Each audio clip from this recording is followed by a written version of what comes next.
CTBC Bank is Taiwan's top financial institution, but we're not stopping there.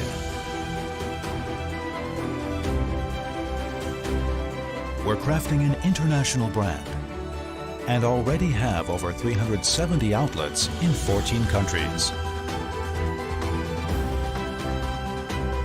We are by your side, ready to embrace the future.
I am the end of your world and the beginning of mine.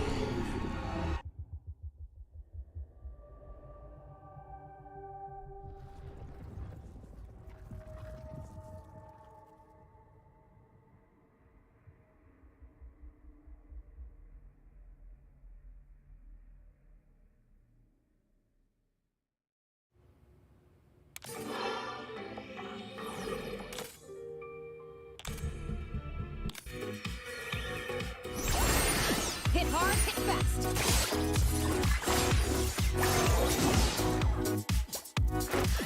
I only see you from missions now, Kaisa. What happened to best friends forever? Akali, I know I've been...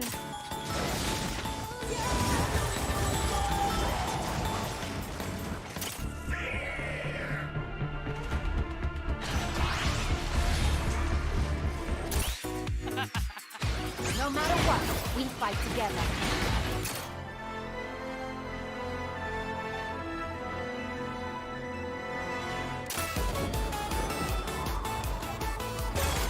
Never be afraid to listen, this little girl.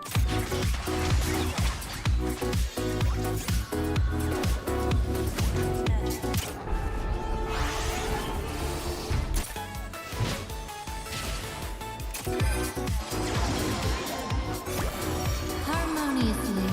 All I feel is joy.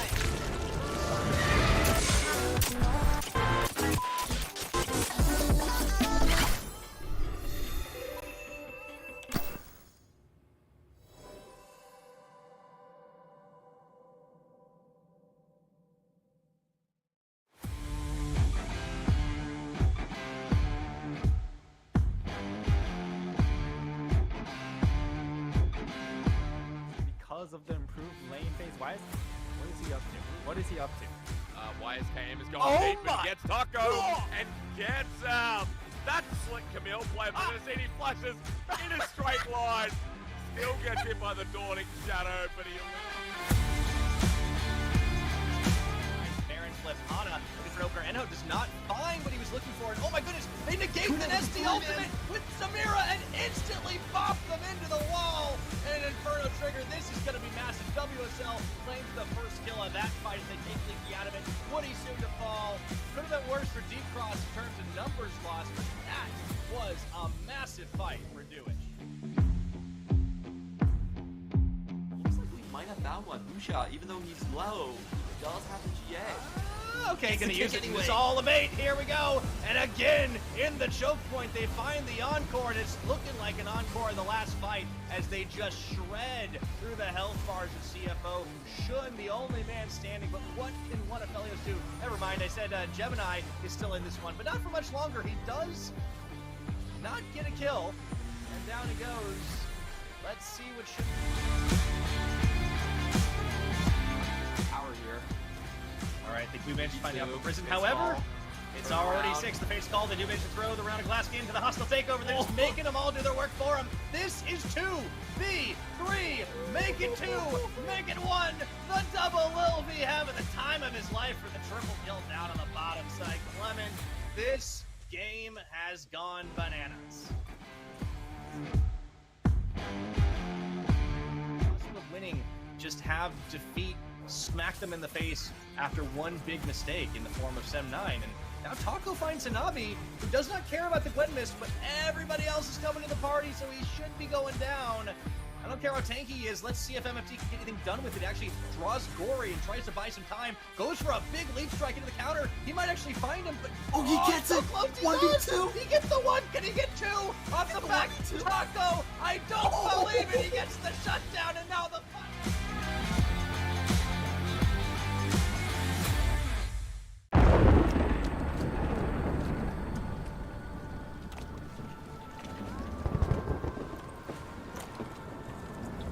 Evils, ancient and deadly, exist in every corner of the world. They have made themselves comfortable, taking what is not theirs, gorged on the suffering of others. I will face them all and crush them. Lord of the waters, grant me swiftness for this trial.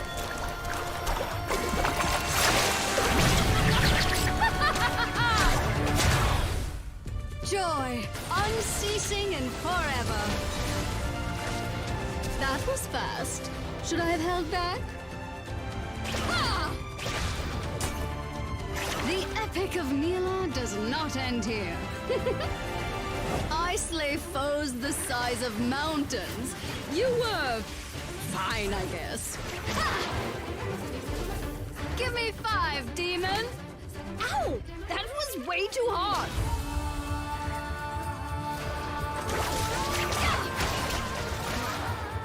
I will face the great villains of myth and live forever in song. Prepare for death! Ha! Now you know what you're up against.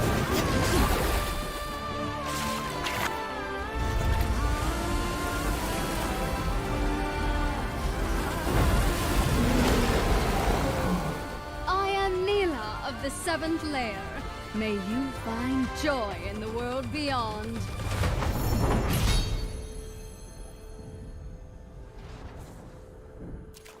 I hope the heavens are watching. I hope they're nervous.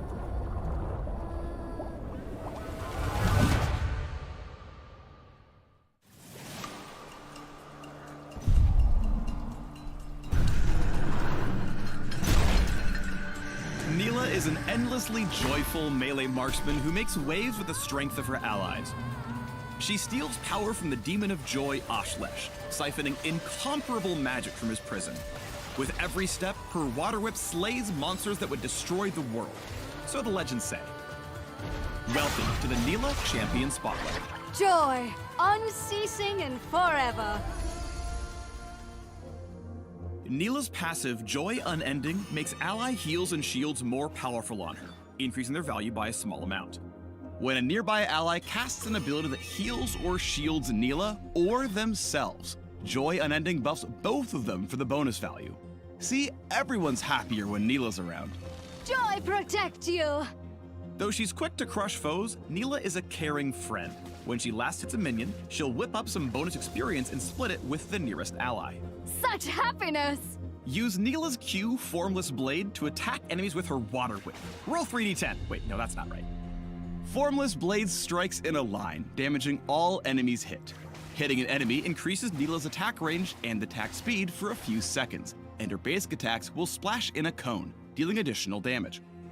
Formless Blade has a short cooldown. If you hit it consistently, your sustained AoE will wash enemies away. My waters cut deep. With Formless Blade's passive, damage against champions will ignore some of their armor and heal Neela for part of the damage dealt.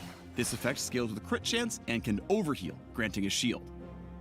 Neela's W shrouds her in Jubilant Veil, where she briefly gains bonus move speed and dodges all incoming basic attacks. She also takes reduced magic damage to really rain on her enemy's parade. Touching an allied champion hides them in the Veil as well, but they'll be protected for a shorter period. With her demon hunting responsibilities, Neela must be swift as a coursing river. Her E, Slipstream, lets her dash through a target unit, damaging all enemies she passes through. Neela can hold 2 charges of Slipstream at once, and she'll always move for a set distance, so get ready to go with the flow. Cast Formless Blade during Slipstream to pull a wave in your path, dealing damage and activating your empowered attacks. Neela unleashes a surge of power with her ultimate, Apotheosis, lashing her whip in an area around her. With the final burst, she pulls enemies in toward the center. Apotheosis heals Neela for part of the damage dealt, converting any excess healing into a shield. This effect scales the crit chance and is granted to nearby allies. After all, joy is meant to be shared. Now you know what you're up against. In lane, longer range opponents can easily poke Neela out, so rely on Joy Unending to keep you healthy and gain extra experience.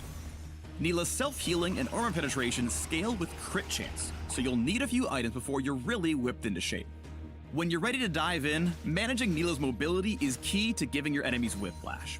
As a melee marksman, she has to be especially alert to stay out of hot water against tanky frontliners and bruisers. Slipstream has a long cooldown, but it holds 2 charges and targets allies as well as enemies. It's a powerful tool for maneuvering around a teamfight, if you use it wisely. Jubilant Veil can also ensure Neela's survival by blocking basic attacks, and you can even use it to protect your teammates in a pinch. There may be an I in Neela, but there isn't one in Team. She wants to be the star of every fight, but be sure to stick with friends who can keep her alive. Without support, your tail might end up with an H2 oh no! Remember my name. Neela's true power lies in mid and late game team fights when your foes are grouped up for cutting down. Activate Formless Blade's passive as often as possible and you'll topple the greatest of giants. Clump up enemies with Apotheosis, then use Formless Blade to empower your attacks and deal tons of damage. Combined with ally heals and shields, you'll slice through the enemy like a whip sword through butter. Joyous! With skill, grace, and the water-bending whip sword, the Joy Unbound will slay with a smile. Continue the epic of Neela at the links below. And how strong are you?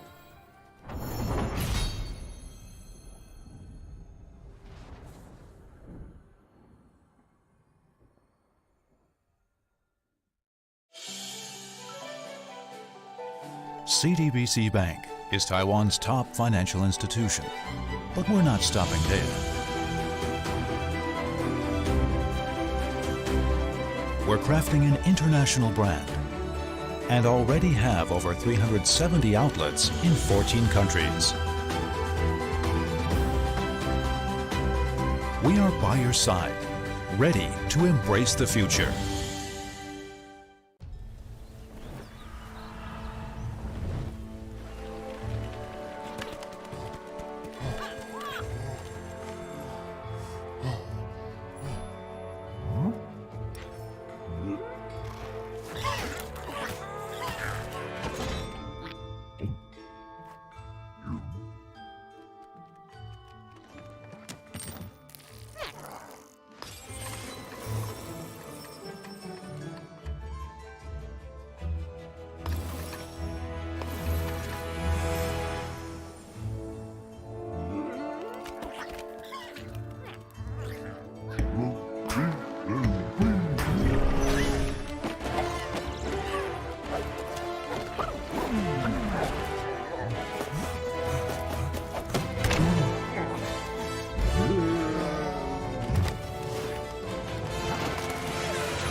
What is going on here? That's much better. Well, I suppose better is a relative term. Let me see if I've got this right. You looked upon the infinite cosmos, summoned me into this, admittedly rather adorable form, just so I could teach you about dragons. After all, there's none more qualified to teach you about the Dragonlands than me. Very well then, my bold little protege, I accept. We begin with power. The Dragonlands don't just have magic. They are magic. And where does this magic come from, you might ask? From dragons, of course. Each one powerful, each one an asset, if you are in the right place at the right time. The treasure dragon may offer you gold or ancient artifacts should you meet them. Just don't be greedy. One per lucky mortal customer. You understand? Of course, treasure isn't all that awaits as you traverse the Dragonlands. Make your way to the Draconic Shrines, and you shall be blessed with wondrous effects in battle, which you will no doubt need. Take Pandora's Bench, for example, which transforms champions into, well, other champions. Or Sacrificial Pact, which allows you to exchange experience for health and... well, yes. Visiting a Draconic Shrine indeed augments your abilities. But these are Draconic augments, and thus are far more impressive than anything mere mortals could invent. And next time, raise your hand. Now then, where was I? Ah, yes. While some dragons roam the lands, others are tied directly to them. Astral, Ragewing, Whispers, Shimmer Scale, Jade, Mirage, Tempest. One dragon for each of the 7 major Dragonlands. Starting off strong, these rather imposing creatures can be convinced to fight on your behalf if you can afford their services. As I'm sure you can imagine, each dragon represents a powerful magic, so you would do well to commit their names to memory. Astral, there really is no place like home. I mean we, are as numerous as the stars in the sky.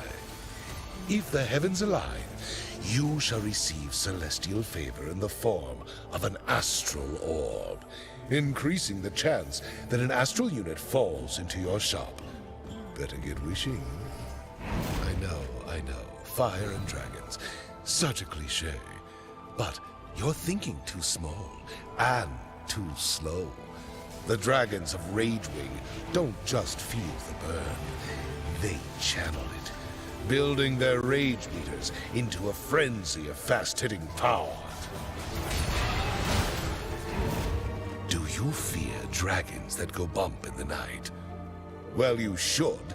After all, the Whispers will steal armor and magic resistance from their enemies. It's always those strong, silent types you have to watch out for.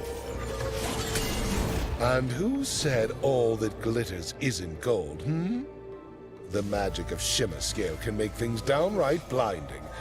What with unique items that scale with your gold? I don't look it, but I am practically green with envy.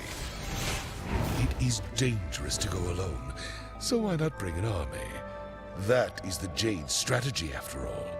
Jade's statues protect even while asleep, but attack them, and they are bound to wake up. If that is not enough backup, these statues grow in power the more Jade units you possess. No, your eyes aren't deceiving you.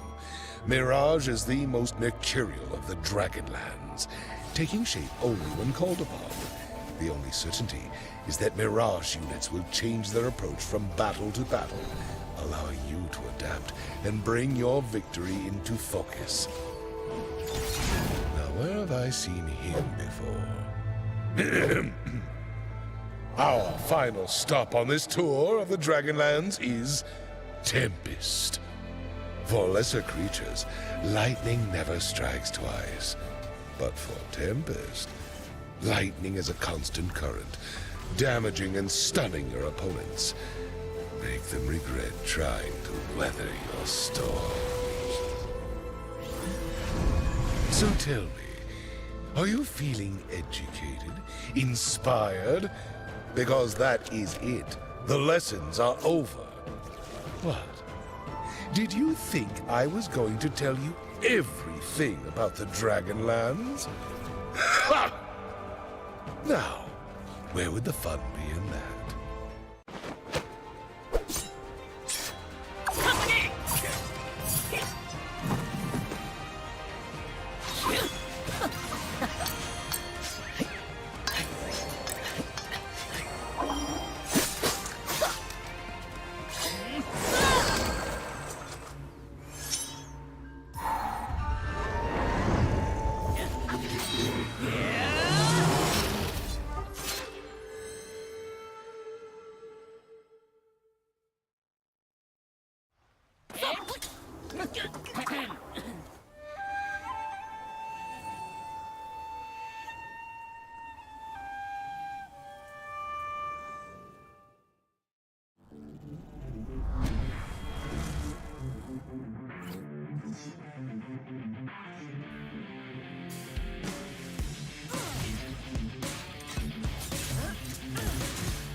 I don't see the struggle in my mind, and I just think of stopping all the time, but I can't. I'll make my journey through the hellfire. I'll just tear down another empire. Never hold me back, hold me back, 'cause I'm a juggernaut.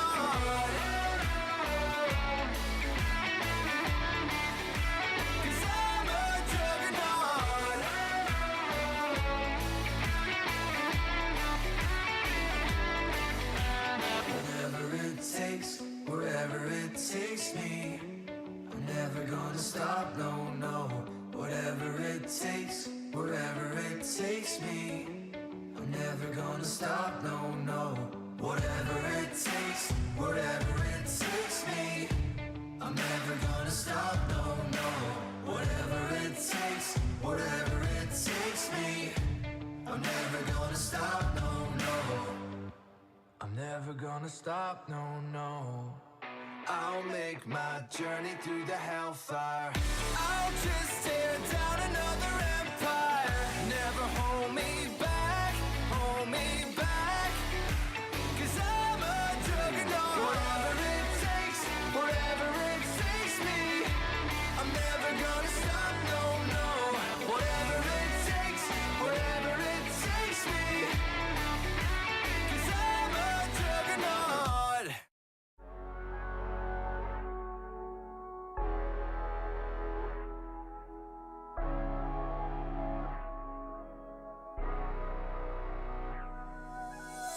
Ooh, girl, you look so good. I've been thinking about you lately. I'm thinking that we should. I won't say nothing, baby. Nah, where you been, girl? I say you looking hotter. You know I could always do you better. Switching positions whenever fed up. Let me show you. You look so good, let me see you work it. Proposition on the side, you deserve it. No competition, girl, you 5-star service. Think we can meet up after you finish working. You got the 5-star service. You got the 5-star service. You can be the samurai, you can be my master. Put me in your senses like I'm your eighth chakra. I can feel your vibes storming around me like a rafter. Coming so strong, you love it when I go faster. I'm loving your interior, no I wouldn't change it. Body is superior, other ones are basic. Thought you was inferior, wrong, you're amazing. Hey, nah, where you been, girl? I say you looking hotter. You know I could always do you better. Switching positions whenever fed up. Let me show you. You look so good, let me see you work it. Proposition on the side, you deserve it. No competition, girl, you 5-star service. Think we can meet up after you finish working. You got that 5-star service. You got that 5-star service. You look so good, let me see you work it. Proposition on the side, you deserve it. No competition, girl, you 5-star service. Think we can meet up after you finish working. You got that 5-star service. You got that 5-star service.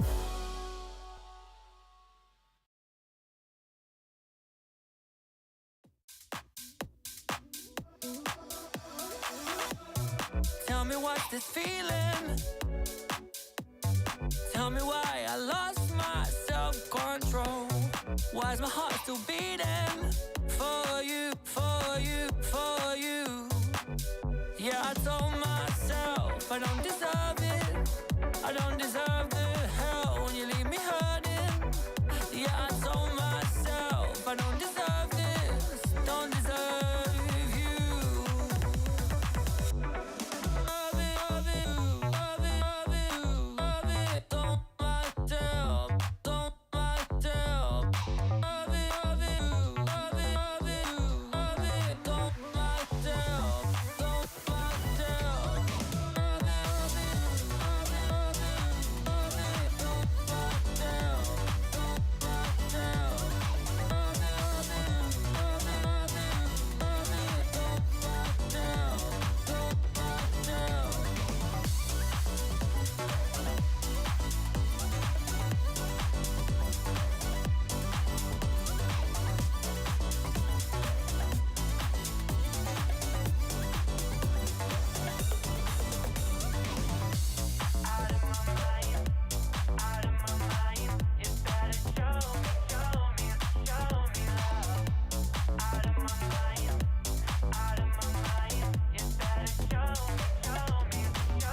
Yeah, I told myself I don't deserve it. I don't deserve it.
Hey everybody, welcome back. We're coming to you live to close us out on week 4 of the PCS summer. Hey everybody, I'm Pyrotechnics back on the desk, and joining me, of course, is the wonderful Clement Chu.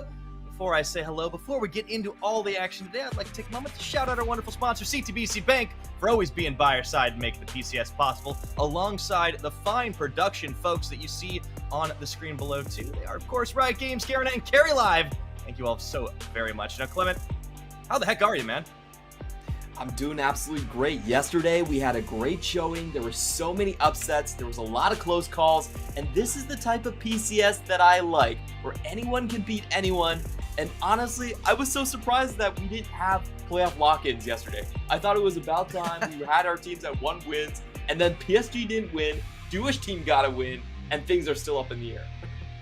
Yeah, you know, it's crazy to think, considering the majority of our teams make it into the playoffs, that we haven't had it happen. But I think it just goes to show how you could call it chaotic. You could also call it competitive. And I think both are objectively true. The league is this summer. It is definitely very exciting, definitely heating up. We've had some pretty impressive results. I think we're going to flash those ones up on the screen in just a moment, talk about them, break them down a little bit more. But yeah, some big surprises. I think PSG losing, that was definitely one of the ones that kind of took me by surprise, although their opponent, not so much. Deep Cross Gaming have pulled off probably the most consistent of, I have no idea what they're going to do on a given day.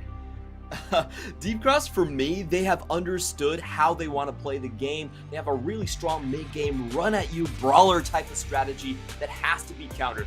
You cannot play against this team going in with a slow and steady strategy. I feel like the same fate also befell Frank Esports as well, as they went way too late into the scaling portions and didn't have an early answer to Jewish team's tempo game and to their sort of crowd control composition. Things are really shaking up. The early game has to be something you participate in.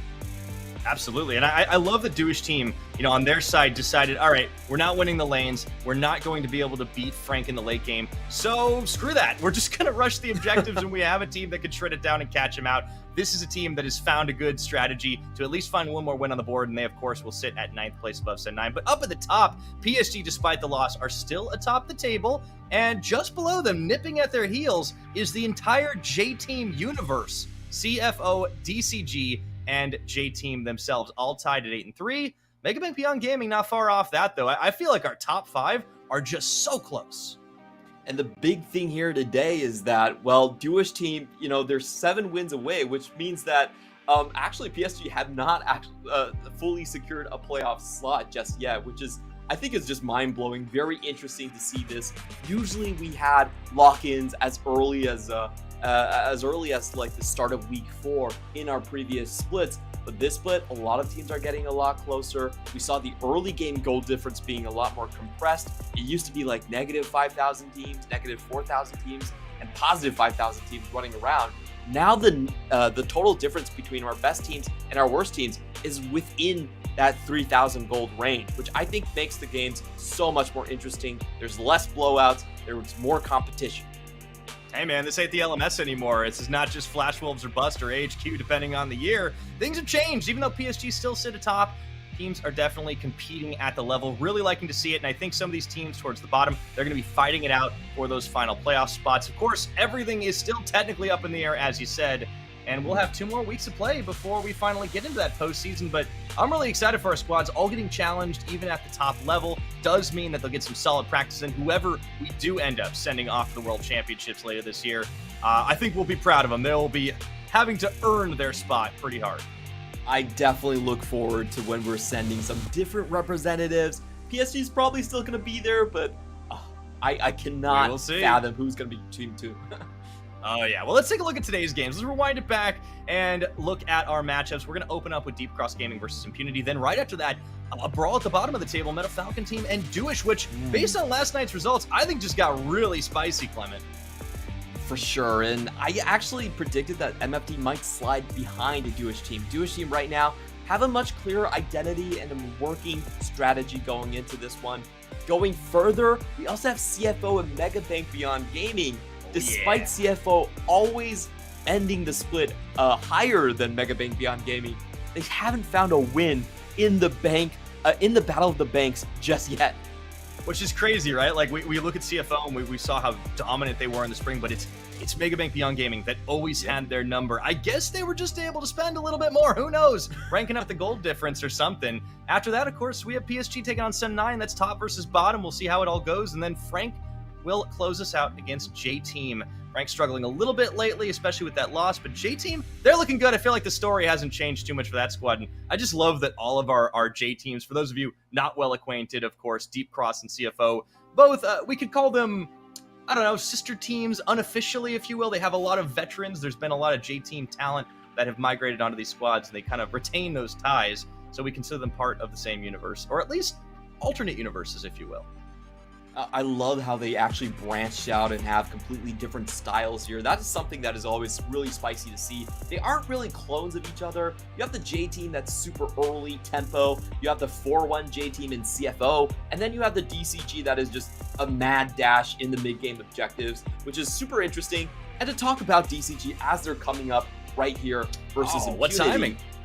Exactly. You know, I had some play-by-play practice yesterday, so. Oh, you did. I'm liking it. I mean, well, do you mind if I pick this ball up? Because no we got problem. Leaky Hana, Nesty, Chris Scotta, and Woody. I really love this team's identity. They came in last spring as a squad that always had a plan, and it was hard for you to figure it out. They were the masterminds, if you will, the galaxy brains. Nesty, of course, with a very unique champion pool, has found a very good niche in this meta on roaming champions. We've seen him on scalers and champions that can impact the map. Seraphine, Talia, his Swain is also really good. He's, of course, even picked up the Corki.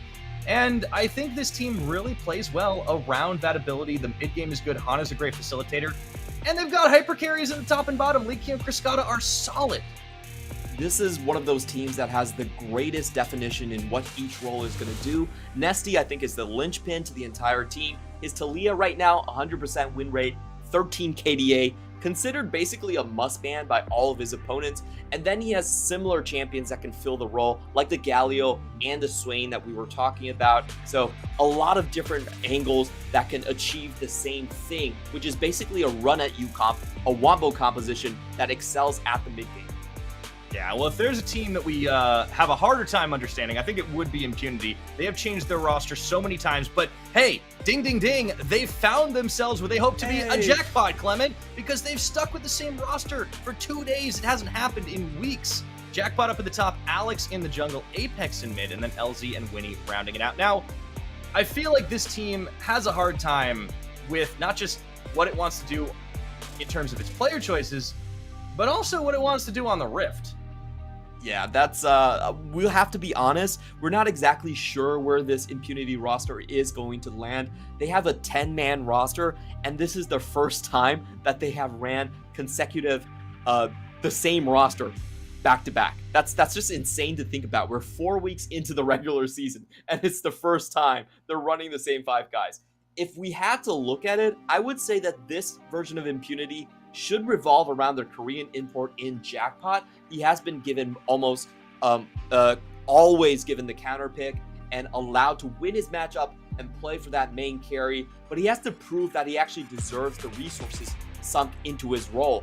I'm not so sure that I've seen proofs of it so far, but we'll see if he can work the Jax, if he can work the Gwen against more of a tank player like Leaky. Yeah, I mean, Leaky definitely was, he kind of made his bones last split on those hyper carries, or on rather the more scaling champions, and he still pulls out things like the Gangplank.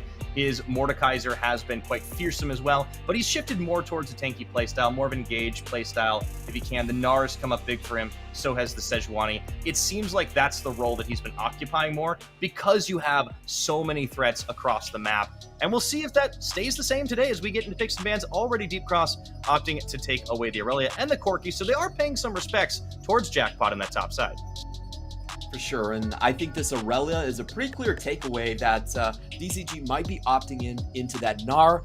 Gnar still our most successful champion in the PCS, currently sitting at 74% win rate the last time I checked. That was just yesterday. So incredibly powerful. I think DCG are going to stick to, blindside Leaky, just play your tank role.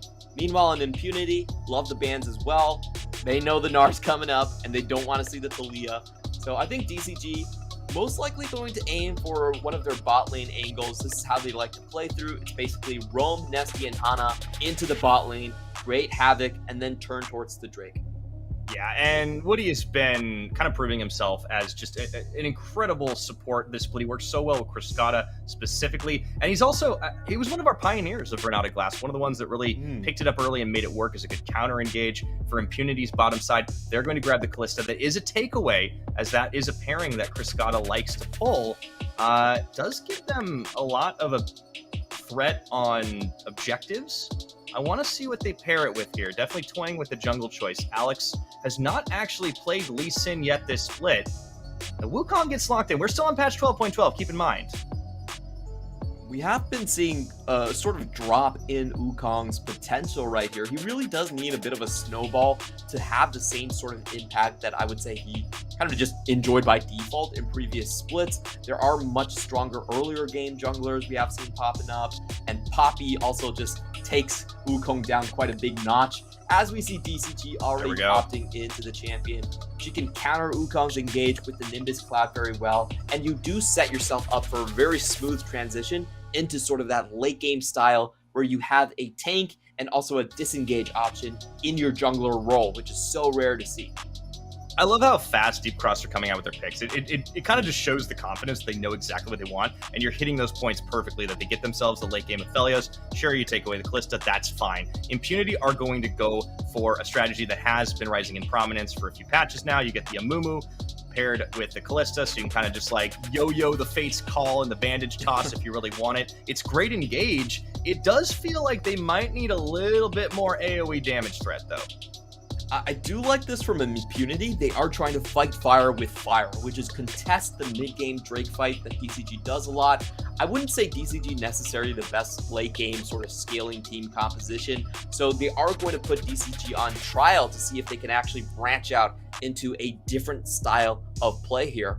For Impunity, I would almost say that Impunity are running the DCG draft right in front of them. I love this. They've taken the notes and like, all right, we're gonna present our homework first and just pretend it came from us. They take the Swain away. Also, the Seraphine was banned out by Deep Cross. It's like all of a sudden Nesty's champion pool, which is an ocean of strangeness, has been cut down. And I wonder if he's going to go for the standard answers here. Usually you're going to look at something like an Azir and just say, well, we're going late game. I want something with prio early that's relatively safe. So you usually pick something like the Azir, but that isn't really Nesty's style. So he's going to give us a Wabo combo. We are going to get a mid-game showdown. Okay, so that Yone is exciting, but I do want to point out, Nesty has played Gragas mid already this split. I wonder if that's the leaky Yone. Ooh, I don't really think so, but no, it's certainly a possibility. I would say something like a Yone, it requires a lot of snowballing, and I just think it's a little bit better suited in the mid game, in the mid lane, where you can join those Drake team fights without, expending very awkward teleports or leaving the lane. So I still expect it to go mid. And, I want to correct myself from yesterday is that we have been seeing a lot of semi-tank builds coming from the Yone as well. With the Blade of the Ruin King, we saw Sunfire just being built yesterday. From Gory's Yone. So there's a lot of different ways to kind of change and shift up the profile. I still expect if it gets a good start, you're probably still going to see the crit build come out though. Yeah, I mean, we could talk all day about how it's really about a lot of like roaming and not always winning the lane for Nesty, but he's a competent player. He can make it happen. I think it is going to be on Apex to try and put him on the back foot, but I love what they did here. The Swain, he's going to have a bit of scaling threat. He's going to have some solid team fighting presence. I am so excited to see what Impunity can do with this lineup because, they have struggled, but I really like their draft. I think they gave themselves a great setup. It's pretty sustainable or sustainful, if you will. And if they lock down a single target, I mean, they can delete them. The best thing about this one is that it doesn't require as much execution. I felt like Impunity trying to run a 4-1 strategy in the past was just way beyond their execution level, their communication level. Remember, these players are not speaking on the same language. So just having a composition where it's everyone hits the go button at the same time, we burst whoever we CC, I think it's the easier path to go for a new team like that. Absolutely. Try to keep it simple, and that can net you some game wins and potentially some big upsets. Keep in mind, Deep Cross currently in second place, tied with all the other J-teamers, if you will, at 8-3, and Impunity down at the bottom, 3-8 on a 5-game losing streak, hoping to snap it today against a team that just beat PSG Talon last night. Yeah, incredible stuff from DCG. Again, I feel like we are seeing the meta shift a little bit. Pure late game, the Azirs, the Corkis, actually haven't been all that common in the PCS. It's harder to just sit back and scale to your power spikes these days, with a lot of teams trying to go against the grain and punish you based off of that fact. Oh yeah, they'll challenge you 100% of the time. I do like this. I always wonder when I see the teams getting more and more aggressive, like, all right, are we letting the LPL seep in a little bit? You guys scrimming with those teams a little more?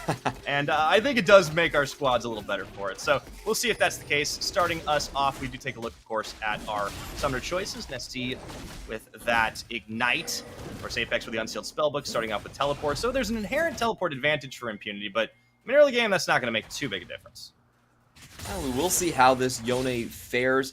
So far, we just have not seen the Yone been successful in the PCS. It really requires a bit more of a, I would say, mid-game snowball of some sort for you to actually have the damage to kind of make yourself worth it. That's always kind of the problem with your with playing as this AD carries in the front line. It's usually does have a bit of a feast or famine impact. But this time around, we are going to see, I think, DCG have a lot of interesting tools they can play with.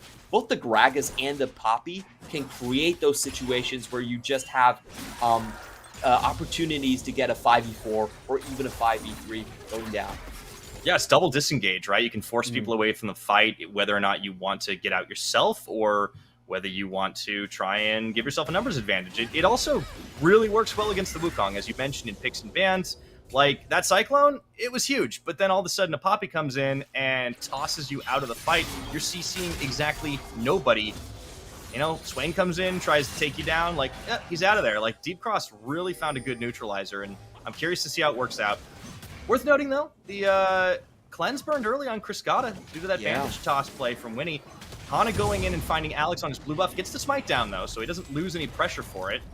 Nicely done. Hana just trying to protect his pushing bot lane. We have seen this done quite a bit. DCG, very much like J2, does like to play around Criscata early on, but here we get the 3v3. Yeah, oh, Woody's already very low, though. Ren stacks there, forced to burn it away. Criscata playing 1v2 on the back. Alex should be able to finish that fight up. We don't have first blood just yet, but there it goes. Secured up by Impunity. Hana looking to try and delete somebody, but he's all of a sudden 1v3. That's 2 kills, and LZ gets one of them. Hana can throw his weight around with his health bar, but he doesn't have kill threat. Oh, that was such a good play coming in on the side of Impunity. They actually managed to arrive before Hana. We saw that scuffle in the jungle, but Alex was able to cut across the lane here, arrive on the scene first, and then just wreak havoc. So I think the most important thing is definitely just checking out Wukong's position as he gets here. Uses the clone to get across the wall and just get in distance for the first kill. Actually zones Hana away from the fight. And meanwhile, the 2-man that were expecting earlier jungle pressure gets caught off guard. Winnie gets both bandage tosses, and that's a huge start for Impunity. Yeah, Winnie did a great job in that. I think Hana really misread it, right? Like, he tries to go in and save. He ends up opting to try and save Criscata, but but Woody, but like, I think he was kind of already dead on that one. So Ignite burn, Flash burned on the support side. Yeah, LZ burns his summoners too. But it works out great. Early start, Impunity, they have the gold lead, and, you know, it's in some of the carries. And this is going to give a really strong power spike over to Impunity. I actually think Winnie will be... actually, he's down a level. I was thinking that maybe he would be able to be accelerated in his experience and hit that curse of the Sad Mummy a little bit faster. But we will see if DCG try to punish this one. They know that some of the summoners may be down, and they are looking to punish this one. It doesn't look like Winnie will take the bait, though. Yeah, LZ and Winnie are playing back a little bit. Criscata Woody really tried to go for the bamboozle. I think the Poppy, if you want to go for a gank, I kind of feel like you need a bit of a wrap around the side. You really want to play around the walls, and lane gank doesn't work as well. And I think Hana's fixating a little bit. This is giving Alex a lot of free time on the map. If you look at Winnie, but they found Boom! Patience pays off, Clement. We thought it wasn't working, but they got a little bit too confident that they would be fine, and it was an instant flash into charge. Blink and you miss it. Nicely picked up by Deep Cross Gaming. Well done, well done. They know that both summoners are down here on LZ, just instant engage to find the turnaround kill. And I like this from DCG. I feel like they understand the way they play very well, which is they are a hard focus bot lane team. You rarely see Hana go up to top lane to help Leaky in this season. He's usually just left to his own devices. You play a blind pick, and you try to keep safe. That's Leaky's job right here. But they need bot lane to win because they need somewhere for Hana and then Nesty to roam. And one thing I will add is that Nesty and Hana are a great diving duo. These guys can just wallbang you, and then Nesty can also de-aggro himself by just jumping back to his own shadow. So I feel like the game plan is still going to be the same for DCG despite the early mishaps. They're still going to be looking for that 4v2 in the bot side that they're so patented for. Absolutely. So with that kill back, it does start to even the gold game up, but Impunity do have a timing window that they use to get themselves first dragon. It was that Mountain Drake. Taking a look up top too, where Leaky has had a pretty solid job of the farm game up against the side of Jackpot. Hasn't really been able to match him quite on that, but he should be able to get at least a few minions back for himself as he clears the wave. Mid lane, not really anything happening there, but honestly, even though we saw these champion picks, we got really excited. It is kind of the way in most Nesty lanes. It's going to just be a little bit of health bar trades. The kill threat usually doesn't focus on trying to crush his opposition. For sure. This is the Nesty style 100%. He just usually stays even in lane and looks for opportunities to leave and roam and find more kills here. I will say in the top lane, I feel like Leaky's been doing a really good job. You just saw a trade where he uses the superior hitbox of Body Slam to cancel out the Q, the Northern Assault, coming in from the Sejuani. Blocks out a lot of damage right here. He also has sort of the harass edge in this matchup earlier on. Of course, Jackpot is going to be a lot tankier when it comes into the mid-late game. But in terms of the laning phase, Leaky definitely doing a great job. Yeah, I think this is one of the reasons you're seeing him on these tank champions. But also, he still, as you mentioned, has damage. Goes for a little bit more of the AP build as Nesty goes in, knowing Hana's at his back. Can't quite get the kill as the flash is burned on both sides. Excuse me, no, Apex does not burn his. Nesty puts all of his summoners into the outplay, and Hana couldn't quite close the distance. Yeah, a little bit of a miscommunication right there. I don't think it was worth it necessarily, and it could have gone pretty bad if they went all in. Alex was there with Cyclone, just waiting on the wings. Let's see if he finds Hana here. They're just around the corner. Oh, man. Oh, man. Oh. Nobody knows. Oh, now he's got to know. Yep. Wow. Talk about ships in the night, huh? Now, Sweeper goes down, so Winnie definitely knows that Hana is just around the corner, and of course, Hana just has vision here. The key to these fights early on usually is who can hit level 6 on the support a little bit earlier. And we do have Nesty here, Woody here, hitting level 6 already, while Winnie is still level 5, so DCG are going in super aggressive, knowing that they have the ultimate advantage. Yeah, looking for the Herald fight here. All right, Sauron goes up for just a second, chases him off, separates. I think Deep Cross realizes it's getting a little hot, so they don't opt to play for it. But nobody is really pushing anywhere else on the map because Impunity brought their whole team up too, so there really isn't a wave difference that they have to worry about. I really think DCG should hard commit to this. Look at Winnie. He is so far away from level 6. He's not going to have that Curse of the Sad Mummy anytime soon, but wow, DCG, even with the ult advantage, they're the ones to give this one up. I actually feel like that's a bit of a timid play coming in from them. Yeah, maybe they just didn't feel confident because Nesty doesn't have any summoners right now, but I agree. They have the inside track. They give up the pressure. They choose to back instead, which means that it is freely takeable by Impunity. So first Dragon and first Herald now going that way. Cryscata gets back to lane a little faster, so maybe they get a little damage, but they're not really going to be able to pick a plate up early. It's not really like DCG to back out of something like that. They're usually very aggressive when it comes to the early neutral objectives. We will see what they decide to do with it. Maybe it's an attempt to get a tempo play into the bot side. We've talked about tower diving potential, and I also want to add, besides to Nesty and Hana, Renata is also very good in these tower dives. You throw her ultimate off, and the lane is so close, it's so narrow that you can basically hit everyone underneath tower. Yeah, and I think Impunity are going to have to use that hard CC they had to try and keep Woody locked down until they can make the play. They do not want to go face first into the hostile takeover, but DCG letting themselves back off a little bit. They did get 2 plates off the back, so it wasn't all for nothing. I see the Chakram start flying pretty fast, and Criscata was able to get the job done with the minion wave before LZ and Winnie could arrive. And you can tell where DCG are setting their sights on. That bottom lane is completely littered in wards. They can see wherever Wukong is coming through. They can see the Swain as well. So it's gonna be hard for Impunity, I think, to find a clean play anywhere on the map. I don't think they're really gonna go ganking for Sejuani anytime soon. So it's like everything they do now is in complete vision of DCG. Here comes the flank. Alex not spotted in vision. Oh, they know something is up though. They know he crossed into the river. Away. Yeah. Okay. Playing it safe. So, you know, game slows a little bit, but not for lack of trying. We've got a 5, maybe 600 gold difference here in favor of Deep Cross, despite the kill advantage. Impunity, they're looking for something on the map. They might have to settle for a neutral objective. So far, they got 100%. So not a bad start for this team, and you know it's not bad on the scaling factor either. This is one of Impunity's biggest issues when they first came in. It's just that their bot lane could not play a lane to save their life. They had probably the worst gold difference there, but this time around, you know, they have a strong combo. They have enough focus here, and we do have Impunity spotting the 3-man coming up towards the top lane. Jackbot just going to easily walk out of that one. Yeah, I love how Impunity are actually reading the map at the moment. Like, they're not able to get like huge like plays, dives going on. Deep Cross are a little bit too cautious for that, but they can throw the weight around for these objectives. Jackpot playing safe, that's very important.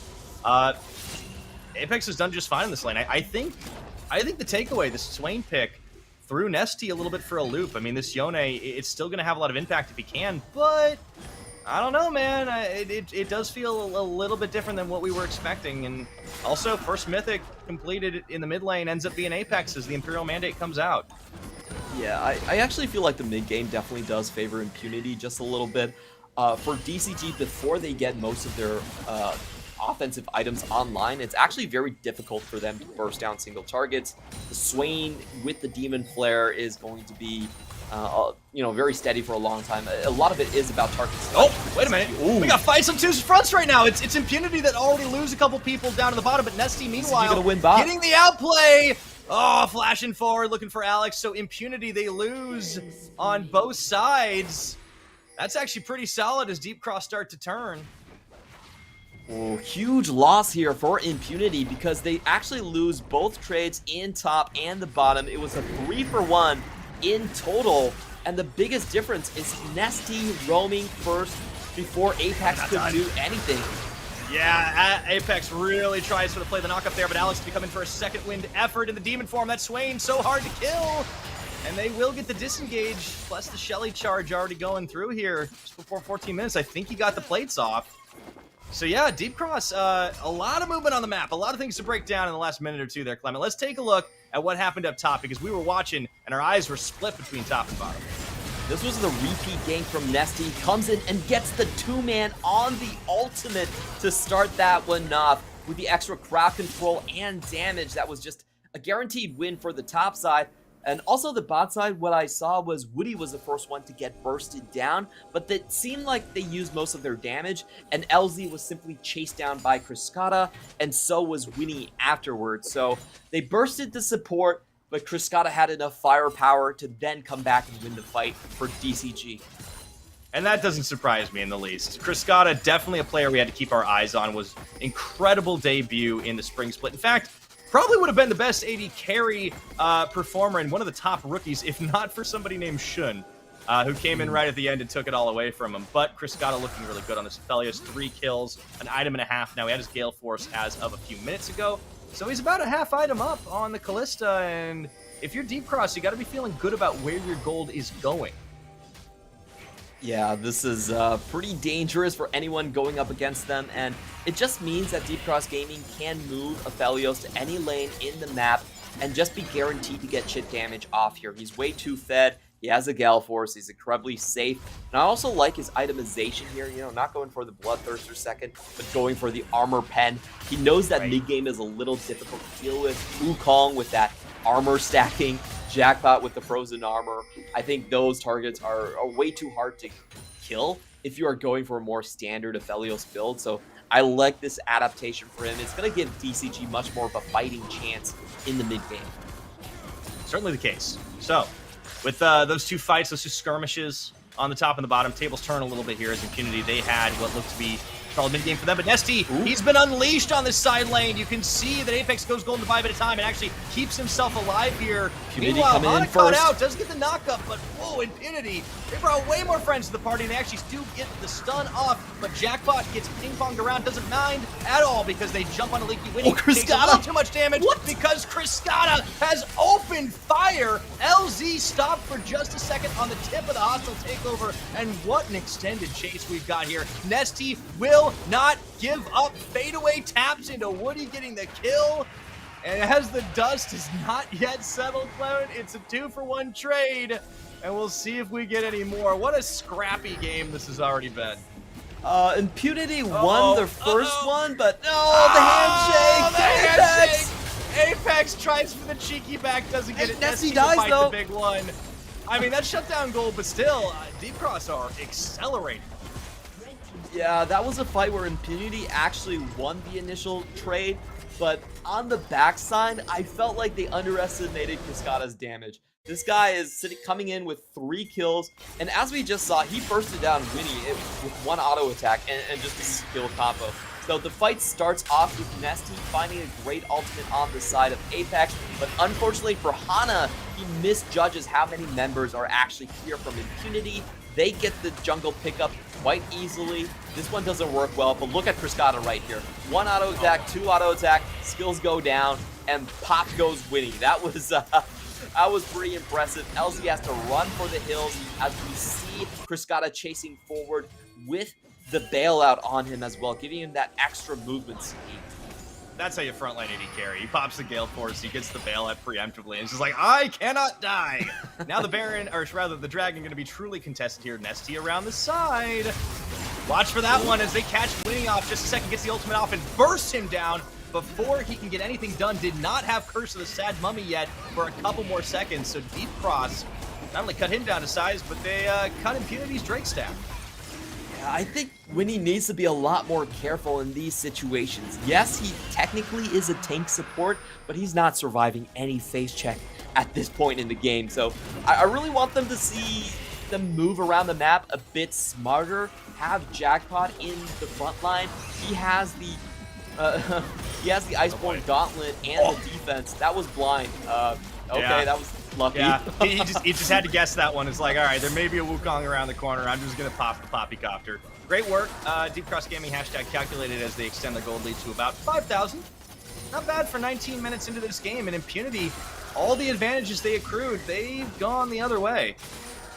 Yeah, we really need to see Impunity use this composition with a bit more cohesion. They have the Wombo combo, but it needs to go on the right pieces. Last time they used everything on Hana, it didn't work out in the end for them, and in the previous fight they just got caught out. Now they have everything online, but we need to see them hold their ultimates and use it on Criscata. That is the make or break point. Man, last second Rift Herald right now as they made sacrifice Apex for it. No, immediately turning onto the fight, and oh boy, gonna be stop up on a great hostile takeover, and even sandwich between Shelly here as Apex is trying to survive inside. They lose Winnie as Woody takes him out of this one, and Impunity, they get a little bit of the outplay on the split of the fight, but it's a 2-for-2 trade. I didn't even see who got Herald in that one. LZ gonna try and grab something, but he knows his days are numbered, trying to hop, skip, jump, looking for the red stacks, and whoa, Linky bites it in the 1-for-1. What a trade across the map. If Criscata wins, what's going on with Shelly here? Got popped, I think, by Woody? Huh? Did he claim it? That was definitely a mistake. Yeah, I don't know what the heck just happened, but this has been absolute chaos. Yeah, I liked Impunity's start to the fight there. They did have Alex on top of Cascada right at the beginning, but what a wonderful ultimate coming in from Woody. He catches 3 people in the hostile takeover. The backline is busy hitting themselves, and then Wukong dies again. I don't think Woody has gotten a single great ultimate this time around. Let's watch the start of this. The most important thing, Alex going on Cascada right at the beginning, but Hana with the steadfast presence to block everyone from coming in. See the hostile takeover just going into the back line here. And yeah, I think you can see the Herald definitely went over to the side of BCG, but unfortunately for them, they probably didn't notice it and popped it a little bit preemptively. LZ gets a good trade. Leaky chased him down with 70% HP and still lost his life. Okay, I feel like Woody, yeah, I think he accidentally it. picked it up. I think he tried to ward and dropped the Herald and was like, oh. That's okay. I mean, the Herald was basically free, right? Like you came in there, you basically stole Impunity's lunch money, and then just, yeah, sure, why not? It's not fine. Optimal. It's a bit chaotic, but it's a 6,000 gold lead, or just under right now, and it's starting to grow. Nesty is caught a little isolated, but yeah, you know, he's fine. He's an accelerated Yone at this point. You know, we don't often get to see, like, hard carry, assassin-y kind of Nesty, but I'm liking the new look. Yeah, and honestly, he doesn't even need to be the main damage dealer here, just because Cascada is 5-1 and 2. So they just need someone that has to be focused down in the front line, that is a nuisance to deal with. He's going to draw a lot of firepower away, and he's also going to survive for a fair bit as we see him going for the tank item Mythic in the second build here as well. So the name of the game is actually how Impunity can take out Cascada first. We have to remember that Cascada is running without any summoners right now. So the next Infernal fight, there is a reasonable chance that Impunity can find the flank, they can find the backline, but if they don't succeed, DCG are just going to wipe the floor with them. Yeah, Bailout and Gale Force are going to be pretty instrumental for Cascada if that fight does go off his plan. But I do want to shout you out, Clement. You talked about this Sunfire Aegis, the more bruisery build, and lo and behold, yeah, Nesty gone for it along with Play the Rune King, and has certainly made himself quite a target. I love that Yone can do this because you go in, you basically force the enemy to focus you because you get in their faces, and then you just, like, you know, pop yourself back. It's like you got your own Callista. It is so annoying to deal with the Yone, and he just forces distance, and you can use that distance to cover Cascada, which is the most important thing. So taking a look at Impunity here, a couple key things to point out is that they don't actually have any flashes on the side of most of their engage options. So I kind of struggle to see how they're going to find a good engage on Cascada. Cascada already has his cleanse here, and it just looks like DCG are going to push the wave here for someone to defend. That was a bit odd from Nesty, if I'm being completely honest. Yeah. I mean, this is into a Callista. I think they're buying time. The Poppy ult is going to be stuffed for just a second. They need to be able to secure this, though. The barrel just come, knock him away. They're not going to be able to get the rend off, and trying to steal it, they do. Deep Cross, take it right away. The fight is on. Apex trying to buy a little time, but gets bursted. Nonetheless, Alex, ultimates for nothing here, and LZ's caught off on the side, gets wallbanged, immediately tries to cleanse it, but instead, fast presence keeps him locked up, and Cascada just knocks him down. It's all Deep Cross across the map, Clement. They claim the dragon in 2 kills. I don't think Impunity can just fight the way that they did. They had no backline threat against Cascada. Cascada right now is way too fed. You have to deal with him in these fights. And if you're Impunity side, it has to be a turn. I feel like the way they should have handled that trade is just you rush it down and you run. Like, you actually sacrifice Winnie preemptively. You have him burn the Curse of the Sad Mummy, and you just take the objective and just run for the hills. And now Alex has to go for the Baron's Field, but he's way too late. Already too bad. This is going to be going low down to 3,000 hit points. Alex taken out of this. They won't even have the smite to be able to fight at this point. Deep Cross covering bases. You can see it gets stolen away by Apex. Are you kidding me? But Deep Cross are going to make them pay for it nonetheless. A 1-for-2 turn. Jackpot is going to go down for 3, so Deep Cross do get the kills, but Impunity, ding, ding, ding on the objective steal. You always forget about the unsealed spellbook mid laner. I'm not sure if he swapped to Smite right there, but what a heroic play from Apex to draw this game out. Now Winnie is coming here and looking for the kill. Uh-oh. Uh-oh. Ooh, that's close. I'm gonna make a prediction here. I think he just queued. I think he just had a really good queue. I think it was just like a WQ combo. We'll see if he actually brought this. Oh, we're not gonna. Okay, we gotta see this replay. This is a while ago. This game is going so fast right now. Yeah, LZ never had a chance. He runs straight into the hostile takeover. Like, there's so much distance that you can make. Like that Ren secure is not secure. Yeah, I feel like they were, you know, Nesty really does such a good job at cutting off the retreat path here. So what he did was he knew that Impunity were just trying to rush the objective and go away, probably sacrifice like 2 members to stay there, and he stood on the ramp with his shadow, which made Impunity actually take the route towards the south. They had no way to get out of that situation. DCG manages a couple chase down kills, and that's where we saw the Baron shenanigans. Here comes Hana. What? Okay, I love that. When he gets caught, gets yoinked back in by the face call. Immediately they throw him back out. Doesn't really matter too much. Oh, the barrel, no. It's going to knock the wrong Wukong.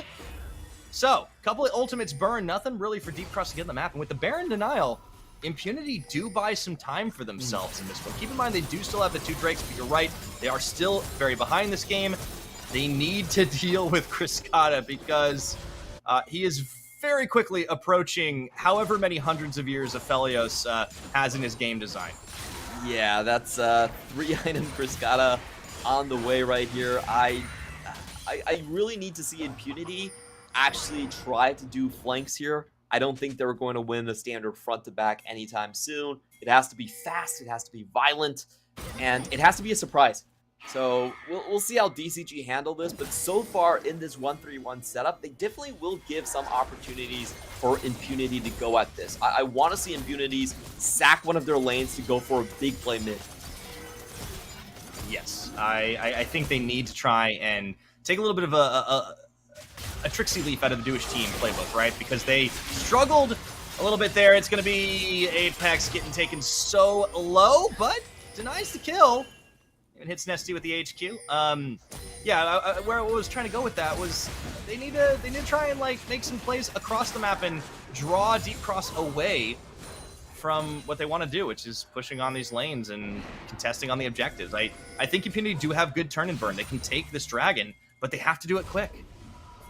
For sure, and it really is about the lane setup here. I feel like if you let DCG just out-trade you in the side lanes and take away your ultimates like that, then you know, it makes it so much harder to actually find a play in the mid. DCG's chances are significantly higher once they are grouped up here. Impunity probably finally trying to go in. Let's see if they can find the target. Cryscata gets found. Gets the curse to Sad Mummy. Cryscata, he's going to go golden for just a second, but they think they've got him caught even with the Poppy ejecting him out. They can delete him. No, the bailout there. Finally, they take him down, but at what cost? They lose Winnie, they lose LZ, but Apex is still up. It is a trade of bot lanes, and I think if you're Impunity, you take that. That was totally worth for them. I honestly felt like DCG got a little bit greedy on that play. None of their solo laners were actually in the vicinity, and they still wanted to face check the Drake. So good punish here by Impunity. This is exactly what they need to do. Sometimes when you're playing against 1-3-1, you have to sack one of these side lanes, and you have to group up to make the plays.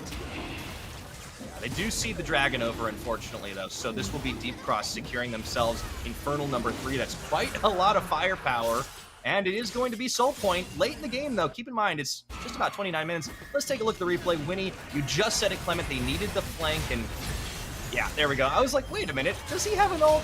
Yeah, he does. It was just a little bit of a spectator bug. They have the double angle here. They also have the Vision of Empire.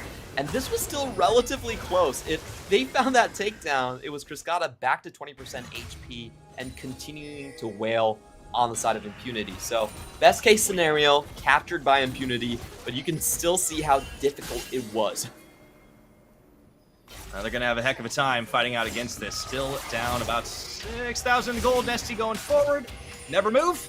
Gets out of the Vision Empire. Here comes the TP, though. They're going to look to sandwich Apex, Alex, and Winnie. They got nowhere to go. There is no help from LZ coming anytime soon. The flash away. They look to try and move him in. Actually, a good flash away. I think they end up sacking on this one. Oh, no, Alex. He is out of there. And with the TP spent, that's going to be the redirect. Winnie is lost, but they will not get any more on the Deep Cross side. A bit of a wasted TP coming in from Jackpot. If you look at the timers, Baron's actually not in threat here. So Yeah, a little bit unfortunate for Impunity. Great catch from DCG. They see the bottom lane pushing out. They know that Jackpot's going to stay there. They just go for a very, very long cross map take. And double bop. Wow. Just finds Alex there. Got a little bamboozled myself. Yeah, like there's no ultimate threat yet. I mean, Apex doesn't have Demonic Ascension back, so that tower's free. Here comes the reset. I think the big fight's going to be on that Baron coming up in 10 seconds. And Impunity, you know, aside from the flank, they do have the potential to just catch people out who are setting up Vision, who are a little bit more spread out. The Vision of Empire plus the Imperial Mandate is a great way to just move in on targets. They also have the Fate's Call, so I just want to see Impunity grouped up and try to dance around the periphery of DCG. If they can find a pick, they can change the calculus of this fight. They're going to try for it. However, they immediately move away from the position. I think Deep Cross knew they were there as well, so they get some vision down on the Baron. The dance begins. Waves are pushed in bot, smaller up on the top, but they will hold the line mid here. And keep your eyes on the ultimates. They are just about all up for everybody.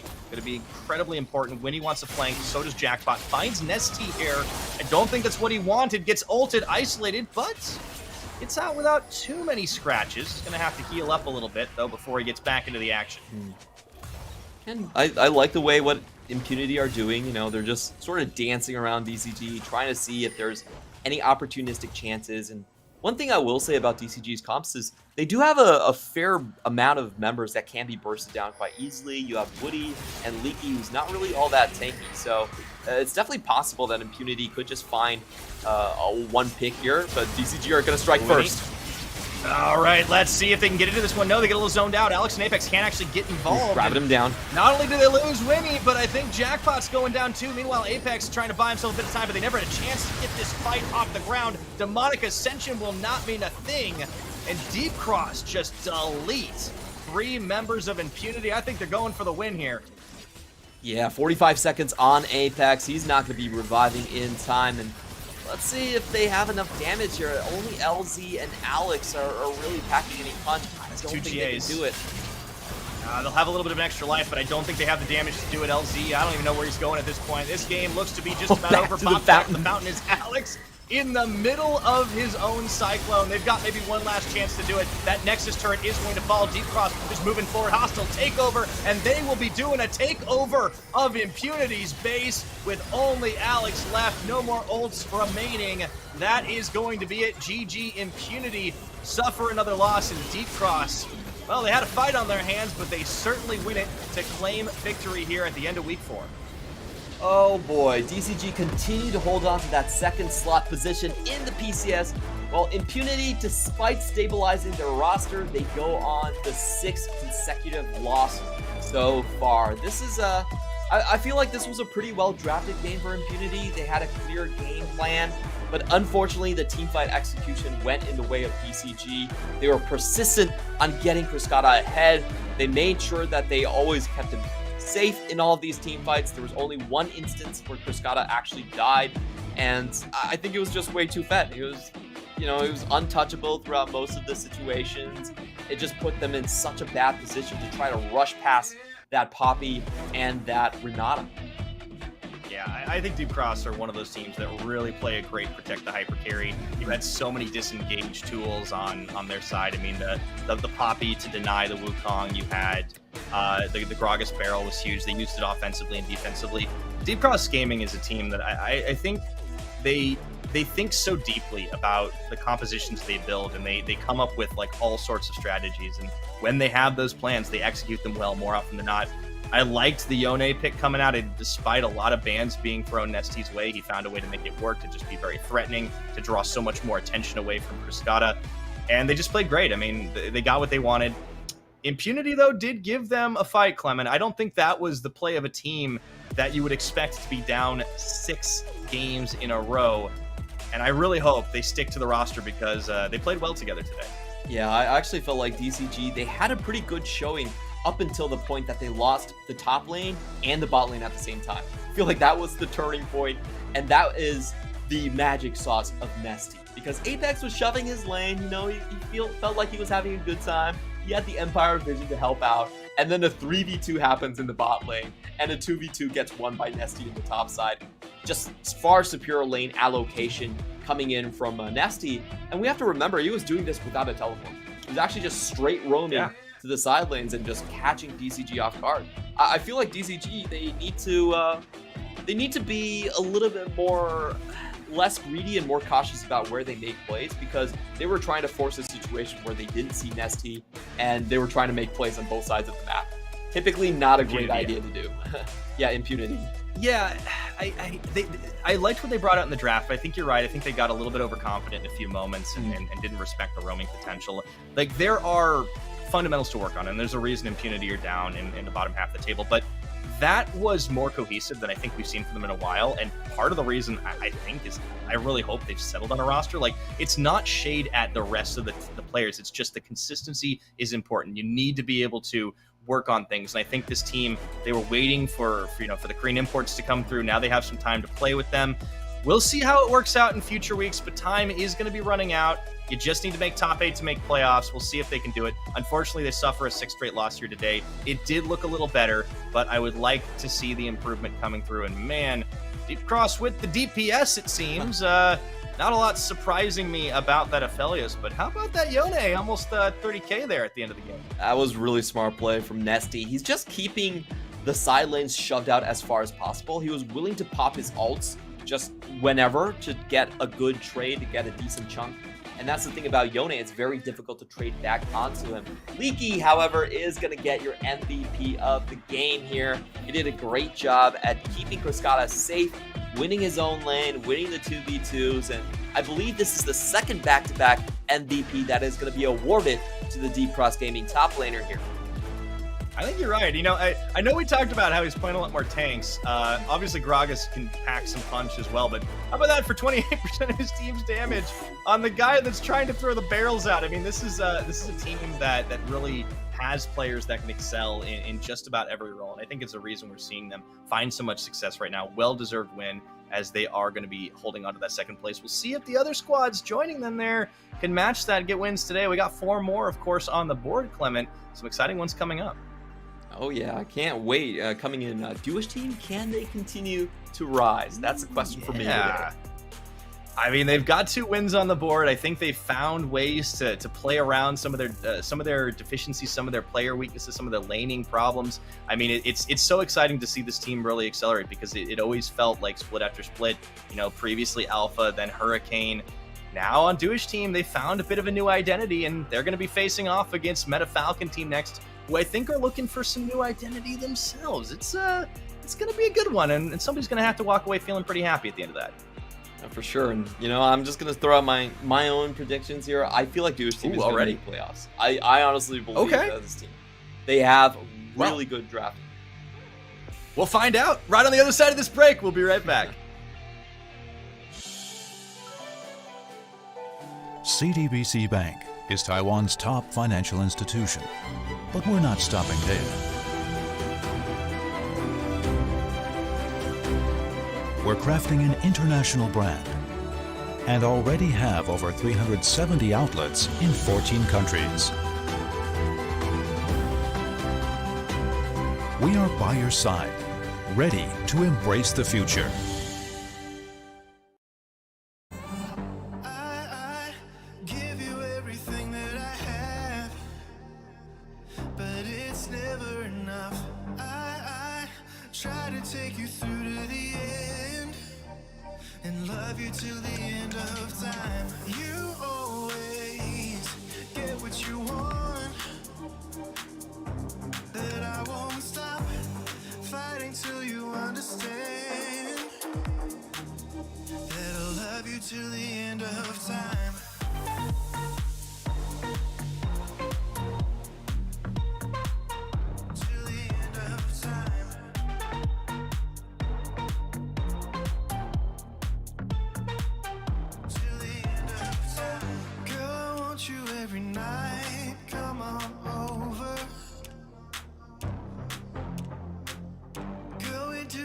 Every time, come on over.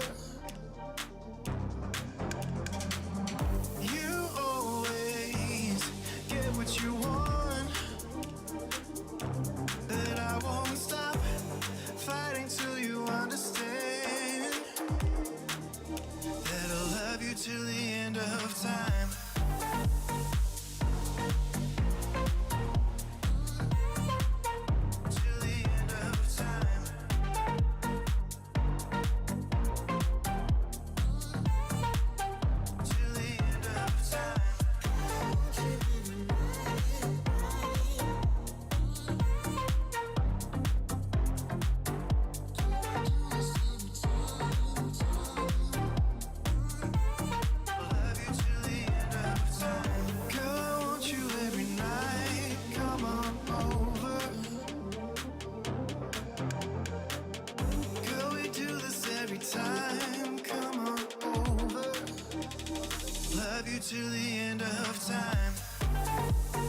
dream I was chasing. I was facing intimidation, but I stuck to the basics. None of that public relations. The rest of y'all was out on vacation.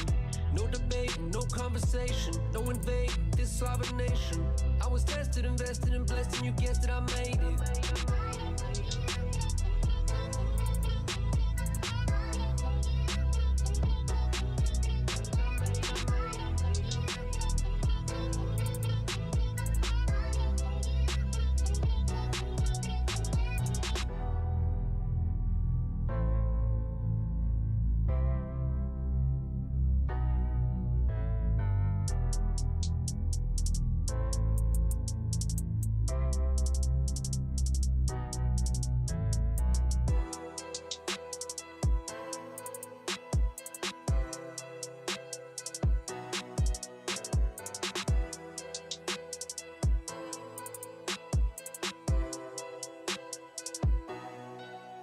I had a dream I was chasing. I was facing intimidation, but I stuck to the basics. None of that public relations. The rest of y'all was out on vacation.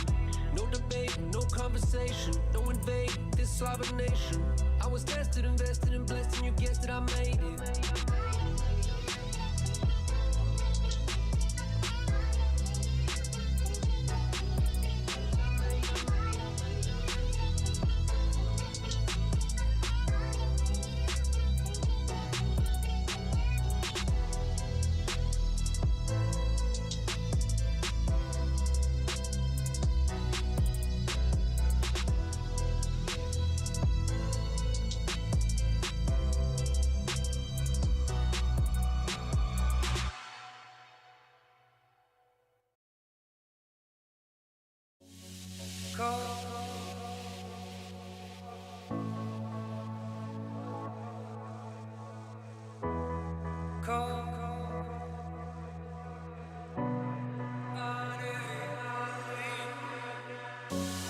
I'm waiting for your call, and all I've been risking all. So tell me where to go, tell me where to go tonight. The cold is caving in, my patience paper thin. So tell me if it's wrong, tell me if it's wrong or right.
Call, and all I've been risking all. So tell me where to go, tell me where to go tonight. The cold is caving in, my patience paper thin. So tell me if it's wrong, tell me if it's wrong or right.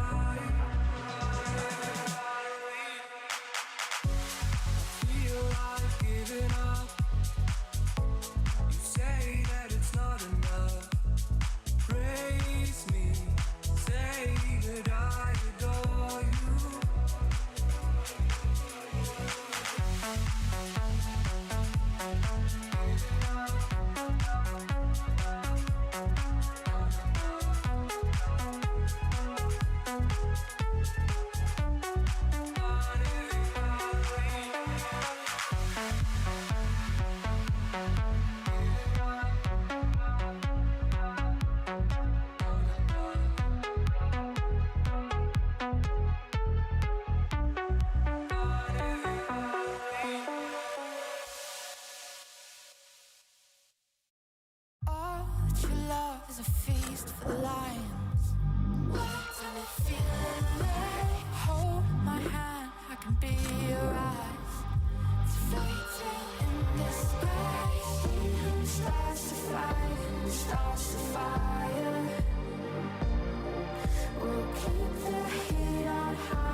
As we know it is close to frozen. What a time to feel alive. We'll be by the river when the floodgates are open. I think about it all the time. Who starts the fight? Who starts the fire? We'll keep the heat on high. I won't let it simmer.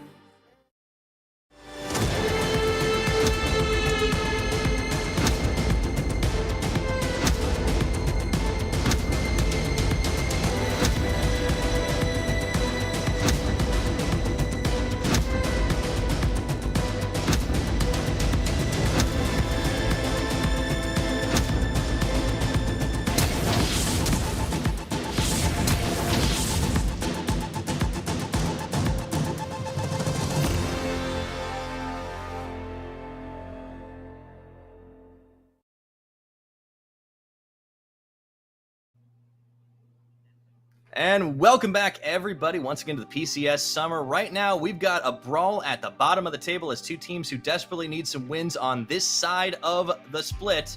We're going to hope to find one here today. But before we get underway with the pre-match banter, I do want to send a special shout-out once again to CTBC Bank, in fact, for being our sponsor for this split. Thank you so very much. Now, Clement, MetaFalcon team and Dewish team may both be towards the bottom of the standings, but it is Dewish team that have the momentum right now. I think MFT might be a little worried. Dewish team has been incredibly impressive in the second round robin so far. I feel like their games were actually close against a lot of the top caliber teams, not only in their win versus Deep Cross Gaming, but also a very close game against PSG also in week 4 here. And it all comes off against this idea of playing against the grain. Super fast early tempo. You're seeing things that nobody else runs, like the Nidalee and the Elise coming out from WSL just to make sure they get some sort of a lead. Yeah, I love that he plays such aggro junglers. I mean, it hasn't always worked out. The Elise did incredibly well. And at the same time, I think this is a squad that recognizes their weaknesses, that has a game plan coming in, and is willing to make changes. So that's exciting to see. But let's take a look at our blue side team to start things off. It is going to be MetaFalcon team. This is a squad that had a very strong identity last split. Now I'm not so sure. They are Taco 665, Hong2 Whale, and Issue, and I feel like, Clement, this is a team that is in search of a hero. In search of a soul as well, because I feel like they're split in so many different directions. Just by the eye test, their best player is probably Taco. We saw that immaculate 1v2 against PSG solo laners, where he 1v2'd both Anabi and Gory. That is I think their bread and butter play, which is sort of a 4-1 composition. But then you have other directions being tugged in elsewhere. I think Hong2, for the most part, has played for more scaling. He's Silas, Azir, and Corki. You have 665 in a role that I don't think he's very comfortable in, the tank role, and the bottom lane overall has just not been very strong in lane. So way too many patches to kind of fix to head towards a coherent direction. All right, and their opponents, of course, talking about coherence, starting to find some of that. It is Dewish team, Lacune, WSL, Xiaotu, Bangtu, and Enhao. And yeah, yesterday, what a hell of a banger that they had up against the side of Frank Esports. The Samira goes 9-0. That Elise pops off. They find the deletion. I mean, this is a team that have found a winning strategy. 2 wins. I mean, I feel like that's more than Hurricane and Alpha put together in some of those splits. It definitely is. And what I love about this squad is how they recognize that, sure, if we just look at our players head to head, a lot of them don't really match up to their opponents, but we're going to give them the power early picks to make things work here. And I think that's especially true for WSL. I think his pathing has been very suspect. If I looked at his Elise game yesterday, the early game was honestly absolutely atrocious. He burned his early 2 flashes just to escape from the enemy jungle. But he's still willing to go for the champions. He's willing to play the Lee Sins, the Trundles, the Lees, and to at least find a winning point, if not in terms of like raw mechanics, at least in matchup. And that's what you have to do if you're on the bottom side of the roster, bottom side of the stage. Absolutely.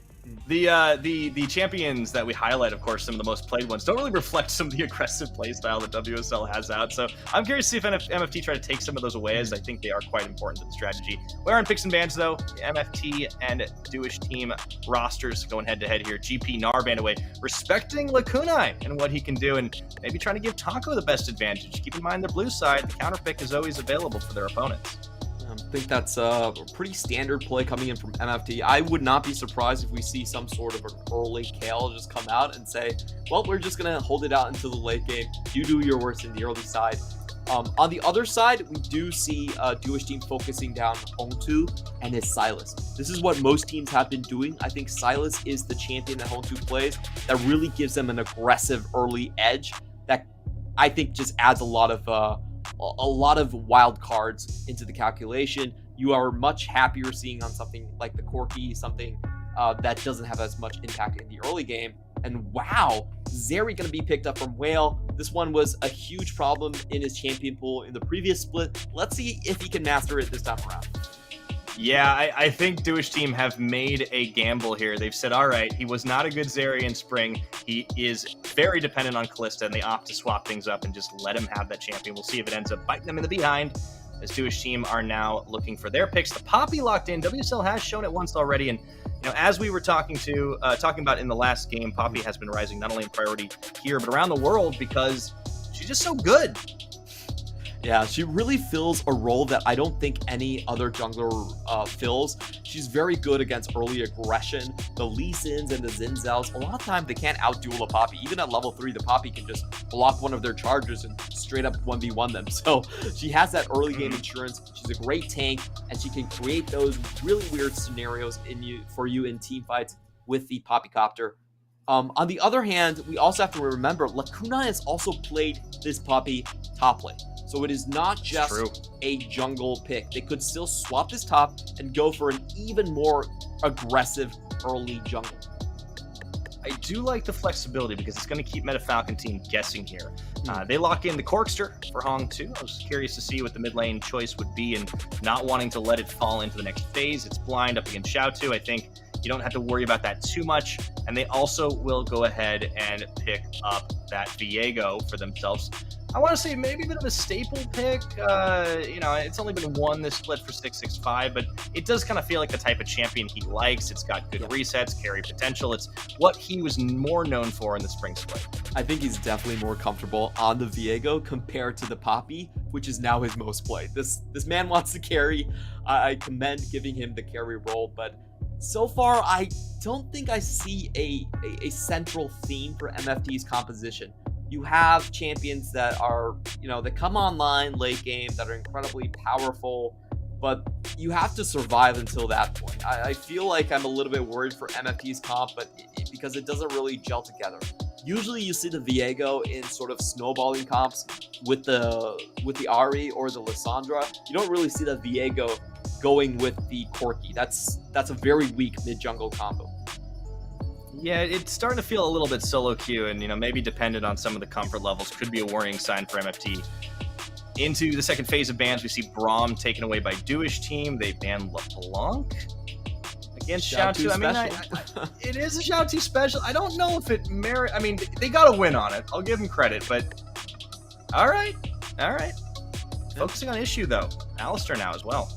I do like the bans here just because the mid lane Corki, it has so many issues early game. I do think you need to take away a lot of the tempo champions here. Talia is going to be another good answer here from Duish team, and this is a very different look because I think Duish with this combination is going to be playing a slower game. This is not your usual incredibly fast-paced, your tempo champions like the Elise or the Zoe going in for Xiao 2. This is a little bit more measured from Duish team's side. And I think it's actually a good indicator that they're gaining some confidence that they can actually draft this, sort of survive to the mid game. Yeah, I like it. We'll see if it's going to work well for them. Issue dipping deeper into the champion pool comes up with a Leona. So paired up with the Zeri, they've got a little bit of decent engagement. But I think you're right. It's a little interesting. It's like half their team kind of wants to go in and the other half doesn't. Well, I suppose that would tip the scales a little bit for Taco here if they lock it. I mean, any of these picks, really. Like, he's toying with their hearts right now because they still don't know where that Poppy is going necessarily. Oh, please. Okay. You know what? I'll take it. Taco Mordekaiser. We saw it in spring. If I recall correctly, he was one of the first to play it, and it popped off. Yeah, incredibly strong. I feel like Leaky got some inspiration just coming in from him.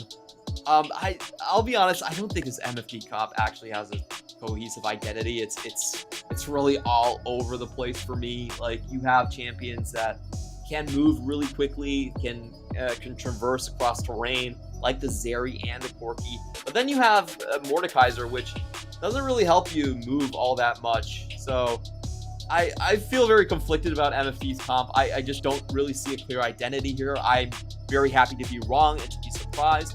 But for me, Duish team just has the much more stable composition. You got the late game carry, you got the mid game that can roam around against the Corki, and you also have a top lane that matchup that isn't set in stone with the Gwen versus the Mordekaiser. Right. MFT, they're looking for their first win this week. Trying to find it with this composition, but I agree with you. It is a little bit of a head scratcher. I feel like it's comfort champions, it's opportunity. Maybe someone steps up and carries. They have a lot of damage. They have a lot of abilities to get outplays, but I feel like they need to force skirmishes. And, I don't often get to say this, but I think Duish team are looking pretty good. They have a strategy all locked in. We'll see if they can execute on it. This is the thing I love about Duish team and their games. Sure, their early game execution is still a little bit sus, but their drafting has been on point. A huge shout outs to Sen and what he's done with the team so far. I really feel like Duish team have been punching above their weight just because of their draft. So going again into the roster, I feel like MFT, their problems here is, yes, they have a very high ceiling with the Corki and the Zeri. However, I feel like their early to mid game is relatively weak. Corki plus Viego, not a strong combination whatsoever. And Mordekaiser has trouble keeping up with the rest of the map. We also have to remember he's not even running Ghost. He's just running Ignite in the top lane. So it's going to be hard for this Mordekaiser to join a lot of the action and the skirmishes that you mentioned. Yeah, I hope that we see Xiaotu really channel his inner Nesty here, because a roaming Talia can make so many big plays on either side of the map. And imagine snowballing a Gwen, snowballing an Aphelios, and setting up plays denying the Zeri, denying the Mordekaiser. I think Duish team have options here. The Poppy, we've already seen good ganks as long as you find those wall angles. It is possible. They have a lot of abilities to make it work, and we'll see if they can here. Duish team only 2 wins, but have momentum with one yesterday. MFT have not won this week. They are hoping to set the record straight, correct things, and move on up. And we'll see if they can gatekeep Duish team away, or if the latter are going to tie them in the standings. I just want a refresher here. MFT did finish last split in the upper bracket. So, they surprised us by being this collegiate dream going all the way into playoffs in their first split. However, I feel like reality has kind of come back and it's a sophomore slump, Clement. It is. These things happen. All right, kicking ourselves off here, taking a look at our choices on the summoners and, of course, the Unsealed Spellbook as well for Xiaotu in the mid lane. Starts off with that Ghost. I mean, I really want to see him roam a lot. Like, Xiaotu is a player that it has been hard to say really positive things about his league career here in the PCS, because he has struggled in 2 different roles. But I think this type of meta where you can have impact outside of the laning phase early on in the game, that could suit him very well. Keep in mind he has jungler experience. He definitely knows the pathing, if it's not always been the best. Yeah, and I would say that despite his record, he's actually shown some very good highlight moments. You can tell that he's mechanically quite proficient in his Zoe and his LeBlanc play. I would say if you had to, criticize his gameplay, it's usually that when they're losing by too much, he tends to go into this, I would say, a tilted mode where he just gets caught quite frequently, and that has been a pretty big bummer to watch him play overall. But when he's on point, he's definitely on point, and I think this is someone that can ride the momentum and create those highlight moments for the rest of the team. Hey, that's very fair. I do think he can set things up, and I think Talia is a champion that allows him to do that, set the team for success. But let's take a look at how things work out in the laning phase for the squads, right? MFT, they're going to have a little bit of pressure to try and make some plays. Gwen versus Mordekaiser up in that top side. Taco pulling that surprise pick, but you see Duish team did have an answer for themselves. Lakunai, of course, coming in to this one as I think fairly hyped in the top lane. There were a lot of exciting players, but we'll talk about that in a minute because then Hal opens up with a nice hook onto Issue, just a trade of damage as he tries to walk it out. They do get the better of it. And just to call out to the Keystone Runes being brought right here, we do have both sides angling for ganks as the Glacial Augment is there for the Nautilus and the Leona. Meanwhile, talking about the lane setups, I think mid lane you just expect Xiao Tu to come out ahead. Porky typically has a pretty rough time early on. You typically see the tier builds going through. And for top side, Taco also has to be very careful. Mordekaiser is actually fairly weak early on, and because he's not running with any escapes and he doesn't have any gap closers to start with, I think his best scenario is what he's doing right now, which is to let the opponent push him. Oh my goodness. 665 just gets completely robbed of his chickens. WSL goes in, just looks at him scarily and forces the flash out. Not even a chance. And this is why I didn't like the draft that much. I feel like the mid jungle is so weak. There's absolutely no priority here, and you're going up against a Talia plus a Poppy. We're seeing it. This is pretty much the best tower diving combination that you can draft for yourself. A Talia just pops the Weaver's wall, and you get an easy E down. Now, Lakuni trades really well with Taco here as well. You talked about how the Mordekaiser has a rougher lane start. It was a good Death's Grasp, but doesn't just result in too much. And yeah, I think Douche team off to a good start in this one. Can get the pressure down, can push in. Without a flash on 665, I think Douche can play pretty far forward in the lanes if they want. They've already set the Viego back a full camp. Yeah, he's going to have a rough time. I expect 665 to be spotted throughout the entire early game. It's just way too much pressure emanating from the mid lane. You also have the minion dematerializer there for Xiao Tu, so that's even more potential to just pop it on a cannon and go into the jungle. Wow, Ignite goes down. Nice hook for Enhao, forcing the flash out of Issue. Oh boy, they even get the two-man root down. Bang2 and Enhao are definitely starting this one off strong, and I think Bang2, when we were looking in the spring split for like a highlight on the Hurricane roster, I think Bang2 was it. Yeah. It's definitely looking good in this laning phase. And Bang2, for me, his team fight was always on point. It's just about getting through the laning phase. That has constantly been a struggle for him, but not so much against the MFT bot lane. And I do want to mention with this flashdown, a play that we have seen very common is Talia just drops a wall behind your tower. Poppy comes in, gets the guaranteed stun. You have the Nautilus to follow up, and it's almost a guaranteed kill. So we have that coming on the way before the Herald play is even available. Yeah. Clutch Summoners. 665 won't have his for a little bit.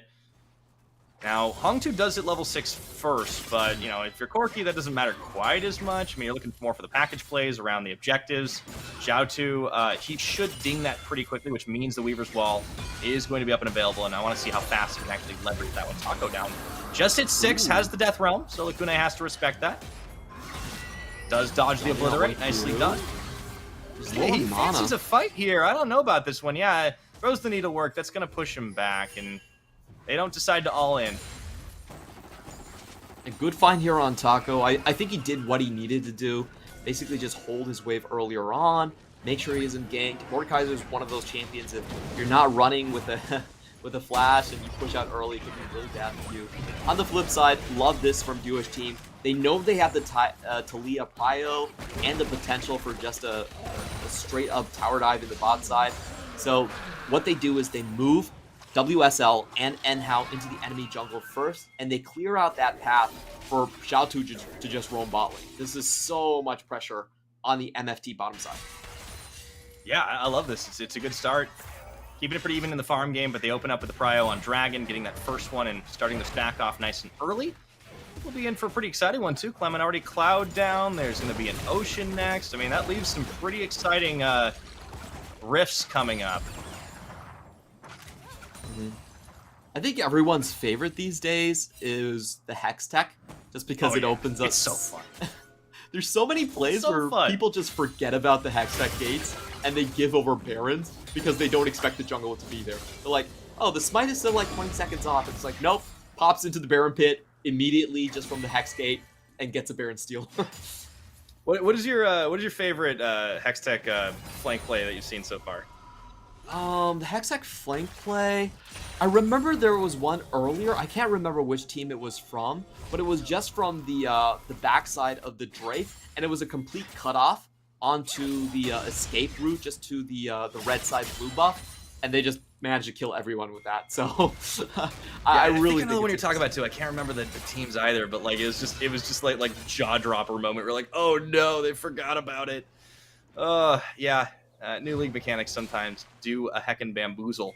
But this game, Jewish team, they are feeling themselves pretty well. They're going to bring WSL a roaming buddy with Enhao here, starting off on the Herald Prio. So objective takes have been good. We saw this yesterday. They just kind of rushed objectives when they were losing lanes. Now they're not even losing lanes. Exactly, and there's no good response here.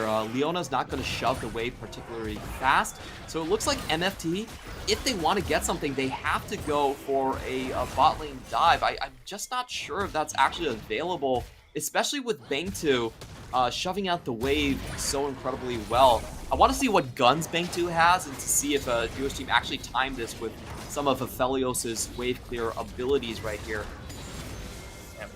Tab over there. He's just off screen at the moment. 665 taking away a bit of jungle. Banks. Yeah, he's got red-white. I don't know about that one. Well, it's pretty decent with the Severum going close. Of course, you would want the Infernum in a situation like this. Gives you maximum amount of wave clear. And now with Jewish team, after taking the Herald, they could still swing back and make a play bottom. Yeah, this is really nice. They're kind of covering their bases, not losing out too badly. They are a little bit behind in the gold game. I think that's just farm difference for Hong2 though. Like that's not all that significant in the grand scheme. I mean, this is a good start. One of the big weaknesses we highlighted, Jewish team's laning phase have not really been too perturbed by what MFT are bringing to bear. Yeah, and this is really about where the next Herald is going to be dropped. I feel like Jewish team are most likely going to play for their bottom side. They can throw members down there a lot faster. However, in the meantime, we are hitting that 10-minute mark, whereas Corki can start to join some of these roams with the package here. So I feel like we're going to get a very explosive set of plays just in the next couple of minutes. You know, Jewish team could drop the Herald mid, go straight for bot lane, or they could just, you know, go straight for bot lane to begin with. Yeah, they have a few options, I suppose, but they usually end the same. And yeah, this is starting to look like one of these games we see in this meta where, you know, it's a little bit of a build-up, and then we kind of have these really crazy fights that usually decide the game fairly momentarily. But, you know, 10 minutes, still fairly early, tons of time. Jewish team, they're going to be moving into the mid lane here, trying to grab a few plates. Teleport will complete for Hong2, and they're going to try to make the play. Immediately flashes, respecting the wall bang. I absolutely love that play coming in from Jewish team. You know, they threaten with the Herald, they force the TP, and then they get the flash right afterwards. That was really clever because you can't cancel the TP. You have to finish that channel and give over your summoner. Yeah, nicely done. Still have the Herald optional.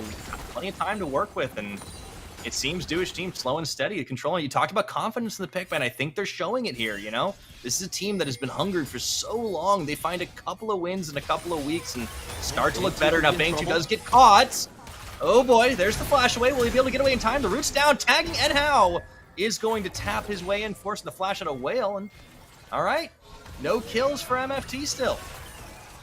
Double summoners down for the AD carry, and he gets tagged once more. I just feel like Bang2 was playing this one a little bit too risky. He actually saw Whale moving down the lane just with the ward on your screen right there, and he still decided to stick around. That was a little bit weird for me. I don't think that was necessary at all, and they will pay with the Drake here. Yeah, well, Clement, we do, in fact, get everyone's favorite rift. Hey! The Hex Tates, they're open, let's go! All right, plate does get taken by Douche, but you're right, I think Bang2 cost his team a little bit there in that ocean by overextending. So I just talked about confidence. Sometimes confidence is a little bit of a curse, and you don't respect the roam potential, but we'll see if it hurts more than just that dragon stack being cut down up to the top lane. Speaking of cutting, Lacuna hitting 10 now, trying to keep a pace with Taco. Kill threat really hasn't been there, but he does get yoinked in. Have to respect the Death Realm. Ooh, man, Taco looks like he's ducking, diving, dodging, has the shield. I think he might be able to secure that first blood. Ignites on both sides. No, boy. We got the Herald drop down in the mid lane. So Duish team running a little low on that time. We'll get the charge down, and plates are shared. Here comes the Poppy, WSL, a little late to the party to try and threaten a dive. I feel like overall, MFT has held on really well to the mid-jungle prio deficiency. And if we look into the late game, they definitely have the tools, the firepower to take over Duish team. So, you know, this is I would say MFT are actually slightly favored giving this start, but maybe Xiaotu can find a play here. Okay, they do manage to get stuck into the hook. They catch him. Whoa, my goodness! Hongtu never had a chance to not be first blooded as WSL gets the last hit. Oh boy, he just got smashed. That was some sweet prediction and great coordination from all three members right there. Xiaotu with the prediction on the seismic shove. He knocks him back into the dredge line by Enhao, into the wall bang by WSL. Beautiful stuff. Yeah. MFT do take some time to shred a few plates off the back of it.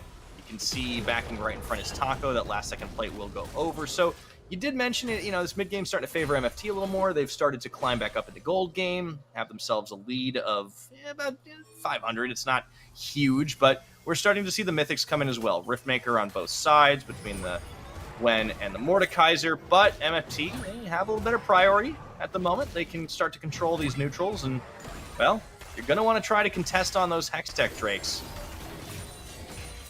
Yeah, there was a lot of pressure from Duish team early, but it did not translate into kills necessarily.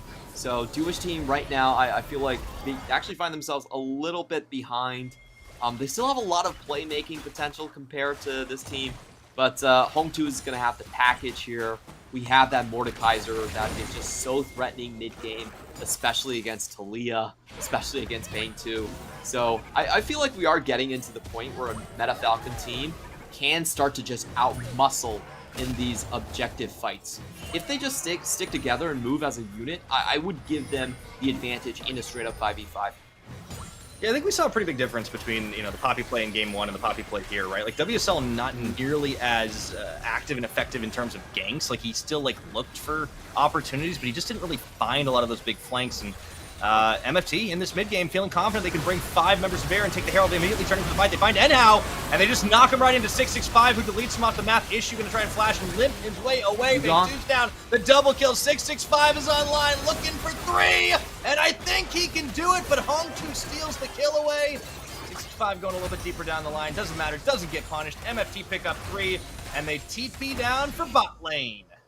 And boy, oh boy, was that all too easy for Meta Falcon team. I don't think Enhao saw issue right there. That would have been a really weird engage if he knew the Leona was there. Well, he did know the Leona was there. He uses his dredge line, instantly gets popped, and Taco gets to walk right on top of Bang 2 right there. That was... I don't know what to say about that from Duish team. That was just a bad fight setup. As a whoopsie. I'm going to go ahead and say whoopsie. And you know, here's the thing. We did talk about 665, how he has struggled this split, how this Viego pick was risky. Well, he just got 2 kills. Yeah. That's a champion that scales very well off those kills. I'm not sure what Duish team were trying to accomplish there. They had so many tools like WSL and just trying to knock people back and trying to play more of a kiting game with Taliyah. No, they actually were the ones to just go ahead and straight up engage, and yeah, I don't know what to say, but it made things incredibly easy for Meta Falcon team. Oh boy. All right, Duish now going to try to contest this dragon here. Hongtu actually pushing up top, has teleport if he wants to get in the mix, and that's going to be first brick secured by Meta Falcon team. You can see the rest of Duish team trying to hold on to mid, and this is actually WSL soloing. This is an interesting trade here. You can see that MFT realized, all right, we can seed the dragon, but we get 2 towers off the back of it. 2 might be a bit too much. I feel like this is definitely I thought 665 was going to push for it. All right, well, it's damage. That's okay. Even just getting 1 for that one, I feel like is perfectly okay. They have complete topside vision with a decided advantage in the gold lead at this point. So Jewish team are forced to start checking early. This is never a position you want to be in. Oh boy. Gold lead. Jewish get a dragon, but I don't think MFT really care about it too much here. Here comes the Weaver's Wall. Whale gets knocked in, and Issue is going to get knocked around, and Jewish team do claim that kill. I will be able to get this tower in mid, but I don't think that's everything they wanted. I mean, Whale getting away is still pretty massive for MFT, and the Ultra Shock laser, it's starting to sting. We know Zeri hurts in the late game. Well, she's on an item and a half right now. That's the play we wanted to see from Jewish team. Unfortunately, it did not happen in the laning phase, which is, I think, a huge missed window for them. But we can see the potential of the play right there. MFT have to be careful. Whenever they're trying to do 1-3-1 plays, Jewish team can just pull off that same trick again and again. And as long as Issue doesn't have a flash, it's always going to work. That's true. Be able to pick off Leona over and over again. So, as this game goes, 19 minutes on the clock. Jewish team answer back with a kill in the tower, but 665 getting that Rift Herald solo, I believe. It does open them up for opportunities around the map, and you know, it looked like very early on 665 might have ended up in a tilt game as he was chased off his chickens, insta-flashed and everything, but he has recovered very nicely, and picking up those tilt kills certainly revitalized this Viego, making him into a proper threat, which should help carry MFT over the line for a while. They've got a very strong Mordekaiser. They've got the late game Zeri in their pocket, and Wales played pretty well, all things considered, past the laning phase. Absolutely here, and we will start to see MFT with the poke game. You know, Corky is slowly getting online, and you have those Ultra Shock lasers just going in here. So Jewish team will find it hard to actually fight it out in a siege. I think Jewish team need to have those team fight situations where they can cut members off. Ooh, but a straight fight like this, not what they're looking for. No, they do not. Taco right in the middle of the mall, and he is not afraid of anything. Blast Cone, kind of Jewish team just split across the map. Whale getting 2 kills off the board, and he just pew-pews his way ahead. Hong 2 hopping the wall. Issue even getting into this one. Jewish team just split themselves apart. Yeah, they were trying to catch someone out. We saw WSL wrapping around the corners there. Oh, Xiaotu nearly goes down as well. I was so close to an ace. It was. They just didn't have the vision to actually make that play work. They run into a Mordekaiser head first, and Mordekaiser just flash. He doesn't even have a flash. He just walks up the ramp and just destroys all of them. So we'll see. It's not a terrible idea from WSL, but they did not have the vision to actually do this play. Taco does the right thing. He walks a missed 5 members on Jewish team, and nobody's taking him down. This is textbook why you don't rush the raid boss before you've got your plan thought out. Mordekaiser just walked into them. Oh my goodness. MFT looking good right now though, Clement. I think despite the head scratcher of a composition, execution has certainly looked a lot better on their side, and Jewish team have made a number of questionable plays now. Yeah, I just feel like Meta Falcon team have just found themselves with such a massive payoff once they can survive the Talia and the Poppy ganks coming in, and now they're in a commanding position. I think no one is going to be able to take out the Mordekaiser so far. He's 5 assists, really fed at this point, and I really want to see Jewish team try to find more use out of the Poppy. I think at this point, if they want to win a heads-up team fight, someone has to knock away Taco.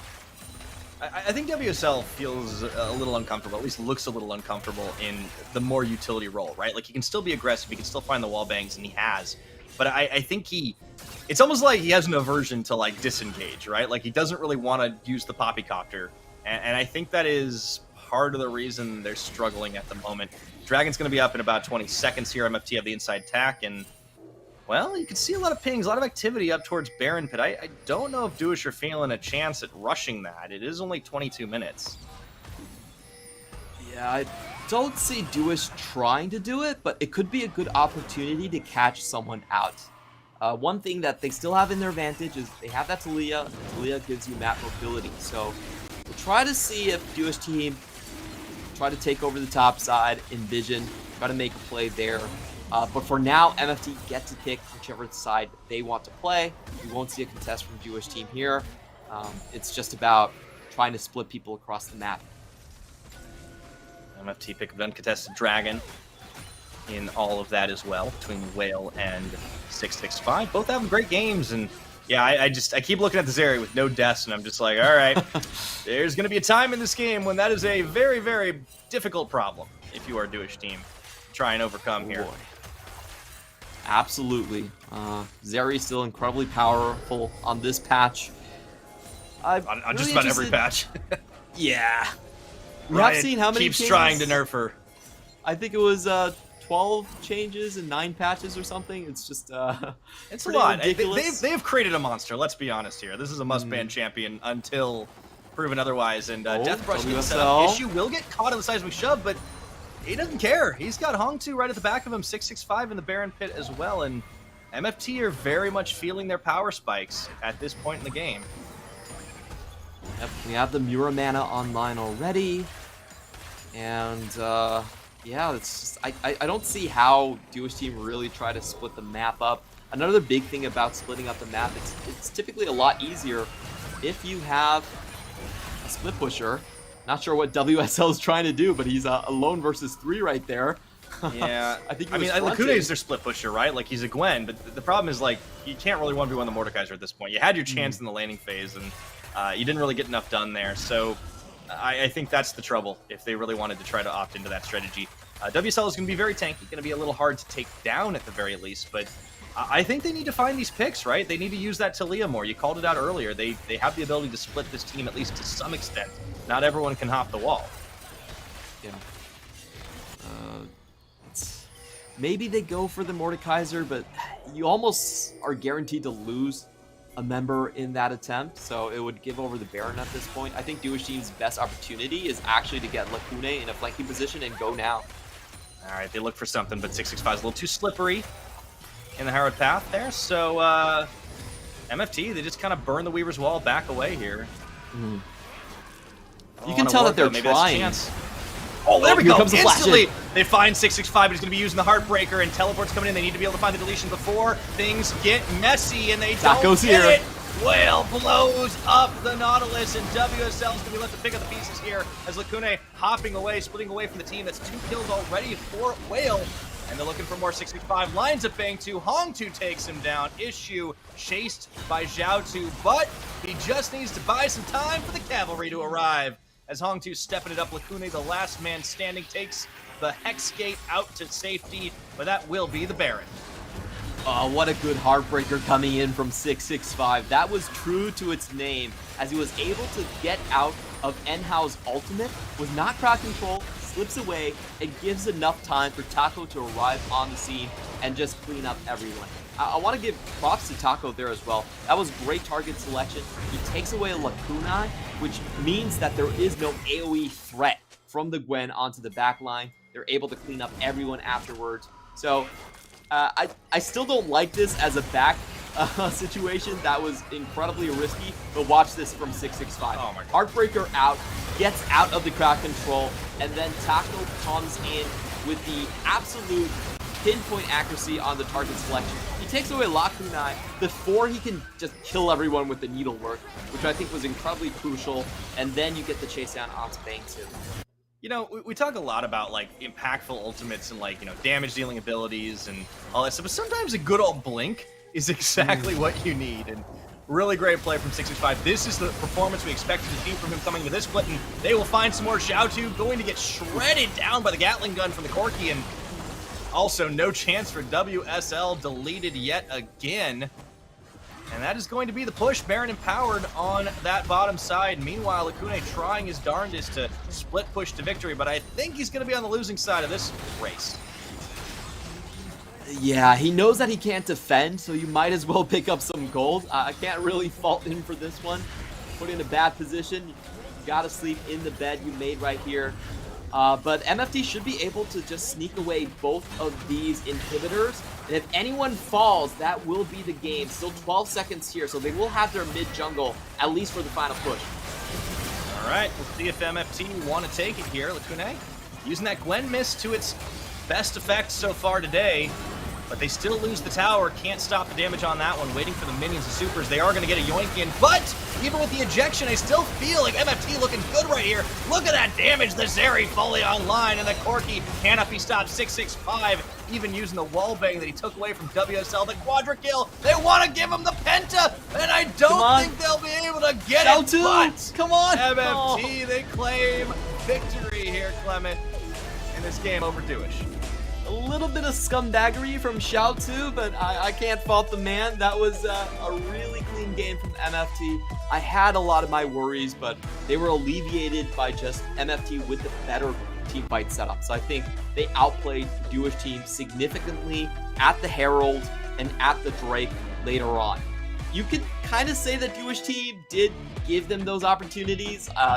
To be honest, Duish team really did not use any of their tools in their kit and just straight up walked into MFT. But hey, MFT caught the ball, so yeah. Congratulations. For every throw, there's somebody catching for sure. I do think, yeah, we needed to see so much more from them in the early game. It was nice to see the laning improve, but that wasn't going to be the problem, right? They had advantages in the top. They had an ability to play in the bottom, and I gotta ask, where was the Poppy? We didn't see the Poppy. She was in the jungle farming away. I mean, sure, she got 665 shut down, but that wasn't where she needed to be. And as soon as the fights happened, well, he got right back into the game. And honestly, I wouldn't be surprised if he wins the MVP award, because 665 had a pop-off.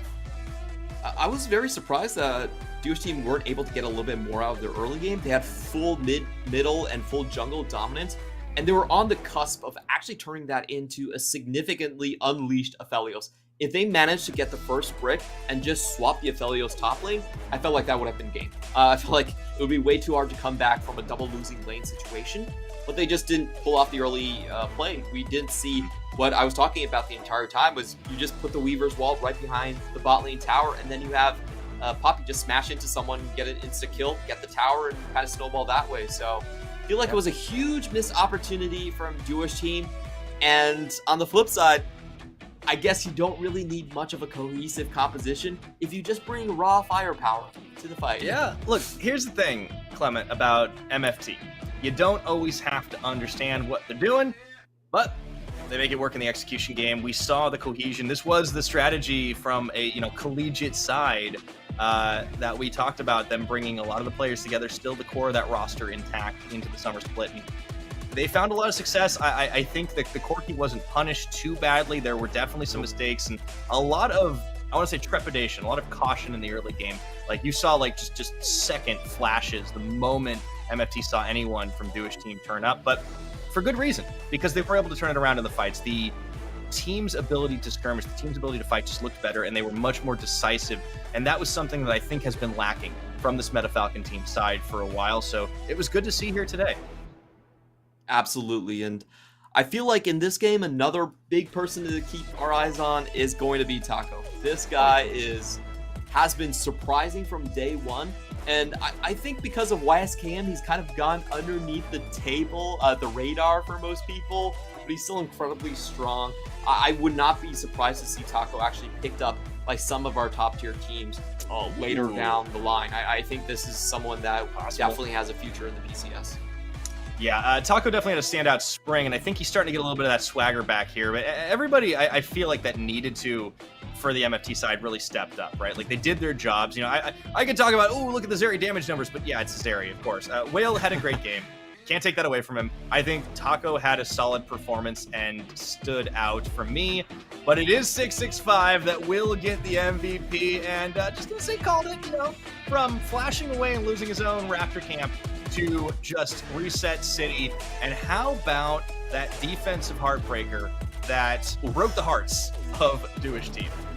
Absolutely beautiful. Gave them a 4-kill-to-nothing lead, snowballing right into the Baron. And I feel like this is what we want to see out of 665. I don't think he's been comfortable playing mainly in a Poppy role. He definitely likes to stick to the back line, be more of an AD carry. And with Home2 in the roster, maybe that will stabilize and shift them into something more like a sort of dive or 1-3-1 composition, that we actually saw them trying to run this this game here. So interesting developments in MFT lane. Yeah, liking to see they get a win on the board, but after the break, we will be bringing another edition in the Battle of the Banks. Don't go anywhere. We'll be right back. CTBC Bank is Taiwan's top financial institution, but we're not stopping there.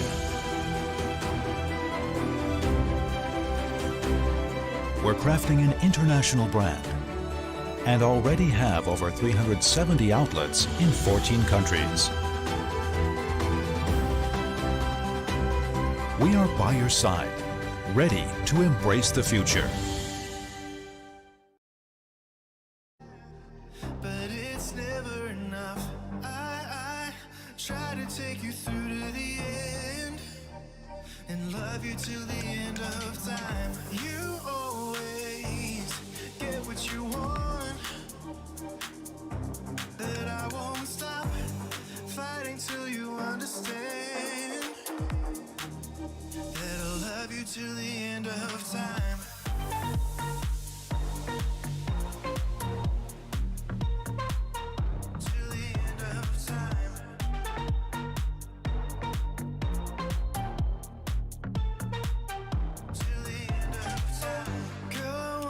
Every night, come on over. Girl, we do this every time, come on over. You always get what you want, that I won't stop fighting till you understand, that I'll love you till the end of time.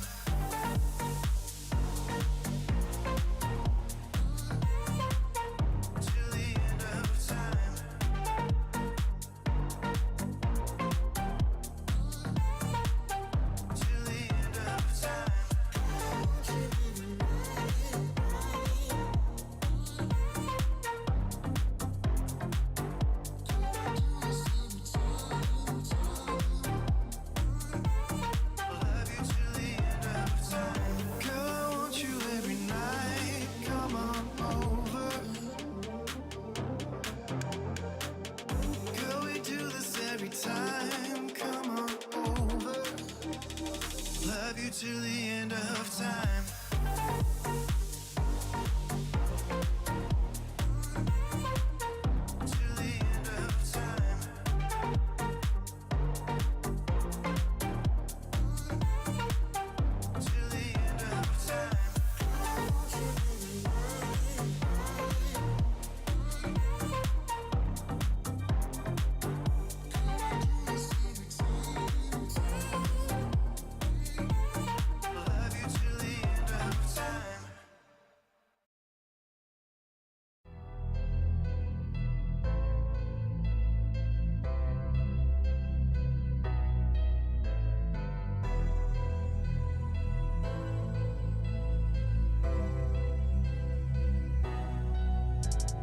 Dream I was chasing, I was facing intimidation, but I stuck to the basics. None of that public relations, the rest of y'all was out on vacation.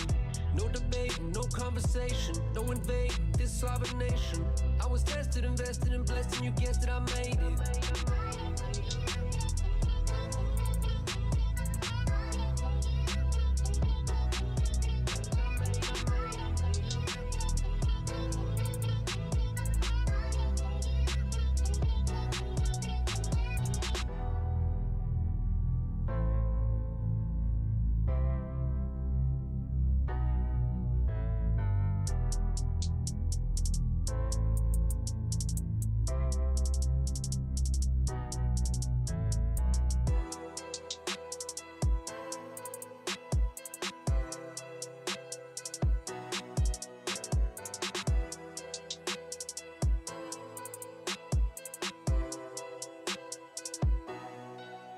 I had a dream I was chasing, I was facing intimidation, but I stuck to the basics. None of that public relations, the rest of y'all was out on vacation. No debating, no conversation, no invading this sovereign nation. I was tested, invested, and blessed, and you guessed it, I made it.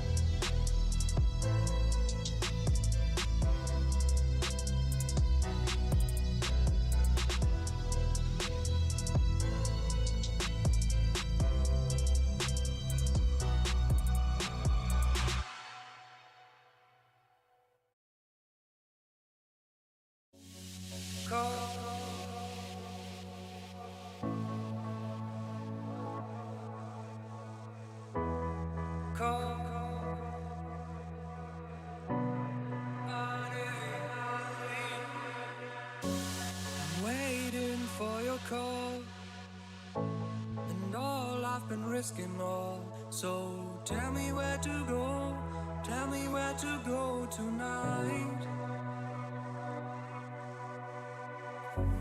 The cold is caving in, my patience paper thin. So tell me if it's wrong, tell me if it's wrong or right.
Call, and all I've been risking all. So tell me where to go, tell me where to go tonight.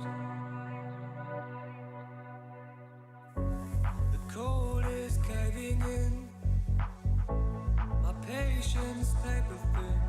So tell me if it's wrong, tell me if it's wrong or right.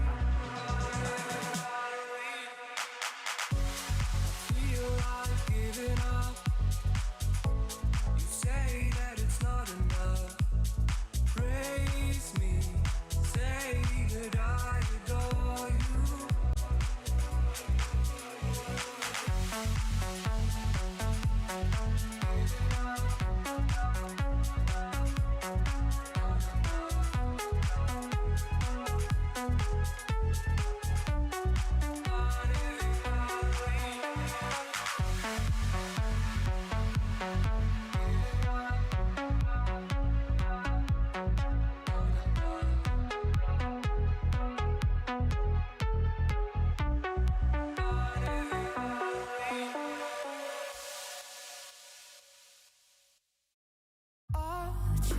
Is a feast for the lions.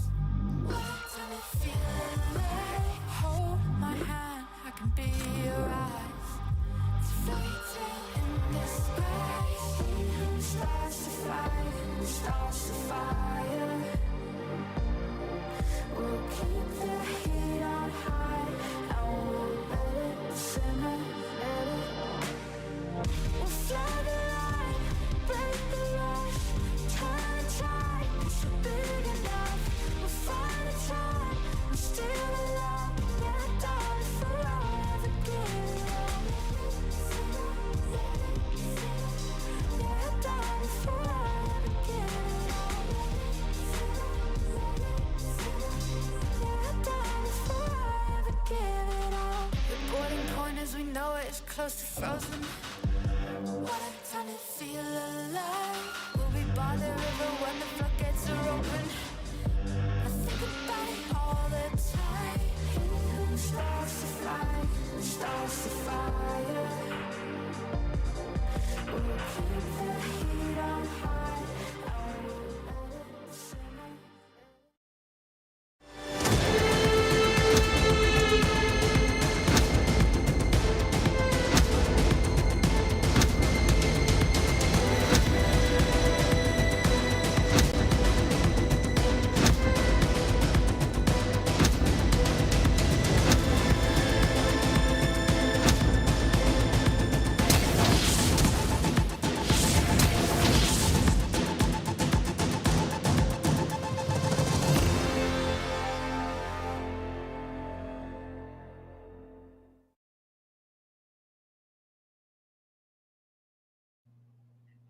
All right, everybody, welcome back once again to the PCS. Right in the middle of the day, we got ourselves a good old installation of the Battle of the Banks, and It's going to be a good one if the previous precedent set has anything to go by. But before we get into that, I do want to thank our wonderful sponsor, CTBC Bank. Their team's even playing today. It is going to be CTBC flying Oyster as well on the Rift. So really exciting to see if they can topple Mega Bank Beyond Gaming. But thank you so much, CTBC, for always being by our side. Now, Clement, here's the thing about this matchup. Despite CFO being the more consistently dominant team since they joined in spring, Mega Bank Beyond Gaming have a 3-0 over them in this head-to-head. And I'm here today to give you a breakdown on how to tackle CFO. The number one thing that Beyond Gaming always does is they put Mission in tilt mode. They always target him early by the ganks, and they ban a lot of his champions. In the last matchup, they actually quadra-banned Mission, forced him to play a Syndra, and then just see him kind of unravel. We do know that Mission is kind of known for having a tilt mode, where he just wanders the side lanes and is way too passive in team fights. Beyond Gaming have found out the magical buttons to just put him into that mode. The second thing I think CFO are not that strong at is team fight cohesion. They are known for being great individual laners, but when it comes to team fights, there are a lot of teams that would actually take over them. I think DCG, J-Team, and I would say even Beyond Gaming are more cohesive in that scenario. So what Beyond Gaming have been doing is just hard targeting Shun in these team fights. They all rush at him, kill him before CFO can react, and we've seen them actually come back in spring while being down 6,000 gold to win a game versus CTBC. Yeah, I think that's got to be weighing on the minds of the CFO members right now. And if you think back, the last time this squad lost, it was against Beyond Gaming. They're currently rocking a 4-game win streak, but back in early week 3, they did drop that one, and it was exactly as you said. Mission banned out a bunch, ends up on that Syndra, and shouldn't just focus down, never got a chance to get to the late game. This is the team that did it to him. Lee Kai, Husha, Minji, Wako, and Kino, and I think their strength, it really does have a lot to do with their fighting coordination. Not even always as 5-man units, though. They are very, very good in the skirmishes. Yeah, Beyond Gaming is such a fun team to watch because they always have that sort of hero's arc where they come from behind to then come out triumphant.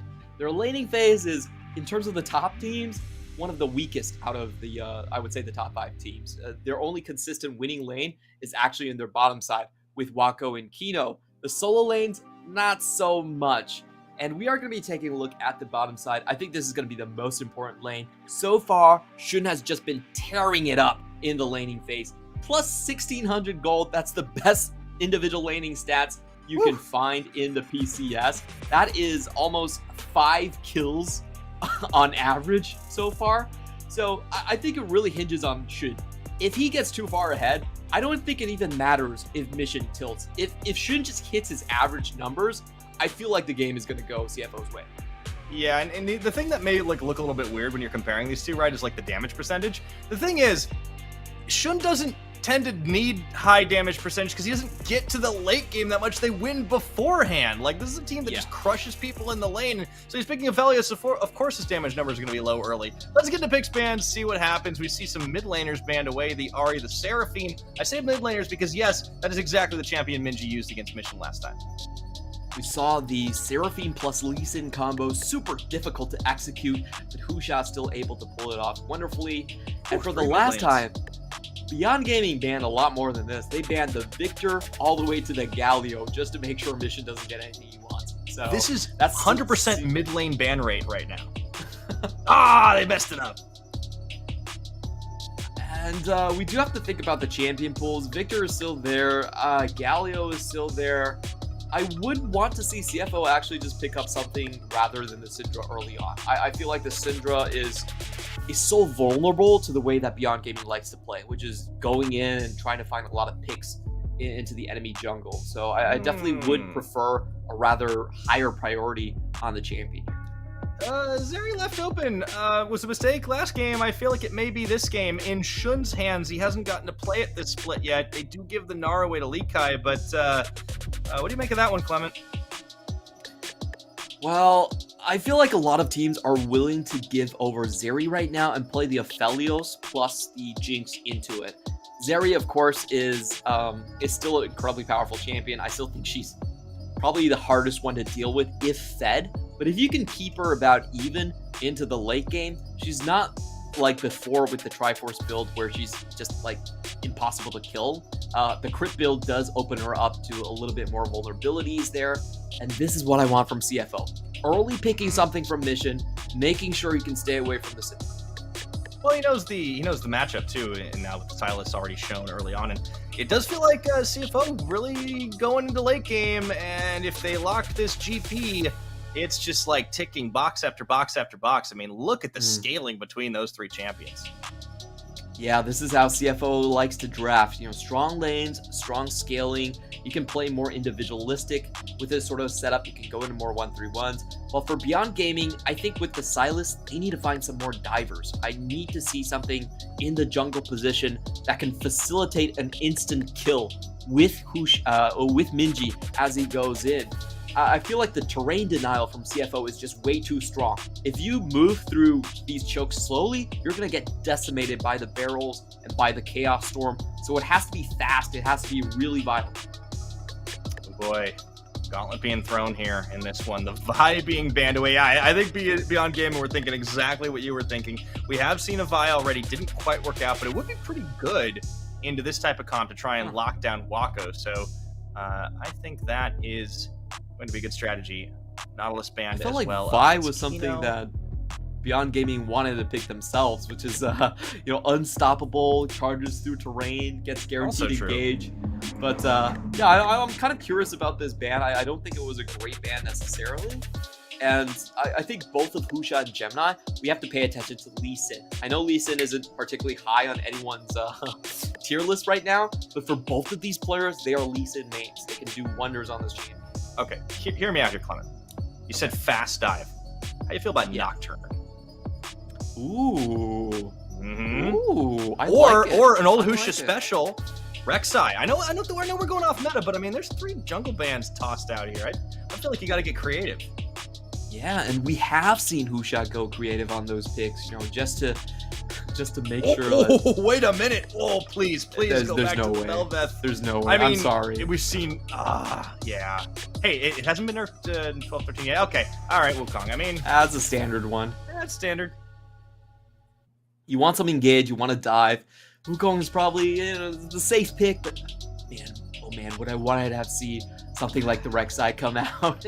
Look. I mean, look, it works. It's good. It's consistent, but it's like going to your favorite restaurant and just ordering an old favorite meal. You know exactly what you're getting. Sometimes you should just toss a bit of spice in there. Throw caution to the wind. Yeah, this is why I'm a play-by-play caster and not a coach. But anyways, we're gonna see the Viego match by Gemini on the other side. So, how do you like what CFO's bringing to join into their lanes?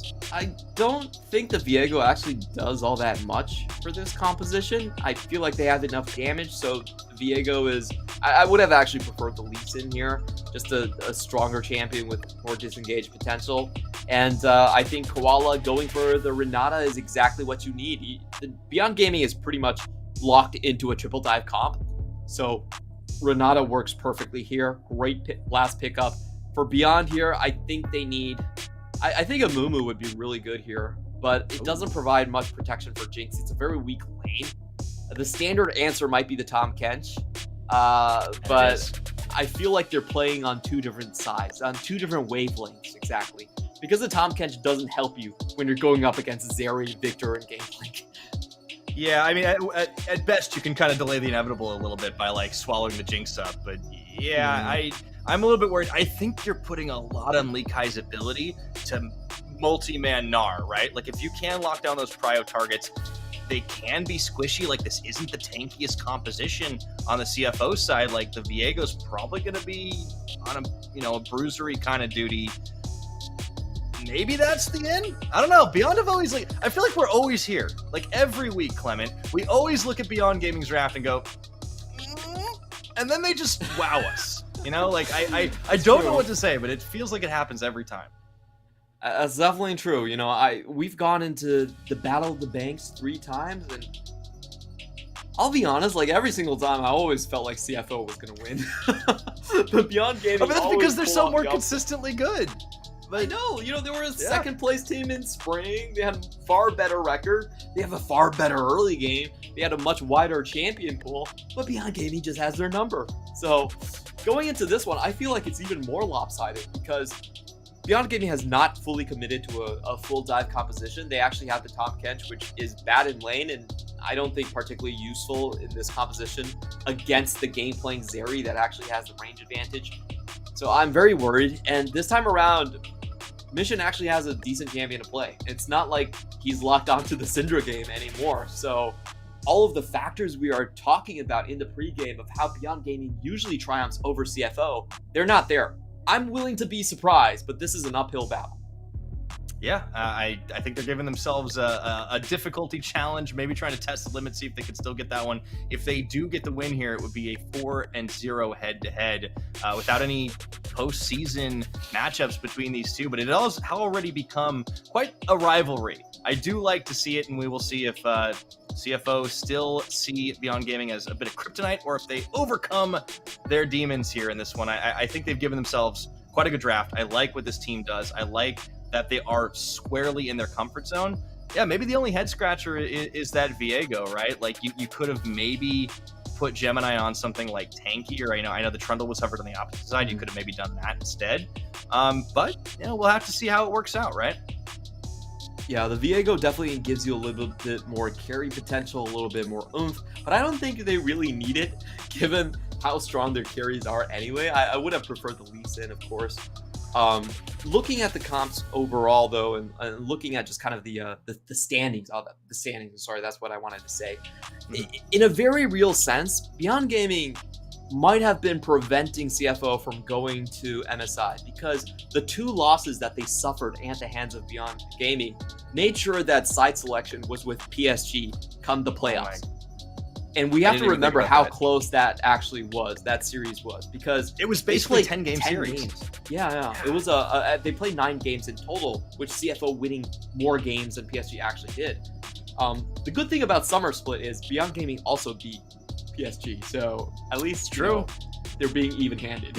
It feels like every split gets just a little bit more competitive, and we were talking about at the beginning of the day, like our top 5 teams just all looking so good here. Beyond Gaming, like they're the one squad that is not like part of the J-Team universe or PSG Talon, but they of course made a big name for themselves last year. They were the new kids on the block then and stepped up massively and kind of were the big challengers. They did the same thing to PSG that they are doing now to CFO. Like this is a team that just somehow knows how to take down these otherwise unconquerable Titans. And I think that's why you can never count them out of a given game.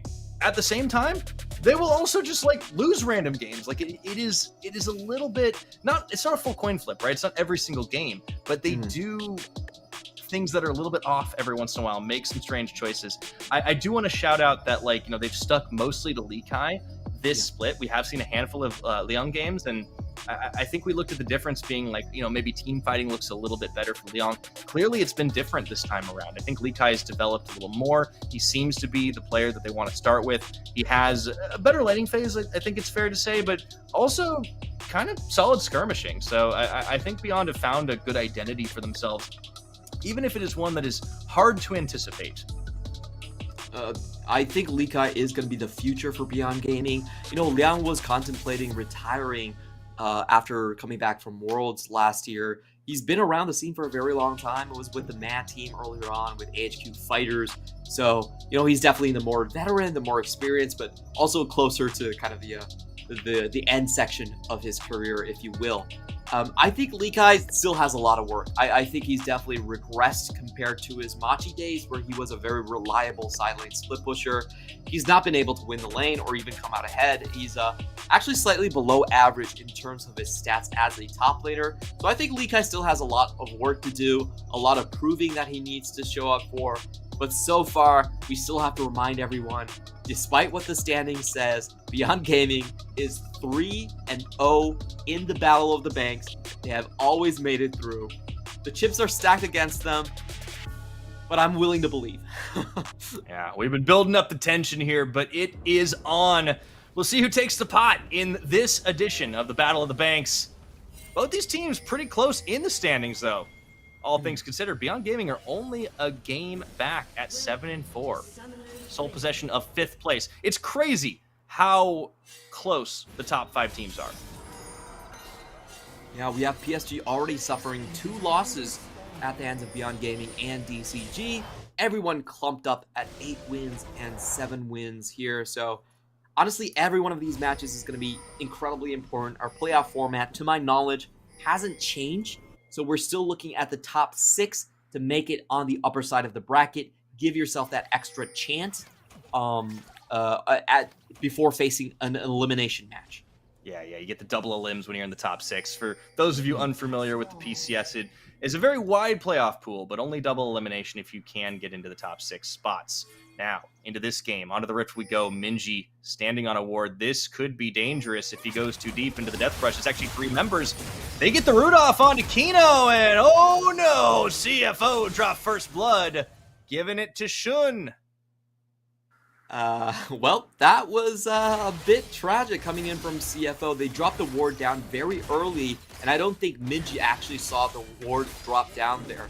So Beyond Gaming, they try to give themselves a better laning phase because of how weak their lane matchup actually is with Kino, with the Tahm Kench versus the Renata Glass. They try to venture in for a potential vertical jungle to cancel out the bot lane disadvantage, and they get caught red-handed. CFO definitely knew that they were coming in. They had the full stack, handshake into easy pickup kill.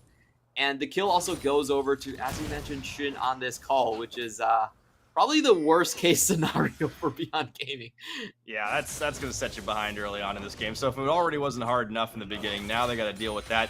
I will ask, is there a potential silver lining here? Because Shun burns Flash to secure that kill. So maybe we see an early Husha gank. I mean, he's definitely the player for it, but they got to survive first. Kino, he's in danger of going down again. Yeah, Shun taking a lot of damage, though. Good response here by Wako, using the lethal tempo. A lot of times you can miscalculate how much damage lethal tempo does earlier on. Massive amounts of attack speed. And yeah, I agree with you. I feel like this is going to be a very swingy bot lane, because if Shun manages to, get ahead with the kill plus the call, then he's essentially up like almost 700 gold at the start of the game. Mission though, he's caught right now. Oh, burn Flash a little late. He's trying to limp away, but can't quite get away from Husha. That's a nice play for Beyond in the mid lane. So Operation Tilt Mission is clearly still the name of the game. I feel like Mission tilted himself. You don't do that right in front of a Sylas. You have to push the wave even further in for that ward to be comfortably dropped there. And, this is, I think, as a player, my biggest criticism of Mission is he typically doesn't have the best coordination with his jungle. If you want to drop that ward, you have to bring Diego along there. You get caught, you're instantly dead. If Beyond Gaming just go onto him with no hesitation, he doesn't have a flash, and his wave is not in a good position. Yeah, Minji's got to be very, very happy with how that all went down. The kill does go to Husha. Checking in top side of the map, of course, we'll just see the kills, or the damage a little bit back and forth. Rest already getting a good push on. You talked about how Likai's laning just hasn't been as great. Well, Rest has been honestly pretty solid, and now he's built up a wave. Likai's having a hard time. Husha is here, but Rest should be able to get out of danger. I mean, there's no Cyclone, so the knockup wouldn't be available. It's pre-6. Rest can just keep harassing Likai here. Yeah, I think Rest is very comfortable. He does have this big cannon minion wave building on, and he knows that the Wukong doesn't have flash, so the chances for him to actually be chased down here are rather slim. I do think this is the correct play to continue to just push on here. Looking at Beyond Gaming's plan, I feel like there's a couple things they could do in the next couple of minutes. Minji, he has his wave shoving towards him. That's a repeat gank. And also you have this bottom lane that's pushing up with Shun with no flash. So I expect Husha to focus his efforts on the bottom side and try to find a gank opportunity. Well, he's close right now, sitting in that jungle. Farm off, but already starting to find some free fire. I do love watching the Jinx versus Azeri. You get the burst fire and the pow pow just back and forth. Two champions that have some similar animations. Ooh, nice pull in from the handshake of Koala, letting a little extra damage onto Kino. You talk about how this Tahm Kench can suffer in the laning phase, and you're seeing it happen. It's a very difficult matchup for Tahm Kench to play. He cannot dodge the handshakes very well, so he just gets pulled he's a big around boy. on the map. And Gemini, we got spotted. Spotted on that control where Minji immediately turns for him, though, and into the gravity field, but Gemini is already out of there. Husha finds the killer instinct. Wow, I don't think CFO or us really saw the damage in that one, but Minji... Gemini didn't flash. I don't think he thought he was dying, you're right. That was such a huge chunk of damage so quickly. CFO were still banking on the gravity field to save them, and it didn't work whatsoever. They just straight up bursted him through. Yeah, oh boy. Meanwhile, Kino going for a little bit of a dive. That's Shin hopping the wall. This is another reason why it's a little risky. Sure, you can go on the Abyssal Dive, but, I mean, Spark Surge over the wall. Yeah, I love that play from Shin, just stepping over the crowd control. They take another big chunk out of Kino here. Though we do have to mention that Kino actually has the teleport, so he can afford to go for a lot of these risky trades and make it back to lane just okay.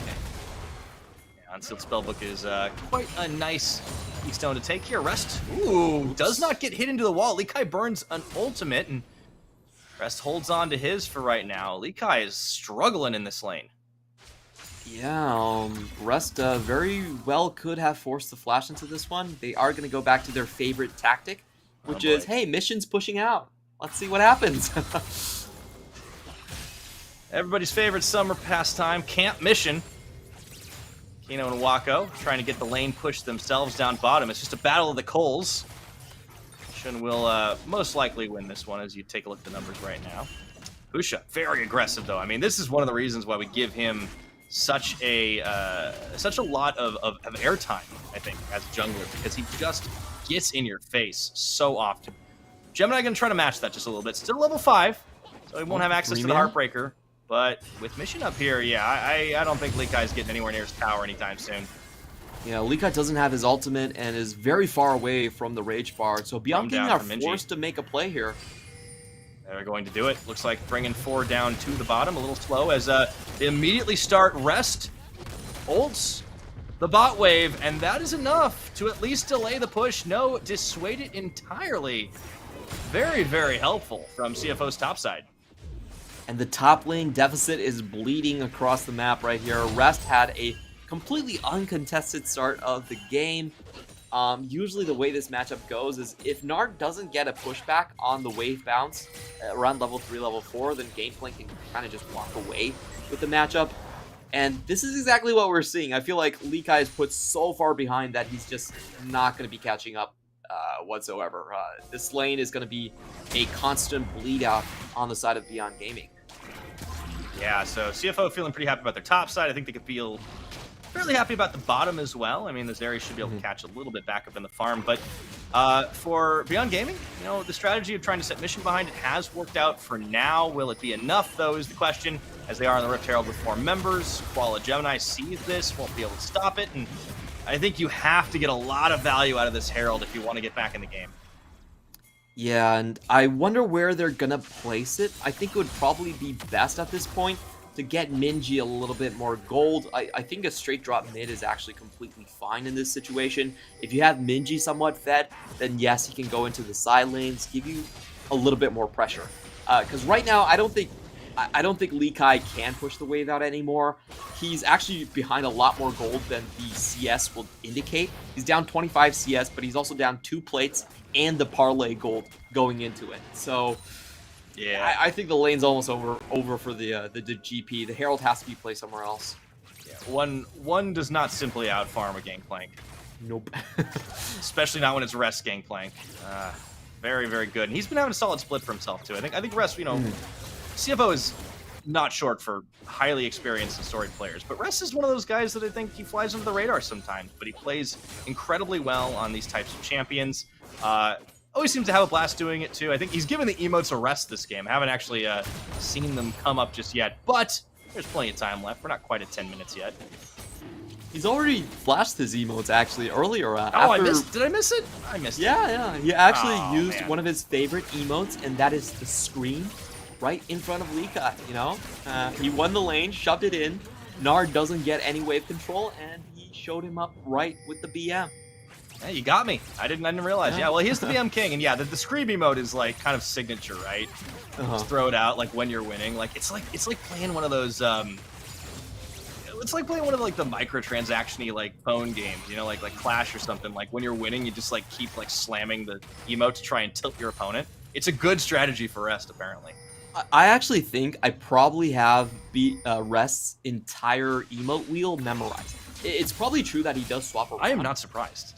But there is the scream, there is the crying Amumu, there is the white flag, and there is also the Husky lying in a pool of tears, which he actually uses against Beyond Gaming when they actually had Husky on the team. So there you go. Oh my goodness.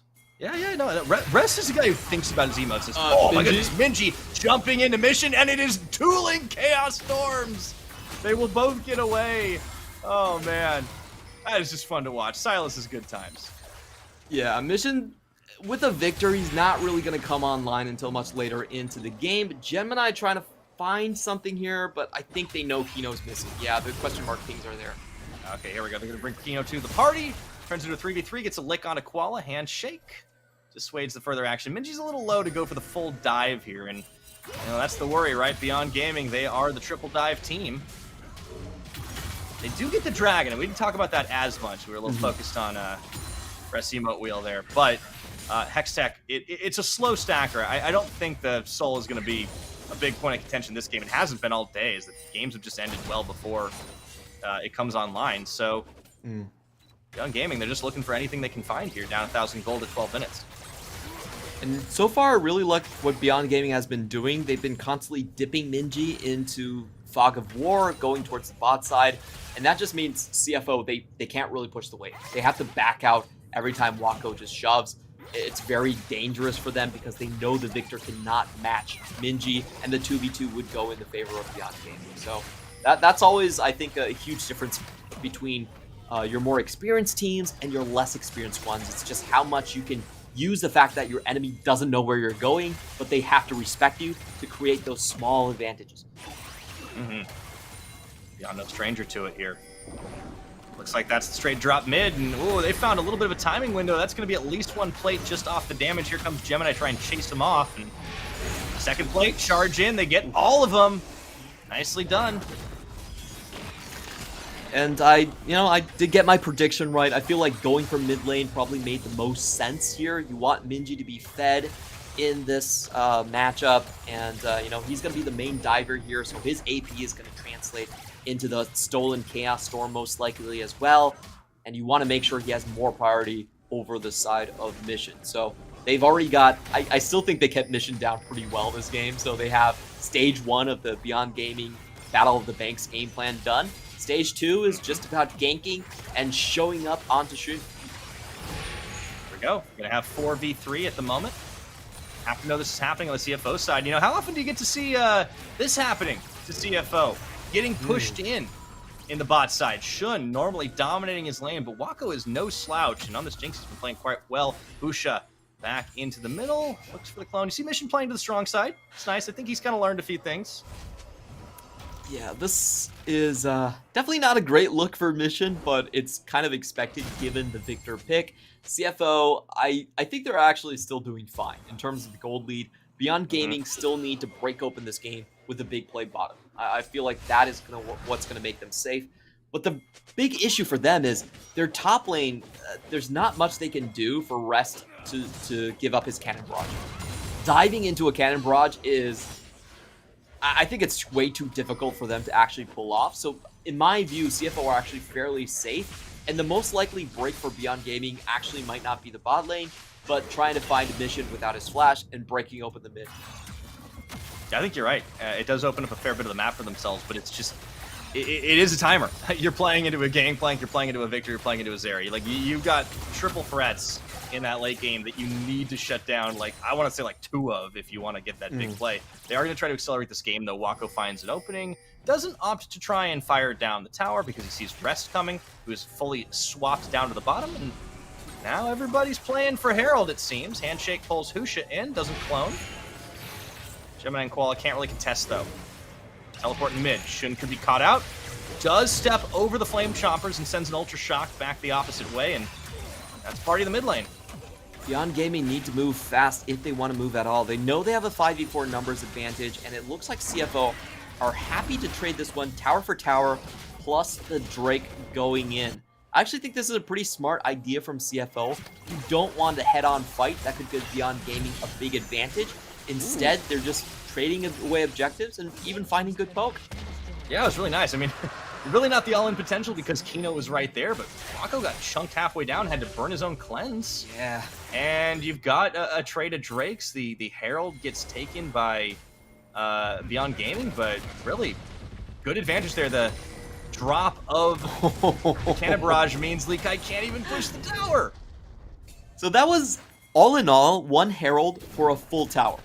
That was definitely in advantage for CFO here. They get so much of a tempo lead as they deny that wave, buy themselves 30 seconds. Yes, the tower will go down, but think about where the gold is actually going. 1 is on Lekai, who, you know, doesn't get any plates here. He's still not going to get back into the game. And on the other hand, it was CFO force-feeding Gameplank with the first Brit bounty. Yeah, I think that's something that you've got to watch for. Triforce, of course, matched on both sides, but look at the extra items that the Gangplank's already bringing out into this game. It's just a champion that, like, once you start getting those stats from the items, it is so difficult to try and match anywhere on the map. Side pressure, not to mention the Cannon Barrage makes such a huge difference. Yes, you can seal it away. We saw Minji doing that in the mid, but oh boy, it's not going to be the easiest. So, yeah, in addition to the Triforce, Executioner's Calling, he's got the Warhammer. They do get the catch-off on Kino as well, and man, they just shred him down. Oh boy, Shun adds another kill to his bounty. Oh boy, Kino actually being a little bit too adventurous with his W right there, gets caught out. Great handshake.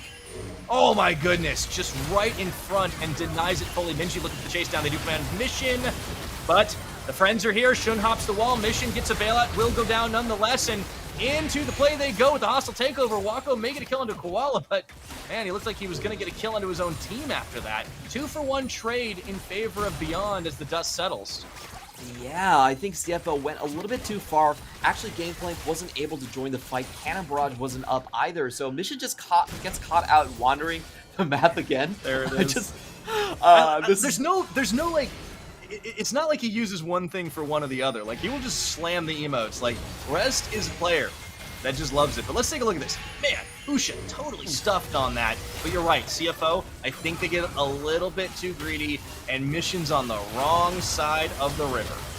I gotta say, that was greedy as hell from Mission. The pathing there was so bad. He actually walks all the way up the ramp onto the enemy side of the jungle and just gets caught out. So, you know, if you see Mission normally, he's great in lane. He's this super strong late game carry. But if you put him behind, he is kind of known for just kind of getting lost in the woods, if you will. Yeah. Speaking of behind, Rest is doing all it can to continually deny Lekai any sort of gold advantage, but Beyond looking to push into the mid. However, Mission, okay, he's caught out again this time, but the team is there to try and chase him back. Towers in the fall. Here we go, Gangplank ulti from downtown, and the hostile takeover stolen and pushed back away. Minji, though, forced to flash and dash to safety. The CFO, they got plenty of firepower as well. It's Beyond who get cold feet and have to dodge out. So Beyond Gaming take the tower, but they lose so much HP, they're going to lose the entirety of the map here. CFO have a great chance for just setting up for future Drakes. We have that in about 90 seconds. Lekai still not a threat whatsoever. Oh, nope. You can tell that he can get bursted down so easily. He's trying, but yeah, just the stats difference is starting to show up here. So, another tower knockdown for CFO, keeping pace well and finding answers. This is turning into a very scrappy game, Clement. You can see both teams very, very hungry. Yeah, and I really want to see Mission go a little bit earlier into Zanias. Just keep himself safe here. Yeah, please. It's not the standard build for sure for a Victor, but I think in this situation where you're going up against triple dive and you've been caught out this many times, just go for an early Zanias. No, make sure you're foolproof, and you can just let Rest carry the game. Yeah, that's the thing, right? Like Rest is going to be able to carry. You're going to have a late game Zeri that will do a lot. It's such a huge difference. Like, Rest is a full, like, he's like, yeah, he's pretty much like a full item. I guess he's a half an item ahead of the Gnar at the moment. With the, you know, Kempunk Chainsword already completed. Like, it's 20 minutes into the game. Like, you've got a late game win condition that is going to be almost insurmountable. Mission, just play safe. That's all you got to do. Yep. That's all I want for Christmas and for CFO, for our top financial institution in the island. Hey, they're not please, stopping there, mission. Clement. That's probably they're I'm look. not- They're by your side and they're ready to embrace the late game at this one. So we'll see if it happens. Yeah, that's burned into my brain. It's Appreciate the it. greatest advertisement of all. Honestly, it really is. Like it's you know I've come to appreciate the cinematic aspect of that particular advert, and you know we'll get into that a little bit more later. Beyond, I they feel get like it's themselves the, another dragon. They're doing okay. the Silver Scrapes effect. If you listen to it for 7 hours on straight, then it instantly forever. becomes a classic. Because everything you listen afterwards, you have to compare it to that commercial. You know, you're not wrong about that for sure. I definitely think it's an absolute banger. But while we're on the subject of like Okay, good sorry. songs too, I want to give a shout out to Dodo Sin over there in LPL, the old school days. So I feel like that was like on the level. But you know, only the old school LPL fans will remember that one. You're gonna have to. I'm gonna have to Google that. Oh, you don't later. know Dodo Sin? Oh, Clement, like I I've had it gotta mentioned. I gotta send you a mixtape after this. All right. Yeah, it was that was the LPL's Silver Scrapes for a while, man. Our play-by-plays are Hey. dropping mixtapes. Yeah, let's go. Yeah. Gemini. Hey man, Roth is showing us all up, so we got it. Anyways, Ultra Shock Laser over the wall here. I love that these teams are both looking for an opener, looking for the scrap. There's so much damage on both sides, and I kind of feel like Minji has gotta. He's gonna be the X factor here, right? Look at these ults that he has to steal. I would say Cannon Barrage is probably the one with the most immediate impact, but Mission for sure is probably the best one. So either one should be the one that Minji is going through, and he's just looking for burst potential here anyway. I will say Beyond Gaming actually has a lot of threat in this situation because CFO don't have anyone to face check. Whoever goes in can instantly just be killed by the CC chain. Abduct into Abyssal Dive will do that for you. So CFO, I feel like, have to just skirt around the corners and just play with blue trinkets and play with their poke tools to face check instead. Makes a lot of sense. Try to play it out a little safely here. It's a dicey game at the moment.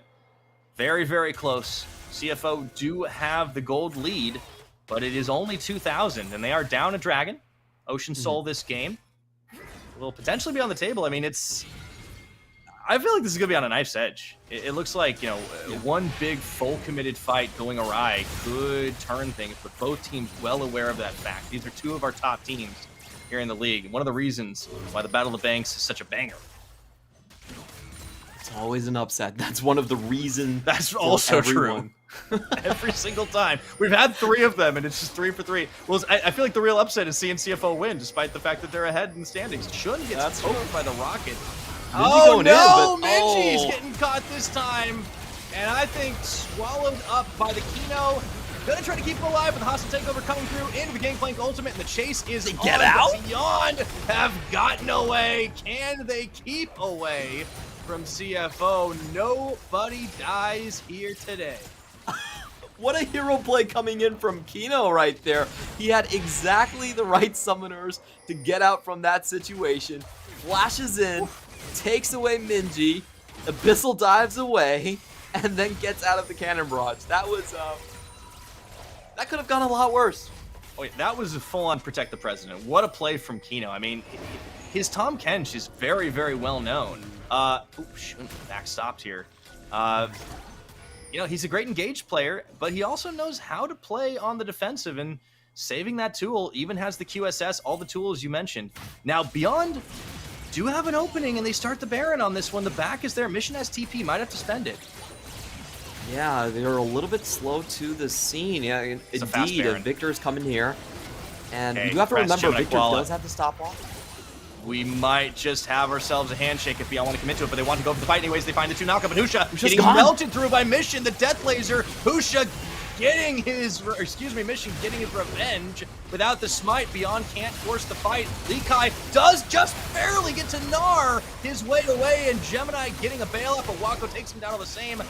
Now it's chasing onto him. He flashes away the barrels, and everything's dropping down as Kino goes gold. Mission taking out the Jinx, and it's all CTBC Flying Oyster flying high in this one.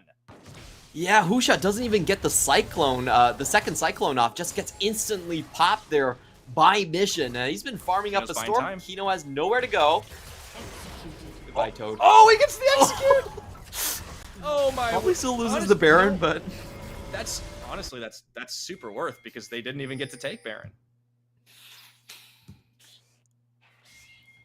That's true. That's true. Yes. Hey, look, I'm just saying, silver linings. All right, it's 5-5 in kills. That was I thought CFO would turn for that, but they instead tried to chase Kino. Let's look at that fight again, though. This setup, I think Beyond thought they had a more HP on Husha than they did. Yeah, the problem here was that Lukai has absolutely no rage when CFO actually finds him at Baron, so he's not able to engage. Husha is the one that goes out of the pit, but he's the one with the smite, so they instantly have to back off of this fight. I will say that Gemini goes a little bit over-aggressive at the start of this one, allows him to trade back a single kill, but you can tell Victor is now officially online, and he doesn't take no prisoners. Yeah, so that whole thing about playing safe, like, all right, he's like, I'm putting my carry pants on. I deserve it after that laning phase. 26-26, we got 2 dragons apiece in the game. A CFO matched it, and Baron not taken, but doesn't matter. They can just push in and chase down Wako. Ooh, boy, those Chaos Storms are starting to tingle. That's going to be another tower taken. Minji gonna match on top side, though. Minji has to be the sole carry right here. He has to go in and just snipe out, I think, Victor. If he doesn't get that, Victor just does way too much damage into the late game. Here's the TP. Teleport out. Oh, there he goes. All right, can't stop him. Does burn the TP, but he is out of there. So the game continues to turn just a little bit. CFO with the gold lead. I gotta tell you, Clement, I still don't know how this is gonna go. The late game, yeah, CFO are looking incredibly good, but Beyond are still trying to make these moves. I will say there's a couple of interesting things here that we have to pay attention to. The first one is that CFO, on rest, he does have that Sorelia's Grudge. So if Beyond Gaming take a fight, they're not walking out of it. The slows are going to be there. It's going to be so hard to get away from rest. But on the other side, we have Wako right now with a big power spike over Shun. Wako right now does more damage with the 3-item, with the Infinity Edge. So if Beyond Gaming find a decisive fight, they get the early burst down, they could win this. But if they don't get those critical finds, on the flip side, I think Russ is just going to clean house. So, very, very close fight. I think it's an all-or-nothing fight. You're not going to see a lot of people walking away from this one at the end. Yeah, I think the prediction is this game's probably going to end somewhere around the 30-minute mark, one way or the other. Husha, ooh, gets spotted on a potential flank here. Rest looks to chase him down. This could be trouble for Beyond Gaming. I think they were hoping for a big multi-man cyclone, but he's going to try to use it to try and carve his way out. Gemini keeps him locked up. The handshake. Minji gets caught up in the mess as well, and that's going to be not 1, but 2 kills down. Just a matter of time here. A risky play from Husha. It does not play off whatsoever. Beyond Gaming are just going to give up the Baron. I understand the idea of trying to find a sneaky flank, but honestly, his sweeper wasn't even on. Walking through that much distance and just praying that there isn't a ward there, I think that was way too risky. It was totally not worth it. A little too bold. So they get an inner tower, but yeah, 5 members of CFO have the Baron. This is going to be the go button for them to just start the siege, and it is a pretty beastly one. I mean, you could just... The lasers are going to force you back on both Zeri and Mission, and Victor, rather, and you know, if you get too close to the barrel chain, you're in some serious trouble. They may not even get into the fight if they just put one wrong foot too far forward. Yeah, CFO now will have full map control. They can turn around, and we've been talking up their comp this entire time. It's all about terrain denial. You're not going to walk past these barrels or this Chaos Storm, so I feel like CFO have a lock on the next Drake. Beyond Gaming probably have to give up all of their outer turrets, their jungle, and the next objective as well. And I just want Beyond Gaming to remember, if they want to fight, it has to be an all-or-nothing fight. You're not walking away from rest at this point. You have to make sure that you're in it to finish it.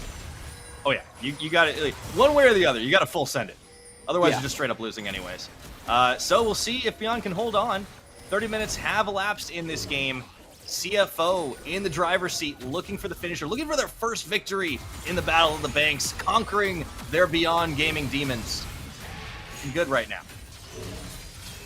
Can CFO actually go beyond Gaming? Plus Ultra. Yeah. Yes, I am a secret weave. Everyone knows now. Teleport. There's the flank. Here comes the flank. Oh, I don't know if they saw that. They can't get over the base. Oh, yeah, I think they know. They definitely Leakai, see it. They definitely see it. Gnar bar. Okay, game is up. It's a nice try, but you might have just fed your Gnar over. Let's see if they can get something off the back of it here. They get one Gnar. No, 2 knocks. They caught Rest. Can they delete him before he flashes back into the team? I don't think they can. They tried it, but it just wasn't enough. Getting shredded through. That's the ace. That'll be the base. And CFO, the Flying Oyster, will in fact be flying to victory. CFO finally take back their namesake.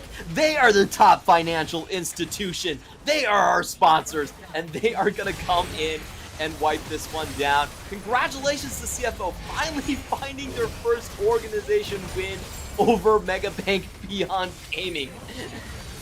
Well done.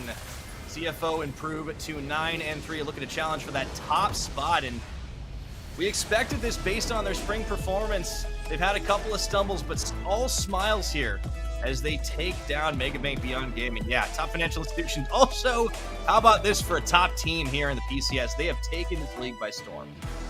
What a great Chaos Storm, to performance be for exact. them. True.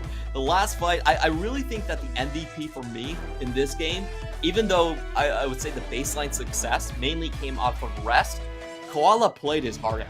Koala had so many good handshakes, and his last hostile takeover hit everyone on the side of Beyond Gaming. Beyond Gaming didn't even have time to settle their dispute with CFO, another financial institution. They were just, settling debts amongst themselves, and they didn't have any time to turn around. It was a hostile takeover, man. It's, hey, look, business is cutthroat. I'm just saying, especially in League of Legends. You gotta be careful when you're up against a Renata Glaskin.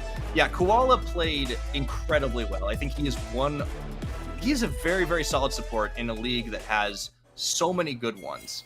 And credit to Kino too, but this was the start. This was the attempt. It gets seen. CFO just have great ward coverage, great vision. It's a good Gnar, but not good enough to win Beyond Gaming this game. Yeah, Shin instantly pops back out, and you can see the ultimates here layered over even the Cannon Barrage and the Chaos Storm. That is a wombo combo if I have ever seen one, and in a blink of an eye, Beyond Gaming simply evaporates. Oh man, yeah, so the first win in the head-to-head all-time there for CTBC Flying Oyster. Very, very good. We knew that they had every advantage from the draft in terms of comfort, in terms of what they were going to be able to do. Maybe the one question mark was the Sviego. Didn't even really need it. I mean, yeah, like Gemini was still around. He was still making plays. He was setting things up. Doesn't matter. At the end of the day, they were able to neutralize a lot of the threats on the Beyond Gaming side. Mission untiltable, perhaps. He did have a few question mark plays, but he still scaled up. He still had the edge. And this is what happens when you give him the champions, the tools to succeed, and you don't win elsewhere on the map. I feel like, unfortunately, there was a couple things that Beyond Gaming did wrong with this draft. The Tahm Kench in the end didn't do anything. I think the Tahm Kench was a complete dead pick. One great save on the Silas. That's the highlight play for me. But you're right. Like, honestly, that was just kind of saving Ninja from himself, and it was not the most impactful support play. I feel like they needed to full send it with an engaged composition. The ban on Vi was super weird. I honestly feel like this Vi ban was them banning something that they wanted to pick themselves. Exactly. I would have loved a Nocturne. Like, imagine, this is a team. I was saying it in pick bans. Like, this is a team that they're good on wards. They're gonna be trinketing everything. Just turn out the lights. They're gonna scatter. The coordination. Beyond Gaming have had better team fighting coordination when they know. Why not play into that? Give yourself the edge. But they had a bit of an oopsie in the draft, and I think, Clement, you are very vindicated because you've been saying this for weeks that Beyond Gaming have some scuffed drafts, and they don't get punished for it nearly enough. They did this time. They certainly did. A couple of things I didn't think Beyond Gaming went well for them. The top lane was way too far behind. It was without jungle interference, and he was already down 20 CS before the dive came top. And then Leakai was kind of a non-factor in the entire game. Tahm Kench, really weird pick. I'm not sure what they were supposed to do with that one. I would have much preferred an Amumu. You just full send it. Yeah, you want to go in, you got to go in together. You got to hold hands. At least you can hit that R button, yeah. Yeah, I'm not sure what they wanted to do with that one. On the other side for CFO, I still think you saw a lot of weird plays from Mission. I hope this isn't a factor when it comes into playoffs, because I think there's a real chance that if Beyond Gaming somehow get to meet CFO in the upper bracket, they could drastically change the trajectory of our top financial institution. Oh boy, whoa. Yeah, it's a bold prediction, but it's certainly possible. Yeah, I think there are definitely still a few kinks to work out, but CFO, you know, this has got to mean a lot for them. Like for a team that, you know, sometimes hinges on the mental factor, Mission has to be very happy about this because he knows that Beyond Gaming had it out for him. But Rest, I mean, talk about steel mental as well, and just getting in the heads of his opponents. Coming up, the BM King gets himself an MVP award, and he was here, he was there, he was everywhere on this gangplank, and you could not keep the pirate down. Oh, and this is getting really scary because this split, Rest, he has a lot of those blind pick champions that he is still incredibly good at. You know, last split it was the Gwen and the Graves. This split, it's the Gnar and the Gangplank. If you leave either open, he's simply not losing lane. We haven't seen Rest punished the entire way. It's not like the previous splits where you had a top king, you had YS Cam, that could sometimes bring it to him. I think he's just been, like, you know, just riding out and just beating all his opponents. Absolutely. Well, CFO are flying high. We'll see if PSG can do the same up against Sem9 next. Don't go anywhere. CTBC Bank is Taiwan's top financial institution, but we're not stopping there.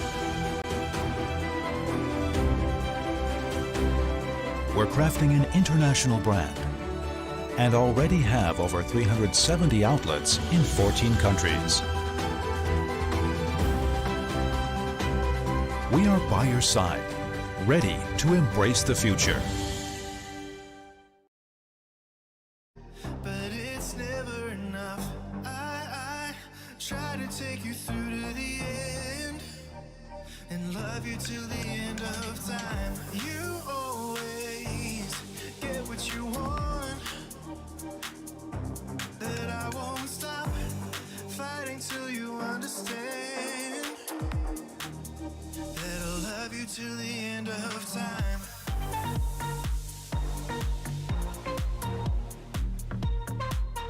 Till the end of time.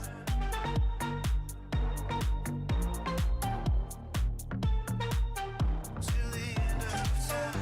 Girl, I want you every night. Come on over. Girl, we do this every time. Come on over. You always get what you want,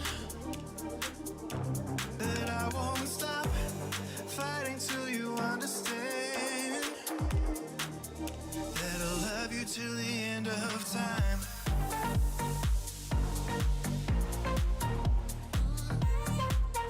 Till the end of time.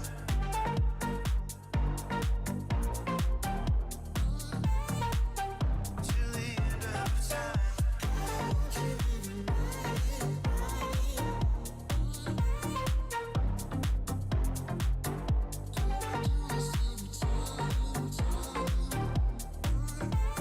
Love you till the end of time.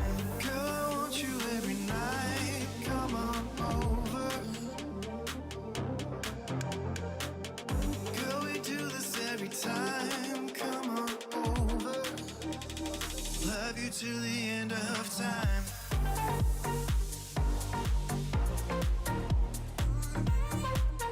Till the end of time.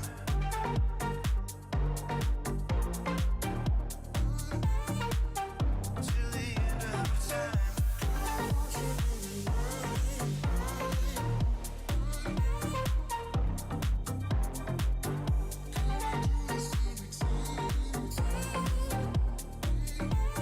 Love you till the end of time.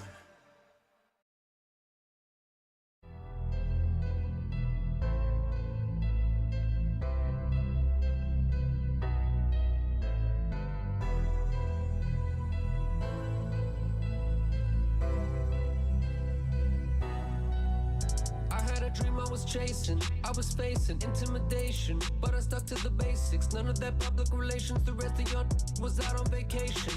No debating, no conversation, no invading this sovereign nation.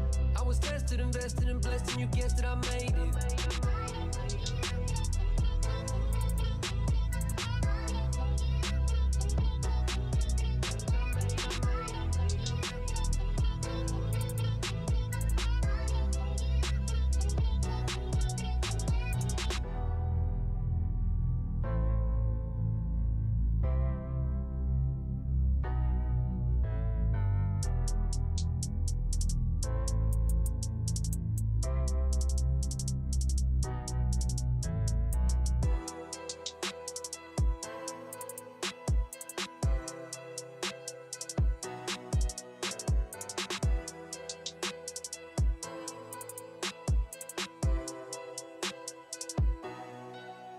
I had a dream I was chasing, I was facing intimidation, but I stuck to the basics. None of that public relations, the rest of y'all was out on vacation.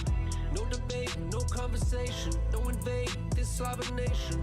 I was tested, invested, and blessed, and you guessed it, I made it.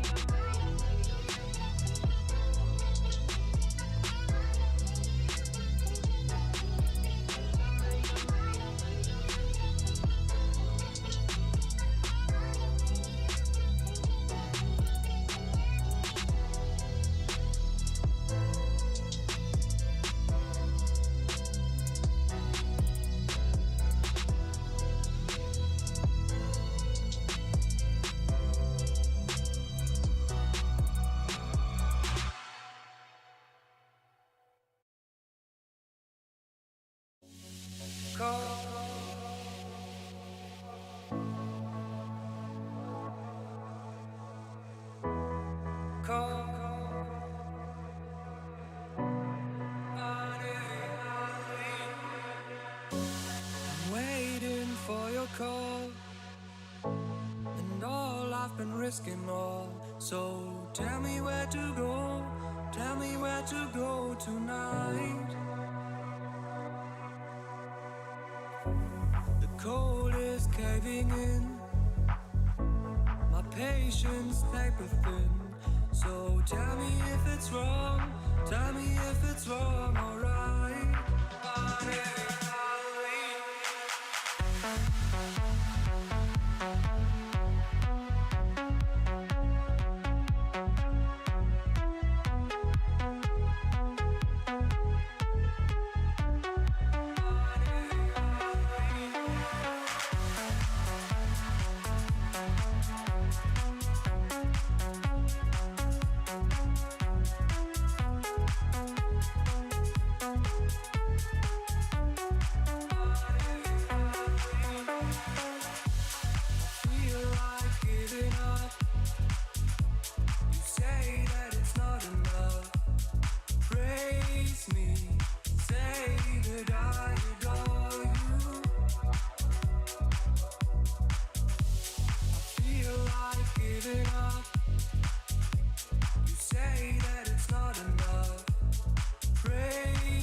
Call, and all I've been risking all. So tell me where to go, tell me where to go tonight. The cold is caving in, my patience paper thin. So tell me if it's wrong, tell me if it's wrong, alright.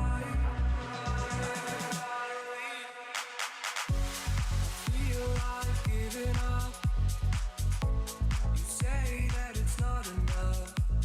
Praise me, say that I adore you.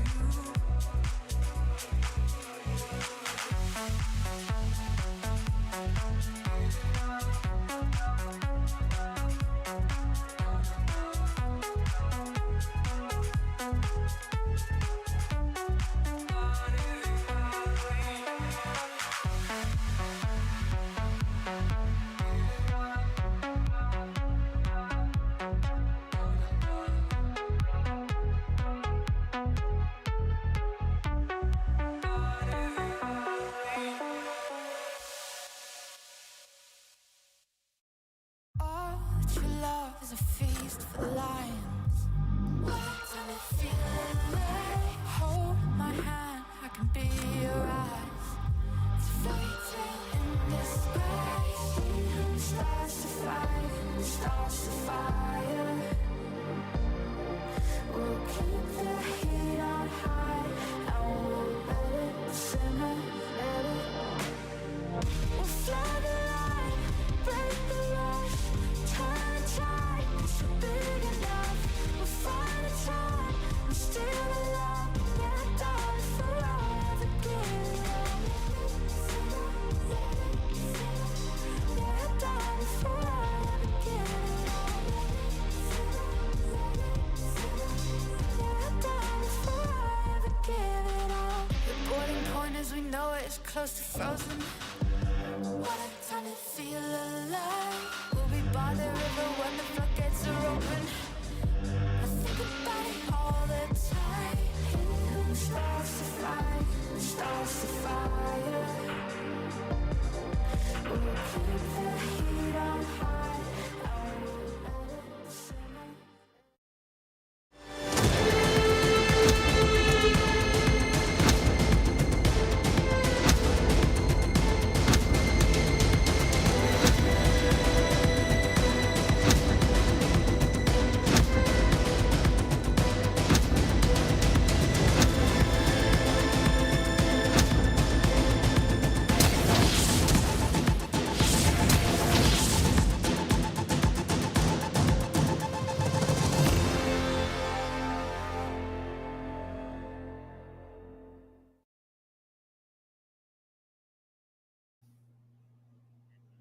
Hey everybody, welcome back once again to the PCS. We are marching on through the day. Some serious bangers, but up next here, we've got PSG Talon taking on Sem9. Before we get into that, well, the team just won, and they are, of course, still our sponsor, CTBC Bank, always by our side. Thank you very much for making the PCS possible.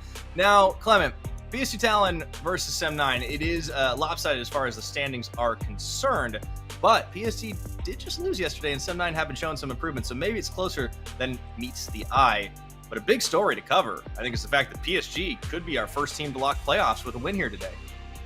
And we are going into this playoff angle a little bit differently from before. It's not at all surprising that PSG are going to go into playoffs. I don't think anyone is surprised about that, but it is a little bit later than usual, because in the previous splits, PSG has gone 18-0 and 17-1. So if you take a lot of that, it's their worst split ever. Yeah, they're 9-2 right now, which is actually a little bit slower than what we expected out of them. They actually weren't 18-0 last split, excuse me, but they were very 17-1, I think. Yeah, they've looked incredible like over the last several splits, and they've been very, very hard to beat, just in general. This split, they've looked a little more mortal. I think they're still working on some things, but this is still, make no mistake, an incredible roster. Hanabi L smiles on that top side. Buri and Gory, their Korean imports, have played well, especially Gory in that mid lane. And then, of course, Unified and Kaiwing. I think that bottom lane is actually been where some of the struggles have been. I think, Unified, we're so used to him dominating every lane. I think it's been a bit more of a toss-up, and I wonder if it's because of the rising stars of the other bot lanes in PCS.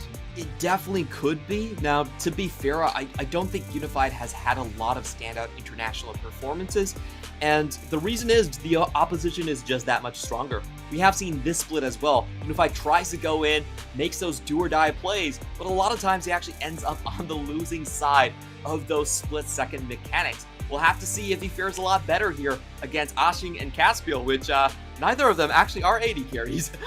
No, they're not. I love the Caspiel. This is a team that swapped so many times and mostly kept to the core players. No Name, of course, up top, Arashi in the jungle, but they've mixed around with the mid, the bots. Ashing, of course, a former coach, or still a coach, if you will, now in the bot lane position instead of the support or the mid. And Caspiel in support, where he has played a mean Nautilus, and I honestly think that might be the reason. He seems to be really good at getting those engages going. Yeah, we've seen a lot of interesting picks coming in from this bottom side. The Nikos, the Scions. Basically, their motto is they want to get in onto your composition. They want to lock you down. And they like to play wombo combo and aggressive comps, which I think is the exact kryptonite to what PSG are afraid of. Let's see if it works out for them. Now, comparing our head-to-heads to two very different junglers, and I feel are very different situations. Like, Bury is a player that we haven't seen a ton of because his team does so much heavy lifting, he hasn't had to. Whereas Arashi, well, he's put several teams on his back, and I think these stats show why. Bury's role is basically to pick Poppy or Xin Zhao and then keep everyone away from their carries. That is his sole function, I would say. And it's not a particularly taxing one. So I don't think we've seen the ceiling of Bury. For Arashi, his role is really different because, to be absolutely honest, most of Sem9 lanes do end up going negative. And what Arashi has to do is either pick up on those waves or try to farm himself up to be a legitimate carry. So, one is trying to keep their advantage and the other is trying to find an advantage for himself. Absolutely. Into picks and bans we go. Seraphine, Senna, both banned by PSG, and the Callista followed on the Sem9 side. So it's been all bot lane, although I guess you can consider the Senna mid pick as well.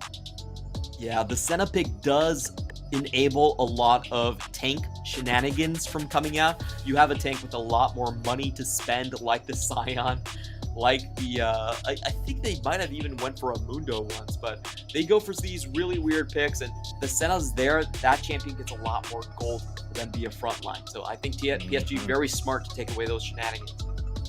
Sem9, we normally talk about like the locks, the picks, everything like that. Sem9 are all smiles at the moment. I feel like they've got something a brewing here, Clement, as the Gnar gets banned away. That does make a lot of sense. Not only is it very popular, Hanabi is one of those players that always seems to make it work blind. And we're actually going to see Gory Azir being left open here. This is pretty much Gory's best champion. Everyone likes to ban this. So, I think Sem9, they're giving PSG some interesting trades offered right here. I think Shitdudu could definitely play something like an Azir, just take it away. I wouldn't say it's his go-to champion. We're not really sure about his champion build because he's an 80 carry. But I'd be very surprised if Sem9 don't decide to take away the Azir in the first two. Yeah, I think if you're leaving something like Azaria, you've got to at this point. First pick coming through, it's looking like a Viego here for Arashi. Oh, curious. Some of our questions are soon to be answered. Are they going to... Okay, are they really going to leave the Azir up? They got to be playing with us, right? No way, man. The Azir is so strong in the hands of Gory. You have to remember, this is the guy that has the most initiations, the most damage on his team, and the Gory special is just going into the backline, getting a triple swipe, and they're gonna give over the Azir. Okay, I feel like this is almost feels like walking into a trap for PSG, but if I'm PSG, I'm still locking it in. I mean, you got it, right? Like, I think Gory is... Giving him some credit, he's played incredibly well on a number of champions, but the Azir has definitely been his signature pick. He looks so comfortable on it. He has big impact. I mean, they've given these both away, like a strong meta pick in this area. The Azir comes up. I still wonder, maybe they've got something prepared to deal with it, but you got to take into account the hands diff as well.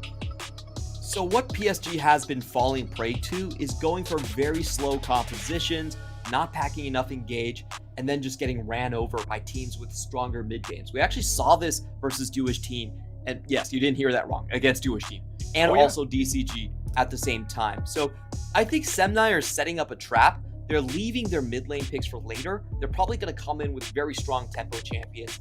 I'm thinking Ari, things like the Lissandra, things like even like the LeBlanc might be on the table, some Lazar flavored champions here, and just trying to get those resets and roll over PSG.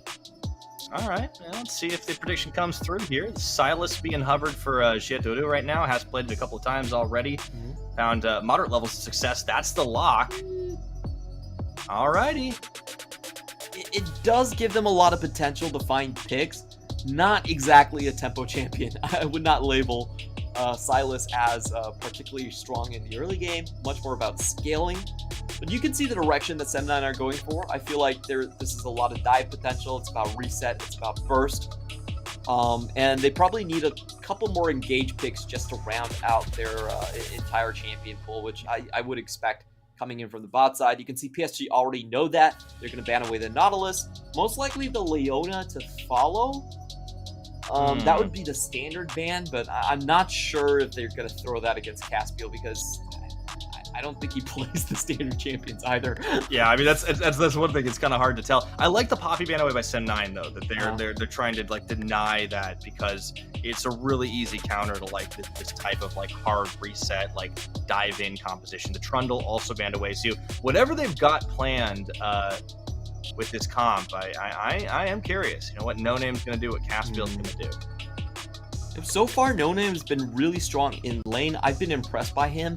But the problem is he typically doesn't find engages very easily. We saw that in yesterday's game as well. Still has a little bit of that coordination issue you see with most rookies. So I wonder if Sem9 really wants to throw him something that is just, full on engage and go forward. I think something like a Sejuani would actually be perfectly okay in this situation. But whoa, here comes the flavor.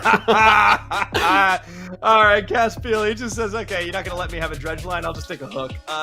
We've seen Blitzcrank at least once already, but I love this. It just says, all right, bring it. Anybody who steps out of line, you're going down. I'm not diving. You're coming to me. I love this because this is such a fun Yuumi counter. You thought that getting hooked one person was bad enough. Well, now you're going to get you're going to face a 5v3 afterwards. So very interesting concept to play this one. I knew they needed some form of engage. I did not expect the Blitzcrank. No, I did not either. I think this is going to be a lot of fun. We'll see what the final pickup for PSG Talon is in the jungle for Furry. We've seen a lot of the engage cycled through as well. The Jarvan making a comeback would be an interesting one. Get the little Thunderdome pit. They're going to swap this things out. It's not as exciting. I think PSG are like smelling some kind of trap here. But we do see that Gwen blind. Last thing to be answered is what is No Name's counter pick? I will say a couple things to look at this composition is that PSG don't have a stable front line. Anyone that gets hooked is going down. They're just going to die instantly. They don't have any tank really to play with. And this is kind of how DCG beat them as well. Okay. They just forced them into a situation where DCG rushed objectives, PSG couldn't follow, or every time they did try to follow, they were instantly punished. And DCG just snowballed. So Sem9, they're coming in with there's reset strategy, there's a bit of scaling, but most of all, there's Caspiel and his engage. Yeah, and Caspiel has been good. Blitzcrank, you have to be very, very solid to try and nail those hooks. Well, we've seen this Nautilus play. I think we can definitely tick that box. And, I love that Sem9 found a way to include what I think a lot of us say are the two best players, Arashi and Caspiel. Last split, we were like, oh no, they've got their two best players in the same role. What are they going to do? Well, they just role swap one, and Caspiel has played really well. He was in the bot lane, but still played supports, and this does make a lot of sense. I think the big challenge for Sem9 is going to be trying to go toe-to-toe with our best team in the league, which is never easy, but they're going to have to do it if they want to stack another win on the board and prevent PSG from locking playoffs here in Week 4.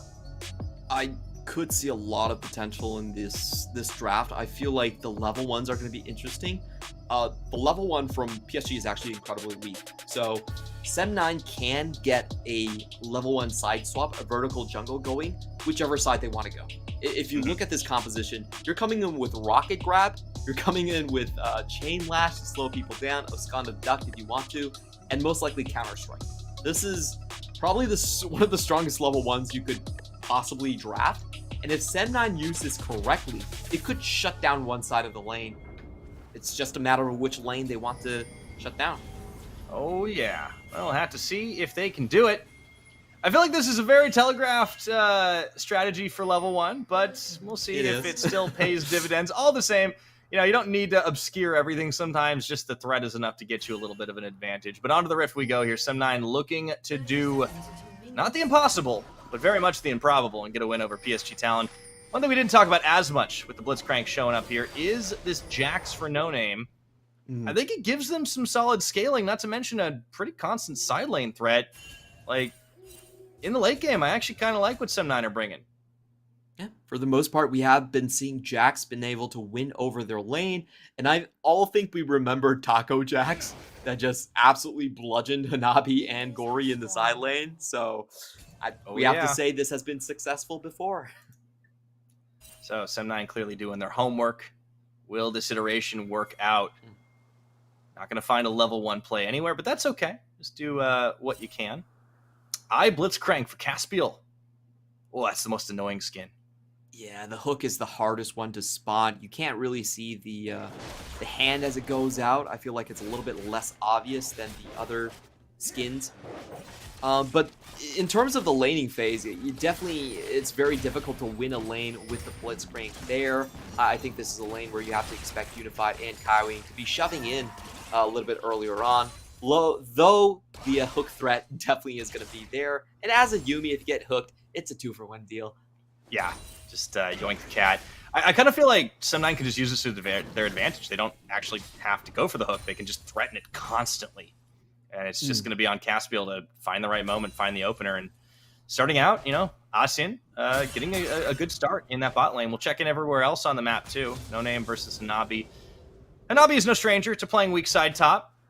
Kind of was his modus operandi for a number of splits. We just started to see in spring him kind of dominating, carrying over his Worlds performance for a change. But, yeah, here we go. Kind of strike in, finds the Gwen. Wash, rinse, repeat. Really good trading so far coming in from No Name. And to note a little bit about the runes down here, we do have bone plating coming in from Hanabi. And for No Name, he's actually going with the second wind here. So overall, No Name set up a little bit stronger in very extended trades, coming in with a lethal tempo, and the second wind coming in with a little bit more sustain. And you should expect Hanabi to be just a little bit stronger when it comes to these short poking situations. Yeah, No Name does have to back away. Meanwhile, in the mid lane, Corey stepped a little bit farther forward, runs straight into Arashi. Has to burn his flash. Hey, you call that a win. Yeah, that was a really nice abduct by Shiedudu. He actually holds onto the ability, walks over the minion wave, and then cancels the E from Gory, forcing an instant flash. So that will give a lot of roaming potential for Sem9 early on. Oh, yeah. Opens up a little bit more of the map here. Asin and Caspiel gonna go ahead and, misses the zap. Can't get them all, I suppose. But they do manage to secure themselves that Scuttle Crab. Arashi spotted on his jungle path. Buried down bottom now. So, Ajin on the rotation. Takes a bit of poke. Not so safe. PSG actually playing this bottom lane pretty safe. They're waiting until Buri actually comes into rotation before pushing the wave in. And this is just a small trick I really like from Buri right here. All of you junglers out there, just try to do this a little bit more. He walks past the scuttle and then backs. Just giving that impression that he could still be around. Yeah, it's a very power move. It's like, hey, look, I could be there. You don't know. You need more wards. It's definitely not a high probability event, but it's possible. Yeah, it's non-zero, and I think Unified and Kaiwing know him to respect it. No Name getting a good trade on Hanabi here. He's got Ignite if he wanted to just play the all-in, but meanwhile, down bottom, Ashin taken super low. I don't know what happened off the back of that one, but now you're going to be calling Buri back, and there's the hook. It goes wide. Means the threat's a little bit low here. Buri with the red buff coming back in. Ajin going to lifesteal off, heal some of these minions up, or heal off some of these minions, but there's no mana there for the Jinx. They're just going to push the wave and back. Yeah, I don't think they were going to be chasing down onto that one. The top lane trade was very interesting coming in. That was actually, neither side had I think No Name might have had an extra back over Hanabi. Just went at him with the double Doran items to assert his dominance there and get the push in. Shiedudu is taking a little low here. I think he might be trying to bait for Arashi. You can see as he's going for the wraparound. No wards to spot him. Will Gory fall for it again? He does play towards the vision side, and even Caspiel's here. Yeah, Gory, I think his game senses were tingling. You could see the pings coming down from PSG, so they had very accurate timers on where they were going to be. But Sem9 are going to start on that first Drake, and Buri is not on this side of the river, so it should just go over towards Sem9. Yeah, happens in vision just before the ward expires, so PSG do have the information on this. Sem9, though, getting the start on the Dragon. That's a nice start for this squad. Again, we've been talking this team up, not for nothing. They have significantly improved. They've tinkered with the roster in terms of where they're placing their pieces, and they are certainly finding success. This will be a tough task to get the win here today. Make no mistake. But Sem9 have definitely stepped up and look better than a team that their ranking suggests. My line always is, if Resurgence can do it, so can Sem9. I know it's a bit of a stretch, but hey, we trust in the LS team. Hey man, it could be a stretchy team comp. I mean, we've seen Silas with some really long range absconds and abducts, so yeah, I'm willing to buy into it. Caspiel on the roam, looking for Gory. It kind of feels like they're really trying to put PSG's new mid laner on the back foot, and I think I like that strategy. Still no flash here. And we actually see an interesting build here from Shedudu, actually going alongside with the scaling here, going for the tier, not your usual Everfrost and Zanya's kind of 2-item power spike build, but looking at the later phases of the game, which I feel like Sem9 actually have a very good shot in the late game, because once you get into the late game, it's one pick by Blitzcrank into a major objective. That's usually the late game tempo goes. So I like that Sem9 are not putting all of their chips into the early game sort of tempo basket that they usually go for. Yeah, I think this makes a lot of sense, right? I mean, if they're able to survive long enough, like they have the Jax timer to work with, they have a 3-item Jinx that can be quite a threat, and then yeah, playing the Silas with the later game build, it puts the onus on PSG to make the plays. But Hurry is around. Looks like we may be in for a 3v2 play. Ajin actually caught a little far forward, throws out the Chomper's gonna get dodged around. Burry gonna look to dodge, forcing the flash out, and they will get away, but that's a summoner burn for free. Yeah, and now they know where the jungler is, so Hanabi being put in kind of an uncomfortable position. Arashi coming back in. Oh no, he doesn't quite land, and that's going to be the first blood given over to Unified. Caspiel will be next here. That's going to be at least 2 kills. At the end, a fire round double kill, and Unified's accelerated in this game. That was a very opportunistic find. His bot lane was down summoners, and he goes in to completely whiff the stun. So I'm just not really sure about that play. That seemed very, very optimistic. Yeah, I think that was... Optimistic is one way to put it. And I don't have a better word at the moment. Arashi just whiffing it. Just an oopsie. So the Zeri gets 2 kills, and that's a scenario. We talked about how Sem9 looking to play for the late game. They just made it a lot harder for themselves. Meanwhile, on the top side, No Name has been consistently chunking out Hanabi. He forces him to go back without a teleport. This could be a very good opportunity for them to find some purchase on the Heralds here. Yeah, that's going to be it. PSG, though, they're the ones that get them to the punch a lot faster. Bringing all 4 members. They have the advantage right now, but Arashi not keen to let this go away. Jidodo and Caspiel, they have the hook. They want to try to take the play on this one, but I think PSG are in for the turn. They fight, and the Shurima Shuffle comes in. Ashin taken out. Arashi already dropped. Hanabi was the one who gets the credit for that. Jidodo has nowhere to go. PSG, they clean up 3 kills, and the Herald themselves. Meanwhile, looking for Caspiel as well. Unified just moving forward, and the Blitzcrank is chunked out of this one. So PSG opening up the floodgates, Clement. What did we say about giving Gory a Zir? You just never do it. That's always a no. Just don't. That's the answer. What a shuffle. Man, it looked like they were just on the edge of getting out, but absolutely not. So Burry repays the aggression he faced early on in kind. First brick goes away to PSG, and all of a sudden, the gold goes from fairly close to, well, I'm just going to count it up right now, about 3,800. Here's the fight again. Yeah, we're going to watch this one. It's mainly about Sem9 trying to hug the ramp. It gives Gory way too easy of a target. The flashes aren't there for the backline. They don't even get an auto attack off after dying to the final chapter right here. Shedudu has to commit here, trying to save the team fight. Even trying to go after the Herald, despite that wasn't his Herald to take. But he wanted to try. Yeah. Oh well. There's the gold game so far. PSG opening up a big opportunity. No Name, he's really hoping for that late game now. He has been the shining spot, I think, so far in this game, just because of the misplays that have happened across the map. 5 kills unanswered by PSG Talon Unified. Definitely feeling himself on the Zeri now. A double kill down bot certainly opened up opportunities. Yeah, and this type of a first item spike is so difficult to fight. You're playing without mythics, and you're going up against sustained first item mythics. Burry with the Gore Drinker playing super aggressive because he knows. Yeah, and he knows it.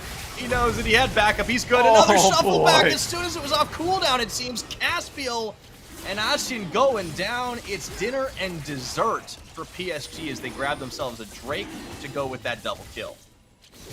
That was beautiful. I've got nothing to say. I think Gory's going to be MVP this split. Actually, I'm sure of it. I'm not even sure who's even close. He's playing like this, he will. Yeah. Yep. You can't give him the Azir. Like, they gave away so much in this draft, and, like, that was the worry. There was a good 8 minutes, 7 minutes maybe, where, like, 7-9 looking really good. All of a sudden, this game's starting to get out of hand. Yes, they've got late game, but the way it's going, they may not make it there. Yeah, and that kill and assist was a huge boon to Navi as well. You could see that he is having a really rough time in lane. I really like what No Name did. He got a cheater recall on, delayed the TP timer to when he actually had an advantage in terms of itemization, and he just pummeled the Navi with it. This is textbook Jax play. Love to see it being done here by No Name, one of our premier rookie players here. But unfortunately, I just don't see him having any shot against someone like Unify, who's currently at 4-0-3 right now. Oh. Yeah, gets the Immortal Shield Bow pretty quickly. Facing down Ajin, of course, from role swapping player. Even a role swapped onto the team. You know, he's the coach going back to Berjaya Dragons even. As Hanabi stops No Name's back. That's huge right now. Caught the timer. That's a flash. Oh, man, he just guessed at that one, I think. Just needs to land the needlework. Does just get it. Not quite enough to get the kill. All right. Well, No Name getting out by the skin of his teeth. Meanwhile, Unified and Kaiwing chasing down an isolated Ajin. Well, this is only going to go one way. I don't think we need to watch it. This is pretty brutal. Oh, another kill to Unified. All right. Well, he's doing quite well. That's a 5-kill Zeri at 13 minutes. Gory, will you go down in this one? Arashi doesn't find the opener he was looking for. Spectral Maul doesn't land. Has to flash away. 1v2. Ooh, if that's not a metaphor for this game. Can we just call it the Gory shuffle? Like, I don't even think Shurima is that important anymore. Gory is the Emperor of Shurima. That's for sure. What a good pickup. I mean, like, PSG, just, like, this was a great scout. I think the jury is still out on Bury, like, because we just haven't seen that much from him. But we talked about his caretaker role in the past. It's fine. Like, he is everywhere he needs to be. He's doing the job. I do worry if that's the only thing he can do. But for Gory, oh, man. This guy's a monster on his ear. I truly believe that PSG management has cracked the code of the PCS. All you need to do is basically smash all of your budget onto a mid laner, make sure your mid laner is the best one in the entire league, and he will deliver you to Worlds. That is literally the strategy. I think they've had parodies in other roles for sure, like Rest, or you could say YSKM, or even Top King was pretty close to a Navi. But if you look at mid lane, they've had no match whatsoever. Navi is going to get jumped on here by No Name. Arashi and Caspiel come to the party, but so are Bury and Kaiwing in the 3v3. PSG feeling themselves, and that teleport's coming in maybe a little bit too late to be matched. Arashi goes down here. The rocket goes wide in the midst of an absolutely chaotic fight, but it's PSG that are finding the opener. Shiadodo looking for something, gets a kill back. He does, but meanwhile, Unified just chases down Ashin. It's a 1-for-4 across the map. A double kill for the Yumi even. I guess we call that a win, boys. We've got late game, so let's look forward to something.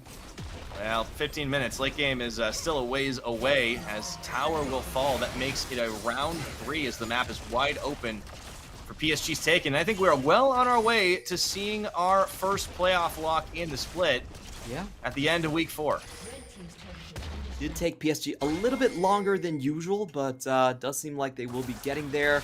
Let's see how Ashin fared against Unified, who was 5-0-3 at this point. And the answer is he did not fare well whatsoever. Screw your Flame Chompers. Man, Zeri is a terrifying champion. This is, I just want to point out the item difference at this point, based on the kills alone. That is a 2-item, 2 pieces advantage. That is Mortal Shield Bow and a Phantom Dancer. Ashin is having a rough game as an AD carry. Caspiel found a gets win, the moral so... victory, though. There you go. He can hit a hook on a Krug. Exactly. Robots are still better than humans. We eagerly await the day of our master overminds here. I, for one, welcome our new robot overlords. Ah, that's a line. Thank you for clearing that up. Nah, don't worry. Hanabi's I just go on an watched way adventure. too much TV. Hanabi, oh boy. Oop, dodge, dick, up, dive, something. Nah, he's out. Okay, he's cool. Gwen is... He didn't even use the miss. Yeah, Gwen didn't even need to be immune, and it was all a bait. Ashin's caught. Teleport out for the Jax. Yeah, this is the panic moment. You know, I think they're gonna catch him on the other side of the map. No Name says, see you guys later. I'm going back to base. Caspiel zooming it out, will make his escape. Dragon's on the Rift as well, though. PSG can do exactly whatever they want in this game. I like the fact that Sem9 are trying. We have seen them. This is the second time where they just throw everything into one of these side lanes and say, you know, at the very least, we need to ruin Hanabi's day. That is our true goal of the game. And all times Hanabi has been able to, well, not the last time. They got the kill on Hanabi the last time. They sent their message loud and clear. Oh yeah. Here's the thing, right? Like, we've seen so many teams that are in this situation. They just let themselves lose the game by not making the big play. Because they are behind, they let that get to their heads, they lose. It's a guaranteed lose. 100% lose rate if you don't want to try and win the game before. I love the Sem9 are undeterred. They're not giving up. Like, this is a bad situation. This is rough. It's 14 kills to 1. You're up against, nameplate-wise, you know, the best team in the league at the moment. But you're still trying. And you gotta give him that credit there. But Caspiel's going down. Man, they overloaded the circuits on that one. Gory does get yoinked by Jidodo. Looking for the chase down. It's a level disadvantage, and they are going to bring the Jinx Rocket. Oh, he shovels himself right on over in the Blast Cone, and that will be shut down gold. Nice 1-2 punch, but Ashin's still going to get away from it. I don't think he will. Unified getting revenge. He lasted 4 auto attacks. 4 Qs, excuse me. Yeah, Zeri doesn't have auto attack. She's one of those newfangled champions. Yep. You're absolutely right in that one. That was actually a pretty decent find here for Sem9. They are down 10,000 gold, but I will say yesterday we actually saw a comeback from 10,000 gold. EDG versus RNG. Okay, Ashin, your laughter as a coach does not fill me with confidence. I know you're having fun, but that laugh was it was happy gaming. I will say this was a swag play. Like they knew what they were doing here. It was really good. Like, Shidodo, he knows he's got a little backup coming. The rocket is perfect. And yeah, they just line it up. It goes, I mean, it's important to get shutdown gold. They don't want to give Gory a good game. Ashin played that so well. You know, he hits the rocket right before the Emperor's Divide, and then the zap out of the Zhonya's was really good as well. So, yeah, at least someone got to show off. Yeah, I'll take it. Hey, look, they doubled their kills. That's all I'm saying. It's also a reset on the Medjai's. Just wondering if Sem9 could have gone for something a little bit different in the mid lane. I felt like they needed something stronger to get the resets off. And Yoink. Oh, it's 2 for 1 though. The final chapter's there. They don't have enough damage to finish it. No. PSG. They realize the opening and they take down Caspiel and Arashi. Now looking for Ashin, gonna drop off the back of it. No Name's gonna try to heal up, but I think this game, could this be our fastest game of the split, Clem? And I think it's like at 20 minutes, 21 minutes.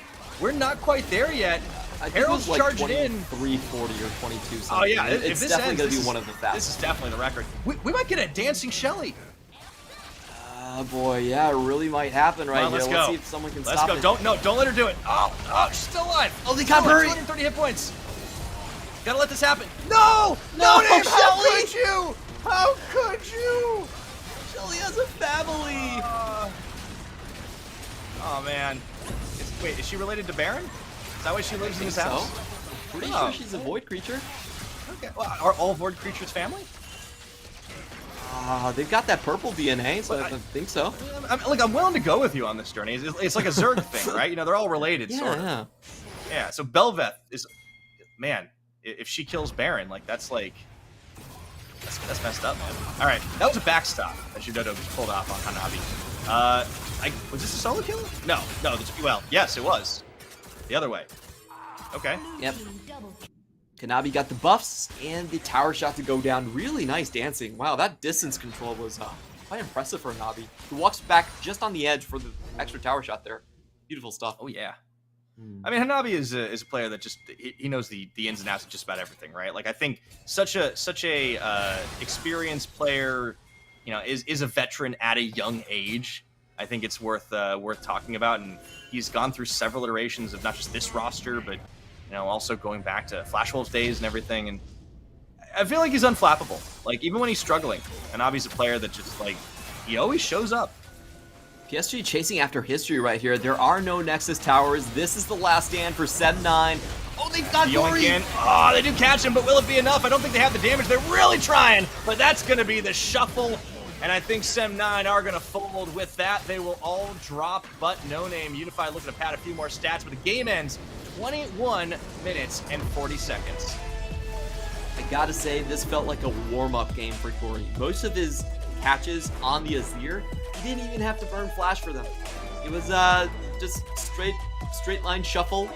You Q, E, mid-air, and then you throw the R out. Just beautiful stuff from Gory. I feel like most teams are not used to playing with such a decisive initiator and such a skilled opponent here. I can't count the amount of times people are just caught off guard by Gory Azir. I feel like it's probably better for just all teams. You just click that ban button. Yeah, and I think they should have banned the Zeri too for good measure. But I do believe that is the fastest game of the split, about a minute faster than our previous record setter, which I think was Sem9 versus Dewish team, in fact. So here we go. PSG continuing to smash records, I guess, and they also smashed their way to a playoff berth. First team to do it here in the PCS Summer 2022. 10 wins. They are officially into the playoffs. Congratulations. They're now out of range of Sem9 and both Dewish team, which means that they're guaranteed top 8. That would send them into the playoffs. Now, taking a look at this draft, I think Sem9 had an idea. It was, we're going to go give over these sort of scaling power picks, but we are going to take back strong reset options instead. I think their mistake here was not actually taking something a little bit faster in the mid lane. I would have preferred something like the RE that could roam a little bit faster. They did get a good lead against Gory in the early game, but I don't think it was enough of a lead. They couldn't translate that lead into the other lanes itself. All in all, I feel like Sem9 still played a great laning phase. However, their objective fights were just kind of lackadaisical against PSG. PSG just caught them with their pants down. Instant 2-3 man engages, and they weren't close at all. PSG, despite the laning phase deficit, actually ended up going 8-0 by the time mid game rolled around. Yeah, I think it was just like, it's one of those things where you make a couple of mistakes against a team of the caliber of PSG talent, and you just get punished so hard. The first mistake was letting the Azir through draft. The second mistake was that double kill down bottom that got Unified right on the board and basically completely negated any landing advantage. Up until that point, it was actually looking pretty good for Sem9. They had a good strategy. They were harassing, keeping Gory on the back foot. They had a winning top lane for No Name, and they had late game scaling. But it just kind of got thrown in the bin in favor of a couple of chance plays that just got so swiftly sniffed out and punished. We did get to see Bury finding some plays, I think, when it was already a decent lead there for the bottom side for PSG. But he, kudos to him. We've talked about how his role has been a little more passive. He set up some good engages when he was tracking the enemy jungler, and I think that's worth shouting out here in that early game for PSG talent. Absolutely. I feel like Bury did a really good job at just making sure that the vertical jungle didn't come through. I think his biggest threat that game was the potential for a bot lane snowball. You just get one hook landed, it goes into a gank, and then it's all Summoner's Burn, and you can kind of rinse, repeat that one with Silas also moving down. So Bury did a really good job at making sure his bot lane was completely safe. And once he got that Gore Drinker, you could tell he just went crazy. Like, he's like, well, these guys don't have mythics. I'm a jungler. I'm a Xin Zhao with Gore Drinker, innate sustain. I also have a Zumi that's right next to me. So I'm just going to go on whoever I see. And that was exactly the right call. Yeah, that was solid. I think PSG got a lot of what they wanted out of the draft. They played incredibly well. And Sem9, after the early game fumbles, they just could never find a foot back in this one. And, it was always going to be lopsided. This is our first place team versus our last place team. And there it was, a mountain of gold in PSG's favor by the end of it. Yeah, still a really rough one here. I will say, though, that I think Sem9 in their laning phase has gone so much better. In the past seasons, you would not have thought about a 10th place team being able to hold even with the top place team in terms of the just the laning phase, like the pre-10s and stuff. So absolutely. This is the real difference here. We aren't seeing these lane stomps anymore. The average gold difference from our best to worst team, the delta is only 3,000. And how about this? Burry gets the MVP award on his ins-out performance. Alrighty. I gotta say, I feel like they were just tired of giving it to Gory. No, Burry had a good game. This is like Michael Jordan. Like, okay, yes, we know you're gonna just like carry the game and you know, dunk on everybody. We gotta give it to one of your teammates, okay? Yeah, we're gonna give it to Steve Kerr or Pippen just this one time. Everyone's gonna forget about there it. You go. But You're catching the references.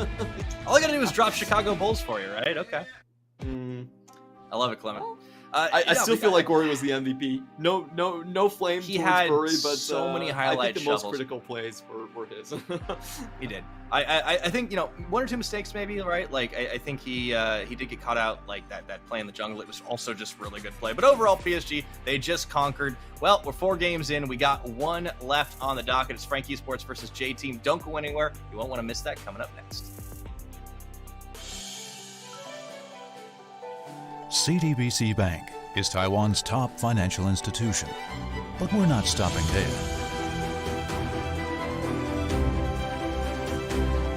We're crafting an international brand and already have over 370 outlets in 14 countries. We are by your side, ready to embrace the future.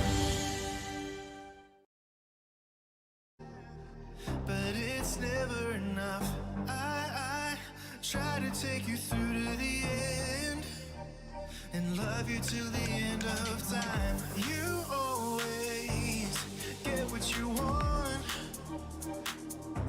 that I won't stop fighting till you understand, that I'll love you till the end of time.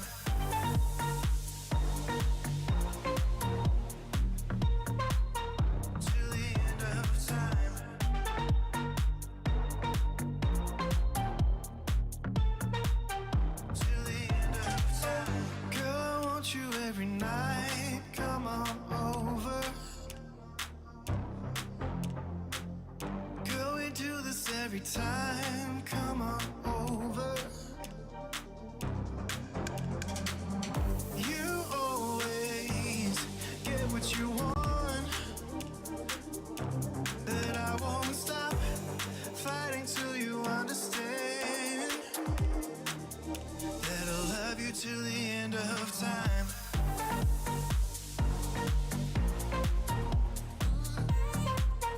Till the end of time. Till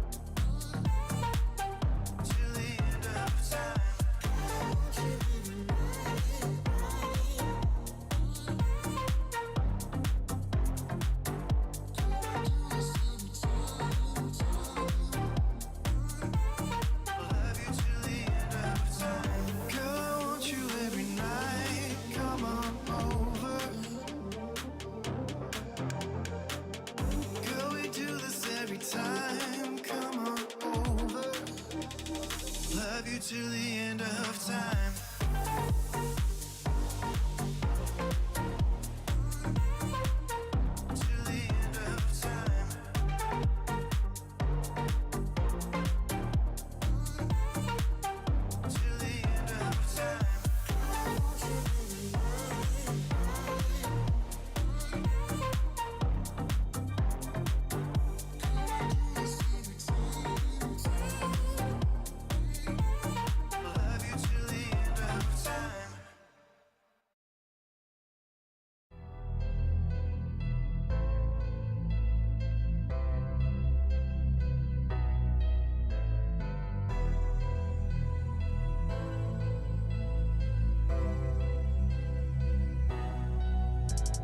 Dream I was chasing, I was facing intimidation, but I stuck to the basics. None of that public relations. The rest of y'all was out on vacation. No debating, no conversation, no invading this sovereign nation. I was tested, invested, and blessed, and you guessed it, I made it.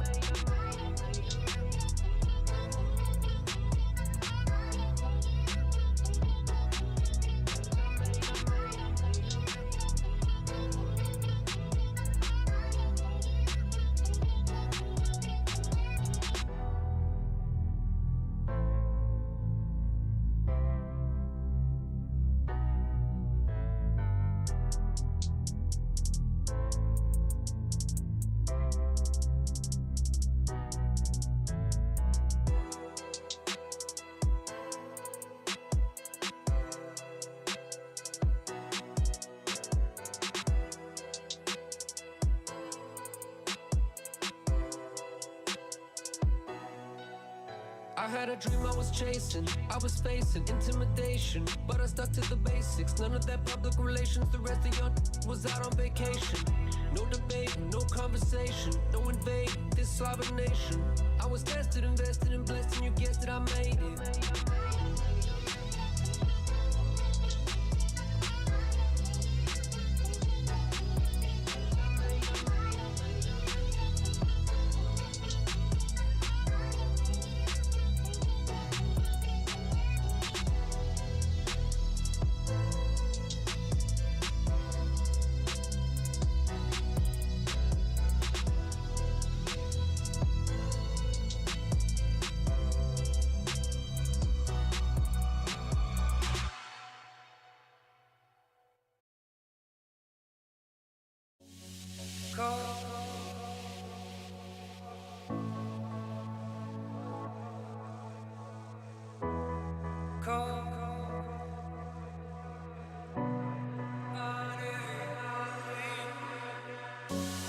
I'm waiting for your call, and all I've been risking all.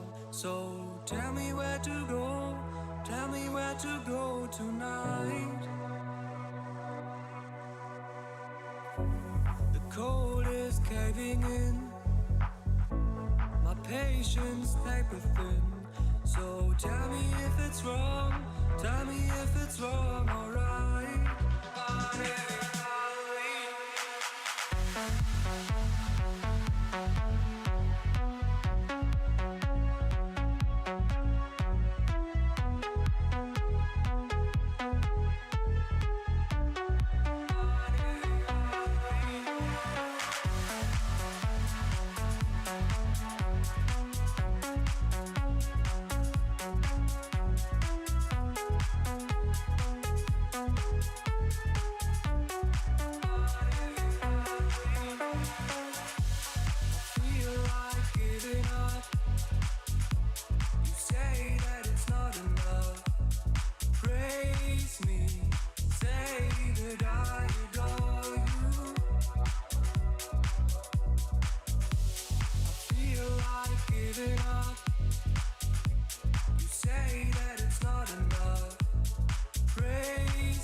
Call, and all I've been risking all. So tell me where to go, tell me where to go tonight. The cold is caving in, my patience paper thin. So tell me if it's wrong, tell me if it's wrong, alright.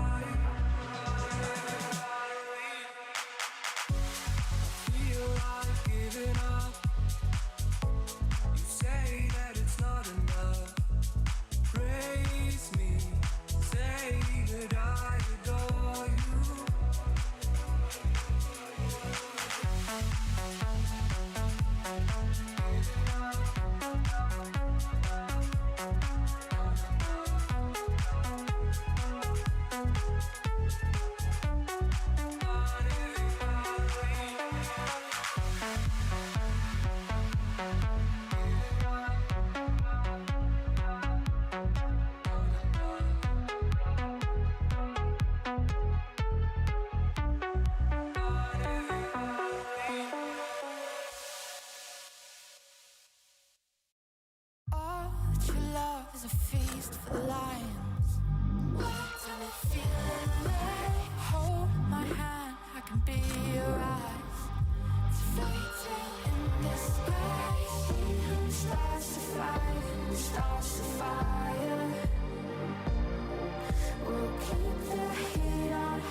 know it's close to frozen.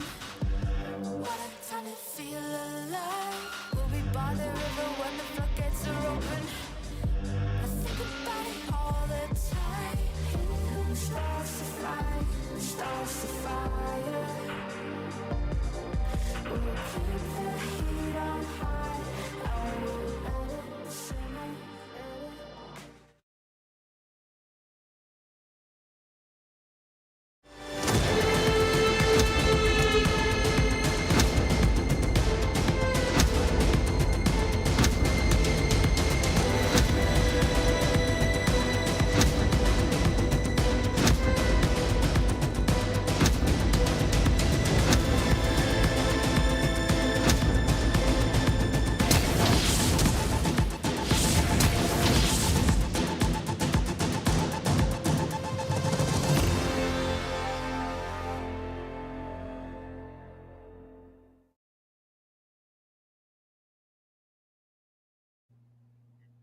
And welcome back once again to the PCS Summer 2022. We're closing out Week 4 in style here.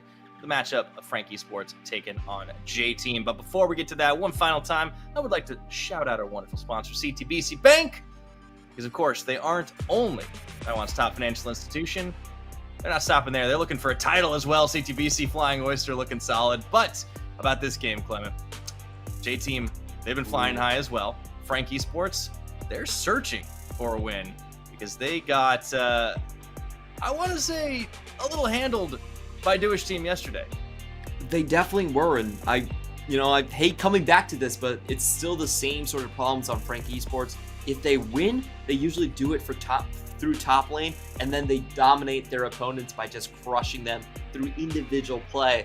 But when they're slightly behind, we don't see them really put up that much of a fight in terms of comeback. I would say the team lacks a bit of that spark, lacks a bit of that veterancy when it comes to initiations. That has kind of been the problem that's plagued them for very long. And today we are going to be seeing their old support, K2 or Karis, the split, come back into the sporting role to kind of fill up that niche. Yeah, trying to dial things in a little bit and get a little bit more maybe calm, cool, collected options for themselves. We'll see if Frank Esports can find the victory. I think if you are going to look for success, yeah, look no further than YSCam up in the top side has had nothing less than a stellar debut in this team, but they still have struggled to find some of the wins. I think Eminem's still a very solid player down on that bottom side. He should be okay. I'm a little more worried about Holo and Pretender. It isn't all about individuals, though. As you mentioned, it is all about the coordinated effort that this team still struggles to showcase consistently. They are a late game team that wins through early game, so I don't think they're very unintuitive, but yeah. Yeah, their drafts have not really matched their actual win conditions. I'm just put it that way. I think it's a very poignant and easy way to kind of understand the current problems of this team. They're immensely talented, but they still have not found a win against the J-Team Universe or PSG. So I feel like they need to materialize that potential. Yeah, on the other side, yeah, Taipei J-Team, they're sticking with Rock in that top side. Konge in the jungle, of course. Joining him is Uniboy at mid, Lil Vianenzo. And this is a team that's just like start to finish. There's just so much talent on this roster. But yesterday, it was the Uniboy show. Man can carry. They actually had a bit of a hard time against Sen 9, but Uniboy 1v3'd at the end. He always just shut down No Name. Uniboy, this split is, I think he can really do it all. You give him the tempo champions, he will crush you. And if he doesn't get the tempo, he's actually perfectly happy to play for the late game, scaling carries as well. I think this is Uniboy's probably his best split so far in our region in terms of just the diversity and power he brings to the table. On the other hand, you also have Rock playing today, which is, I think it's interesting because he's pretty much been on sort of very similar to Leaky duty, but he's just strictly game playing instead. So I want to see what YSKM can do against the gameplay. Yeah, I mean, you talk about smashing early, right? I think that's what you need to do because you cannot let the gangplank just get out of control. Maybe you try to ban it. I don't know. We're going to compare the two top laners, though. That is going to be the big deal here as YSKM has just had such a stellar debut, but he is going to be going up against a very experienced player in Rock. Maybe not quite as experienced as Driver, but still. And look at the difference in the solo kills. 13 for YSKM. That's in 11 games he averages a solo kill and then some per game. Yeah, that's absolutely nuts. He got 3 against Sem9 and just in 1 game against the Tower Dive. He's been able to take on basically everyone in the league. The way that people have defeated Frank Esports have not actually been through taking down YSKM. It's been through just teamfight coordination rather than taking him down as an individual. So far, it doesn't even seem possible. I really want to see YSKM blind pick the Fiora. I feel like that is the champion that actually has the greatest sort of counter potential towards something like a Gangplank. Hasn't lost on it in the 1 game they played, so we'll see if that's the order of the day. Frank respecting it, they banned the GP. I do like the Poppy ban by J-Team as well, even though they were the ones that honestly first to bring it out. Yeah, I feel like Poppy is... It's interesting here. I think Kongyue plays Poppy, but his team doesn't need Poppy most of the time. I'll just put it that way. Because you see Uniboy just running in with him, and a lot of times I feel like they're actually better served with something like a Diego, which has a little bit more reset potential. Their bot lane's usually ahead anyway. So I'm not surprised that they banned that away, but they are leaving a lot on the table right here. Most critically, we have Eminem on Zeri. That one is wide open for him to take if he wants it. Yeah, Zeri left open multiple times today. It has punished the squads that have done it, with the Azir being banned. I think this is the obvious choice here for Frank Esports, as J-Team just prioritized other stuff. And we have seen J-Team really like the Aphelios compositions. They can play multiple supports with it. We've seen it paired up with the Tahm Kench, with the Renata Galask. So Aphelios is definitely more of the, I would say, Little V's favor. Oh, this is interesting. Starting the draft off with a Yuumi. Now, Yuumi plus Zeri has been a very strong combination. It could just be a takeaway, but typically when you see Yuumi compositions, it's usually very Bruiser-esque compositions. Bruisers are the champions with the gap closers, with the individual fighting power, and they usually have enough sustain. So if you stack a little bit more sustain, you give them the zoomies, they can give you even more rewards. You certainly can. I think that J-Team have some tools to work with. Let's see what they add to it. The Sylas comes out for Pretender here. I was curious about this one, as the Ahri has been a big champion for him, and with the Azir banned away, what he would dip into goes back onto the Sylas. So, what is Frank going for next is the question. Yeah, a lot of the strong junglers are still open right here. I think Viego's probably the best takeaway, given that Kongyue and Uniboy love to play Viego plus Ahri. That's kind of their best combo. So I think the takeaway definitely in order. Not the strongest combination by any means coming in from Frank Esports' side, but they're already setting up with great scaling, very strong if snowballed. While J-Team also going for more of a tempo-esque composition right here. The Kiana's an interesting pick, but I feel like it's a little bit too early. Whoa! We got the cat in the rat. We've seen this one. This replay. is a counter. This is what happened a patch or so ago, and I like this in the hands of Lil V and Enzo. I think there's a reason they left this area open. I have seen this combo quite a few times. If Twitch gets ahead, then it can be a hard snowball. You just pop up right next to Zeri. If she's not close to a wall, she almost gets instant bursted. You can also have, you could start off the Yuumi skills while invisible as well. Just catch people completely off guard with that one. So very strong combination. However, it's fairly risky. I'm not sure Little V is going to play face first with this Twitch. It's definitely going to be a new role for him. So the Fiora is banned away by J-Team, just fully recognizing that YSKM could blind that. I think there's a lot of options still available, right? If he wants to get a jump on, I mean, there's always the Jax, there's the Camille, Aurelia is an option. Even as a Kennen game that they wanted. Yeah, banning the Jax makes a lot of sense. I think this is respect shown towards the rookie top laner. And J-Team are still going to have a first pick, so if they want to take away the Gnar as just kind of a safe answer here, they can. I don't think they mind playing against a potential Camille, if that does end up being the case. For Frank Esports, I like these bans. They are definitely afraid of the snowball potential, so they're banning away. Yeah, they're banning away all the strong sort of hard crowd control champions coming in here, but they did leave the Wukong off the table. Wukong has been taking a bit of a dive here. I didn't expect the Nimbus Cloud nerfs to hit him this much, but the clear speed definitely has negative impacts on him. He feels a lot weaker than he did in the previous patch.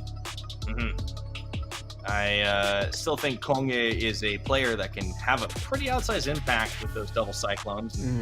Frank Esports, they're going to add a Rakan to the mix here, joining the Zeri down on the bottom side. J-Team got a full menagerie on this comp. Yeah. It's animals and mythical figures. I like it. I love how easy it is for Yuumi to reposition on this composition. You have two people that can go invisible, and you have Ari that has potential for 8 dashes in a team fight. So it should be no problem catching people out. All right. Camille Blind, that's the YSKM pick. See what Rock ends up trying to deal with it on the opposite side. You know, there was a time when we would see that, like a Fiora, like straight up gauntlet thrown counter, but it's banned, so not going to happen. Doesn't feel like maybe the most rock style champion either. Sejuani, yeah, that makes a lot of sense. Try to get your extra engage on. There we go. Yeah, there's an animal in every lane. It's a full zoo comp. You've got the pig, you've got the fox, the cat, the monkey. It's a Zodiac. Yeah, Let's go. It actually has a good theme here as well. I will say that a lot of these champions are not actually in the Zodiac, especially the fox and the cat. No, that's true. No, It's pretty, but pretty close, pretty close. I tried to make it work. I know. There is a theme here, and J-Team is all about getting these sudden engages out of nowhere. It's very difficult to prevent them when they go invisible. It's not technically invisibility on the Twitch, but camouflage. You can just pop out of nowhere, catch people out with Enso here. And for Frank Esports, they're actually running a very similar composition. It is also a pick composition as well. You got the Camille and Rakan coming out. So usually what happens in these type of scenarios is whoever gets the first strike in gets the numbers advantage and gets to snowball through the game. So it really is a test to see how proactive Frank Esports can get. Yeah, I think it's going to come down to execution for sure. And Frank Esports, if they can get this win, I think this certainly is going to be not only a booster for them, but also it kind of puts a lot of the other teams on notice, which Frank have been struggling. If they can get a victory over J-Team in this type of kind of head-to-head pick and snowball, I think that makes a pretty strong statement. Ripples across the league. For J-Team, they're just trying to keep pace, right? They are a very strong team, but every other squad at the top of the table, minus Beyond Gaming, gets a win today. They need to try and stay on top of it, as they are still looking to lock in playoff seeds. We'll be able to do it next week, of course, if they keep on winning. So I think both teams, honestly, have quite a lot to play for. I mean, yeah, it's the regular season. You're trying to stack the wins, but high stakes across the board, and an interesting pick band as well. I will say early on, I do feel like J-Team have advantages across most of their lanes. Sejuani versus Camille, not a whole lot that Camille can do early, to be honest. And in the bot lane, this is known as somewhat of a soft counter against Zeri, because mobility doesn't work against Expunge. Expunge just follows you wherever you go.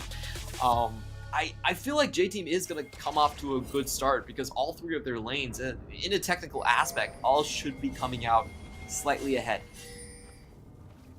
Yeah, that's going to be a little tough for Frank. They need to find an angle when their wins in lanes have usually been the way to play, even if they don't draft for it. For J-Team, they can trust that they have advantages across the map. Not to mention a jungler that, even on this nerf Wukong, is known for having an incredible impact in the game. I think Holo's going to need to step it up. I think he's really been struggling this split. Oh, for sure. I feel like Holo's role has always been, he's less of an engage specialist, but more about just holding his lane steady. That has typically been the way he plays. He's had some good games on tank champions in the past, stuff like Zac and stuff, but it hasn't been all that common that those champions actually exist in the meta. So I feel like he would be better served playing in another season. But yeah, we can't really pick that. I don't think this is exactly his best meta. That's what I'm saying. No, that's for sure. I think Kongye is loving it, though, so that could be a difference maker. On to the Rift we go. Looks like we will get a Bit of a vertical start. Red buffs across the way. And we also already have some cheekiness starting with the level 1 here. We have seen Twitch just pop out at you level 1, get your stacks down. Can't happen. He's a great trader. Uh-oh. Yeah, carries, they don't see them. They know something's up. Here we go. Twitch coming in. Just going to get the farm on, though, and... Eminem even trying to find him here. Wait. Here The flank! Level 1, it's on! Oh, man. Lilby, even doing a dodge on the battle lance nicely. They forced the exhaust early. What an aggressive start for JT. Let's see if they do get punished for it, though. That's a little low on the health bars. So Eminem and Carries chase him off. Both sides do have to swap around with the... do have to use their potions, but I do want to remind everyone that J-Team is actually coming in with an additional combat summoner. You do have exhaust here on Enzo. Ooh. Okay, they get the knockout. This one is going to land onto Enzo. He's solo. First blood. Claimed by Eminem. The level 2 holo gank pays off. Yeah, and I feel like J-Team probably went a little bit too aggressive on the first one. It was really, honestly, quite a telegraphed play from Holo. They know that they started his red, so I feel like J-Team needed to drop the wards down quite a bit faster in that situation. Yeah, cheeky play definitely punishes them here. So with first blood, again, we're seeing the trend. Leave Zeri open, get punished by it. Should I be worried? Yeah, meanwhile, in the top lane, actually have YSCam starting out really well against the Sejuani. I'm a little bit surprised about that one. Typically, the Sejuani early level trading is just so hard. She basically has a double passive on her initial passive, so to speak. So very difficult to outtrade that, but YSCam doing a good job here. And I think, Frank Esports could just continue to crunch down on this bottom side. The problem about running double combat sums and only having one flash on a Twitch is you are very vulnerable to repeat ganks. Yeah, that is the problem, right? Like they've got almost nothing in terms of combat or in terms of summoners. It's just the Ignite from Enzo. That being said, Eminem is only on cleanse as well. So if Konga gets involved here once he gets his clear going, that's an opportunity. And yeah, we're seeing YSCam just over and over again, just great trades into Rock. He's probably not going to go for an all-in anytime soon. He would need his ult for that. Rock also has Ignite, trying to dissuade him, but keeping the Sejuani down, getting yourself ahead, that's something you can certainly look to do. Really nicely done right here. And Frank Esports, actually, all of their lanes doing better than I initially imagined. This is just the power of Frank. Absolutely. Somewhere out there, Nightstar is very proud. YSCam, these precision protocol trades are just beautiful to watch. Gets the shield down, gets the poke, takes nothing down here. Pretender going over the minion wave on the initial trade. Ooh, great in there. That's going to be the charm landing as Uniboy forces him back. I mean, this is great Silas play to Pretender as well into Uniboy. Yeah, and I'm actually really surprised. This is not typically how these lanes actually go. We were saying there were 3 winning lanes for J-Team. I mean, the bot, I understand. They overplay their hand a little bit, but yeah. Very impressed by this so far. I think this changes the calculus quite a bit. We were talking about all of the initiation potential in this sort of knife fight situation where it's about who can get the first strike in. And if you can leave your lane earlier, that definitely gives you the first strike. So Frank Esports could start to snowball quite unexpectedly. I think you're right. Yeah, it's already 1,000 gold lead at 5.5 minutes. And now First Blood's part of that, but still, you have opportunities. So teleports match topside as they get right back into it. Still pretty good lead for the Camille. In the mid lane, you see Pretender zoning Uniboy away. The mana difference is pretty big right now. Like 6 is dinged for both, but they're both going to have a Spirit Rush. There we go. Frank goes in. That's going to be Holo. Looking for a play. Chain Lash lands. He steals the Spirit Rush. No kill, but they could transition to a Dragon. I like how Pretender actually held on to that one for a very, very long time. He knew Uniboy had the opportunity to use it as well. He wanted to wait for it to keep the hijack there for the secondary trade, as we just saw him try to find the hit right there. Would have had a potential to burst him down. Doesn't get it. Frank Esports off to the races now, just getting the strong bot lane win, trading in the mid lane, forcing out the ultimate from Uniboy, so no threat on this play whatsoever. Incredibly strong stuff. And a huge lead in the farm down bottom side. Just this 2v2 is turning brutal right now for J-Team, and this is the Frank strategy. This is how they win games. They just smash their lanes. Yeah, I don't know what to say. This is, yeah. I don't think J-Team know what to say. Rock just needed a trade. That's nice. No. Really nicely done by forcing Camille onto the wall, holding on to the W right there, waiting for him to tag as he comes down off of it. So, Rock finding his way as well. And I do want to point out that Rock does have that Ignite. So he definitely could get a double stun chain down onto YSKM. Now that's 20% of your max HP right there. And then you throw the Ignite in. Sejuani is extremely powerful in the top lane just because her kill threshold is incredibly high. Yeah, absolutely.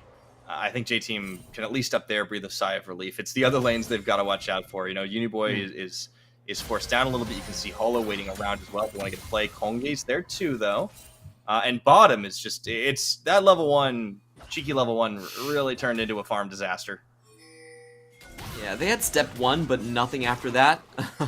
Karis is going to be completely fine here. However, this is when I think things start to get really dangerous. Once you have Uniboy with the Spirit Rush up, there's always a potential that Yuumi could just fly in. We have seen Yuumi Wukong very common as a great trading pattern here.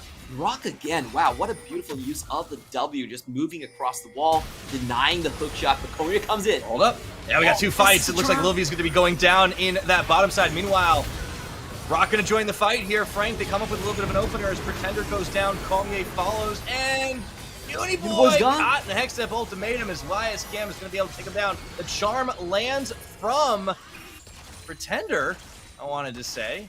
He does go down. No, he was already out of that one. It was Holo. Excuse me. Too many people can steal ults in this game, or steal abilities. That was a 1 like, for who 4. did that? Yeah. In total. Big play for Frank.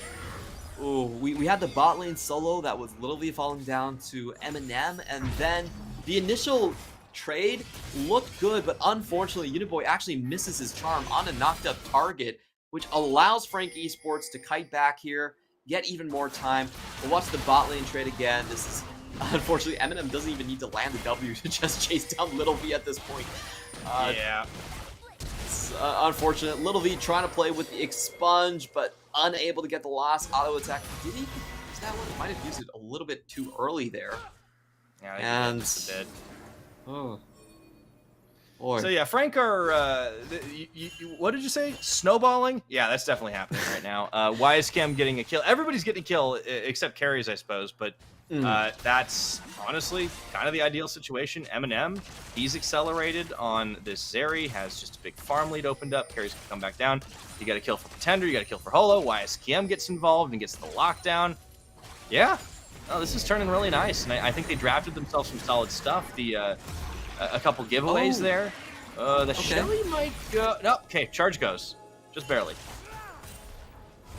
Carriers also spots out the gank here. Really good find. They're not giving Little V any chance to snowball this. I feel like J-Team's only way back into this game is actually just moving out their bottom lane preemptively and setting up for a big fight on the next Herald.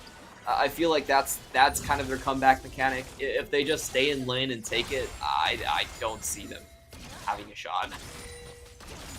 This win would be huge for Frank Esports. I know we talked about how they had been struggling a little bit yesterday and how J-Team were looking very strong, but like, if Frank get this win, they're 7-5. They're tied with Beyond Gaming for 5th place. Yeah.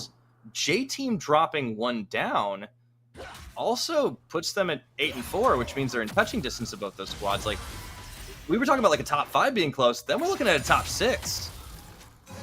And I think it would take Frank Esports out of pub stomping status. You know, they haven't really been that competitive against our top 5 teams.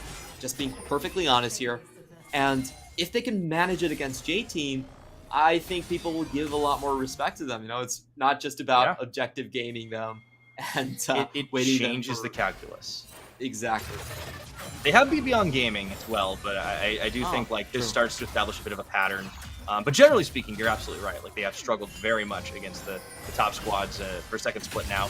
Whoop, Tender, okay. Hijacks an ult and gets out of there. Frank gonna start up on this dragon. J-Team, they're not content to let this go by at the moment, so could be challenged. YSCam being bared down upon by Rock, but he hook shots to safety. Plate falls, Eminem gritting that one. Will be opening up. Eminem does not care. 2-level advantage for the Zeri.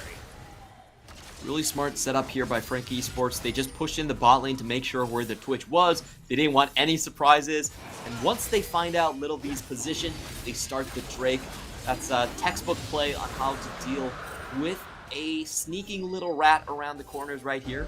Well done by them. And J-Team do not put up a fight. Yeah, J-Team are just going to be holding on here as you'll see we get a Cloud Rift this time around. Tender picking himself up a shiny Crowd of the Shattered Queen. All right. Yeah, I like this build here as well, coming in from Pretender. It's not what you usually see, but they want someone that actually can take a bit of damage from J-Team. As we talked about J-Team, they're pretty much a burst comp here as well. So Shattered Queen actually worked quite well for kind of the knife fight situation they're in. Yeah, it makes perfect sense, right? Like, Pretender he's got a lot of gap close. He is, especially if he keeps stealing Uniboy's ultimate, he's basically the front line. I suppose you could say YSCam is too, but, you know, Divine Sunder, he's going to be okay. Like, it's kind of just like a bunch of bruisers bashing heads, and they're going to hope Eminem just, like, absolutely sprays down the damage, and I think it makes sense. Yeah, good find on his part. We are coming into the point where, okay, this is J-Team's shot. If they don't make it here, I'm very pessimistic they're going to make it at all. They're already pinging onto the top side, so they know that this Herald is going to be the next point of contest. They have that ping into the backside. Now the question is how they actually move their bottom, because I feel like their bottom is so far behind that staying in lane doesn't make a whole lot of sense. You're going to lose either way. You might as well just move out for the next play. Yeah, I think you're right. Maybe try to like just roam with the team and see if you can't pick up. You have a well, plates are about to drop, so that's not an opportunity. But you can maybe try to make a play elsewhere on the map. You see Holo coming in for the wraparound. This could be a gank. Yeah, they see it on the ward and immediately back out. I think J-Team are going to need to find a new strategy, as it's almost certainly going to be first brick coming up. What? I'm actually so surprised they walked back. What are they doing? Oh no! Oh no! Lil V. Here comes the trap. Tower fire down. They're going to get the teleport. And actually, Frank, they're going to leave. Final chapter does land. They get a root off onto one. Uniboy and Rock both coming in for the play. And it's Uniboy that gets the kill down. They will turn around 1-for-1. But as far behind as they are, you have to feel like that's feeling pretty good for J-Team. I don't think so. They get one kill, but look at the top side and the Herald. Oh, never that mind. Is, yeah. Okay, if you get a little bit more, maybe it helps. No, Holo flashes away. Pretender now caught up, but nope, that's a turnabout. Once again, Frank on the run. They're just buying time, though. Camille, completely free hitting. I felt like there was a good trade window here for J-Team to just go top and set up for the Herald, but instead they full commit into the bottom side. They essentially trade... They trade 1-for-1 in the bottom side and give up a free tower plus a free Herald most likely on the top side. That definitely puts J-Team in an even deeper hole. Starting to feel like a sunk cost fallacy here. Lil V gets his mythic. Yeah. Let's see the play. So they clearly something happened. They call for it. They say, hey, we can maybe make this play with the teleport. Frank gets spooked. You know, rightly so. They back away. And it's a 4v4. They get the charm. They get carries, but then they lose Rock, Pretender. Meanwhile, YSCam is just free hitting. So I think what happened right there is that they saw Holo in the vicinity, but they didn't expect Pretender to be there too. So they thought they probably had a 4v3. They go down, and they have someone just steal their Sejuani ult and use it against them. So that was a bit of a weird calculation. I felt like that was way too risky from J-Team, and this is the result. Now YSCam is incredibly fed. Yeah, very much in this game. Frankie Sports kind of smashing it on both sides of the map right now. 3,000 gold advantage, 16 minutes, 2 dragons. They'll be able to get another one in about 50 seconds as well. And I guess J-Team could try to steal it away, but you said this is the moment. This is the time window for them to work with it. I mean, how much longer do they have? I don't think they have a good shot at coming back into this one. And the main reason I say this is because Frankie Sports are ahead enough on multiple positions where they have people you can't just burst down. So for J-Team, not only do they have to get a good surround, they also have to get good target selection. That to me seems a little bit difficult at this point. So I just assume that Frankie Sports is going to roll them over in terms of objectives and kills in the next couple of minutes. They're almost up to a 6,000 gold lead. Look at this. Pretender doesn't even care about the laning phase anymore. Like, you hit him with a charm, no damage done. Yeah, the only thing deceptive about that orb is damage it does, because almost nothing. So, Frankie Sports gonna finish what they started here, down to the bottom side. Little V goes invisible, but I mean, care too much. They turn their attention again. Here comes Kongate. Big knockup, but Carries is able to do the exact same thing as they will get the kill. Carries goes down in that fight, but Frank is still bringing more friends to the party. Holo takes some damage. They follow through. YSKM looking for the next second ultimatum. Lil V is going absolutely nowhere. Uniboy gets Enzo attached to him, but they've chased him well away. And the continued investment in the bottom side by J-Team bites them once again. The only member that J-Team can kill right now is actually Carries. So you see them dump everything into the support, and Frankie Sports are honestly just kind of fine with that. They don't really have a retreat. I don't think they can get away from Camille teleporting in, so they did what they had to, but as you can see, it's just a little bit too hard to actually pull off. Eminem does have both summoners up. He's able to use them, get out of harm's way, and once YSKM lands, you kind of know the gig is up. Little V can't get out of the way soon enough. He gets chased down, and that's just the problem I was talking about. These knife fight compositions, once you have one side being sort of unkillable, or at least being able to take a shot, then it typically snowballs very hard. Now, this game's certainly snowballing pretty hard at the moment. Gold League continues to swell. Not only the tower in the top, but now the bottom knocked down. They keep the lanes covered across the way. And man, Eminem is just banking up the gold. 8,000 is in his pocket. Yeah, and I hope that J-Team can pull a play together here, but it will be extremely difficult. I think probably the best idea here is actually to punish YSKM. He is pushing in very deep now, and as you can see, he doesn't actually have much ward coverage on the top side of the jungle, so maybe J-Team can pay him a visit. You know, there's a lot of players with bounties right now, so J-Team get a pick from there. They can try and get back into it. Yeah, I think that's the opportunity. It's not going to be easy. Should always be a chance. Harold's going to be dropped in the mid lane. Will be here along with Uniboy to try and defend, and Enzo, of course, but the 1-3-1 is in full effect. You've got Silas down bot, Camille up top, and Shelly just kind of free charge, so that's okay. You can shred that tower down later, and there's really not a good answer for J-Team here, as they'll send the Sejuani top to try and deal with YSKM. Frank zoning him out of the jungle for now. Really smart play by Frankie Sports. They're just showing that they have people inside the jungle. They can deny them the shorter route, and they're just moving Eminem between lanes, giving him a couple shots here and there. And it's going to be up to J-Team to stop this one. J-Team has to be the ones to go, okay, this is it. We're going. There you go for it. Lightning crashes on, but that's still the shutdown. Lil V manages to get a kill and dings 11 off the back of it, so big play for J-Team, desperately needed.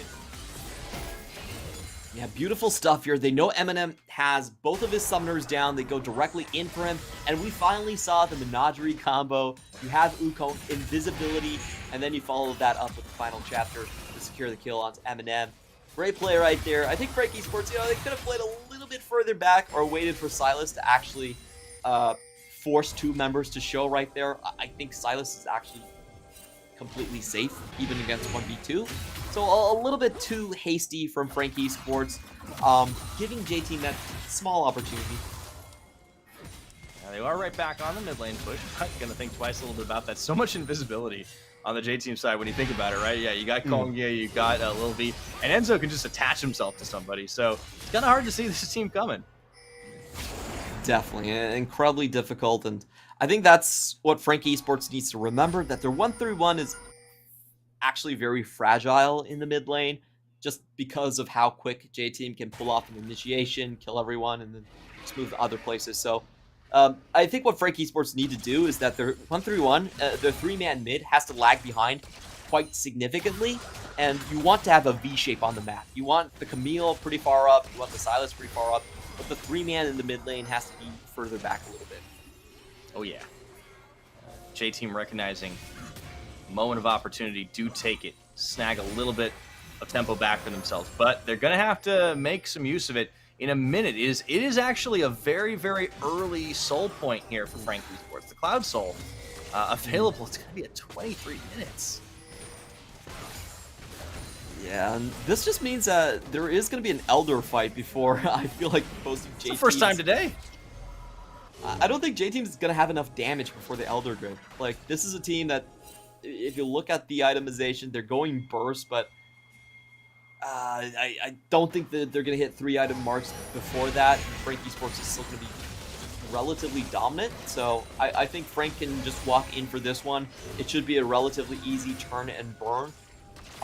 They just need to make sure that Eminem is not in the front lines. Someone that can tank the damage needs to go up in front, most likely the Sylas. All right, teleport burn by Pretender. They're going to set this one up. Keep your eyes on YSKM wrapping around the side here.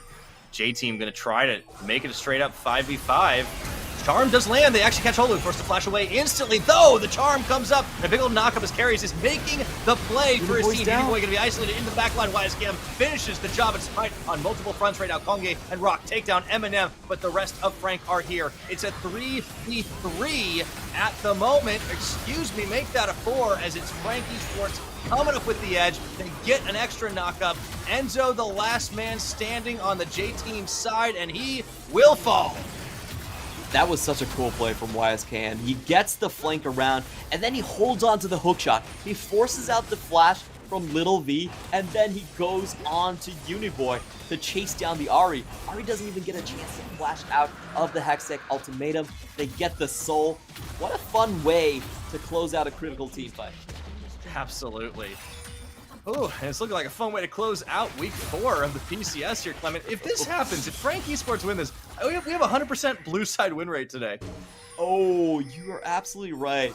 We're going to watch this again. I feel like Holo was definitely not supposed to hang on around there, but J-Team cannot fight on top of the ramp. You see Uniboy right there, forcing Little V back, and then going up to finish off Ahri.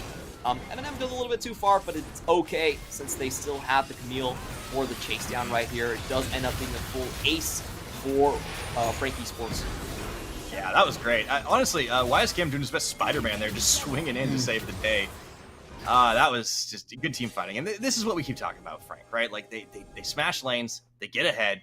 Some of those things were gifted to them, but, like, it's just how they win. Very talented team, very strong players. The coordination's there when they're on the up and up. Absolutely, and I think they're learning their lessons a little bit better. Konge coming in. There we go. Oh, Konge getting bursted down for just a little bit, but the clone comes out. Doesn't matter. They find him anyways. They take down Little V, splatting the rat and looking for more as Uniboy is dashing to safety, but I don't think his base is going to be safe for very long. 25 minutes. They clean up that fight, and it's Baron time for Frank. This is probably the worst thing that could have happened here. Frank Esports are going to be able to chain up this Baron. It's going to be very close, but they essentially can chain Baron into the Dragon Soul, which means map control into major objective. It forces J-Team to have a play right now. Like, if J-Team doesn't find anything, I think it's a little bit too easy for Frank Esports to run into it. You see J-Team are definitely trying. Kongyue trying to get a fake out here. They find the charm onto the front line earlier on with Polo, but he does have that Heartbreaker. Just gets out of dodge, and in comes YSKM and Pretender swooping in from the sides. Oh man, yeah, Pretender just making the Stolen Spirit Rush do so much work. Isolates Uniboy, deletes Little V. There really wasn't anything they could do, so even though Kongyue gets a good setup, there's no follow-up there. 26 minutes. This is J-Team. I feel like it's their last stand. It is. It definitely is. They need to find a catch right here, right now. I think they're doing a good job at death rushing this. This is exactly what they need to do, and in they go. And long range, all right, we're going to see if this game ends one way or the other very, very soon. They needed the damage. They didn't quite find the kill pick. And now, Frank, they've reassembled the death ball. Oh, boy. That's unfortunate for J-Team. Yeah, this build from Pretender is just way too smart. He goes for the extra defenses right there, the anti-burst potential, and then you also have carries flying in. He doesn't even need to burn his ultimate to keep everyone alive here. So if you look across the board, this is J-Team without any engages left. They are just sitting ducks. You can see how low Konge was in that one. Ultra Shock Laser starting to do some serious damage, and with the Baron empowered minions, I feel like this inner turret's not long for the Rift as well. Oh, Lil V almost half his health bar in one go.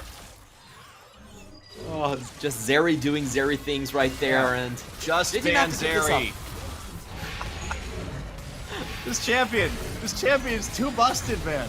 I don't care how many times they nerf unclear. Leave Zeri open. Try to counterpick with Twitch. I mean, like I will say a lot of this stems from that early. The level 1 that just went horribly wrong. Like I hate to say it because you shouldn't get punished that hard for your mistakes, but it was 2 mistakes: leaving Zeri open and then doing that. Yeah, they just didn't anticipate the level 2, which I feel like was pretty telegraphed anyway. Like I think J-Team thought about plan A, but they didn't have a plan B to go to after plan A didn't work out the full way. Didn't have the war down. So, yeah, a lot really just snowballed from that fact, but the other lanes also are very far ahead.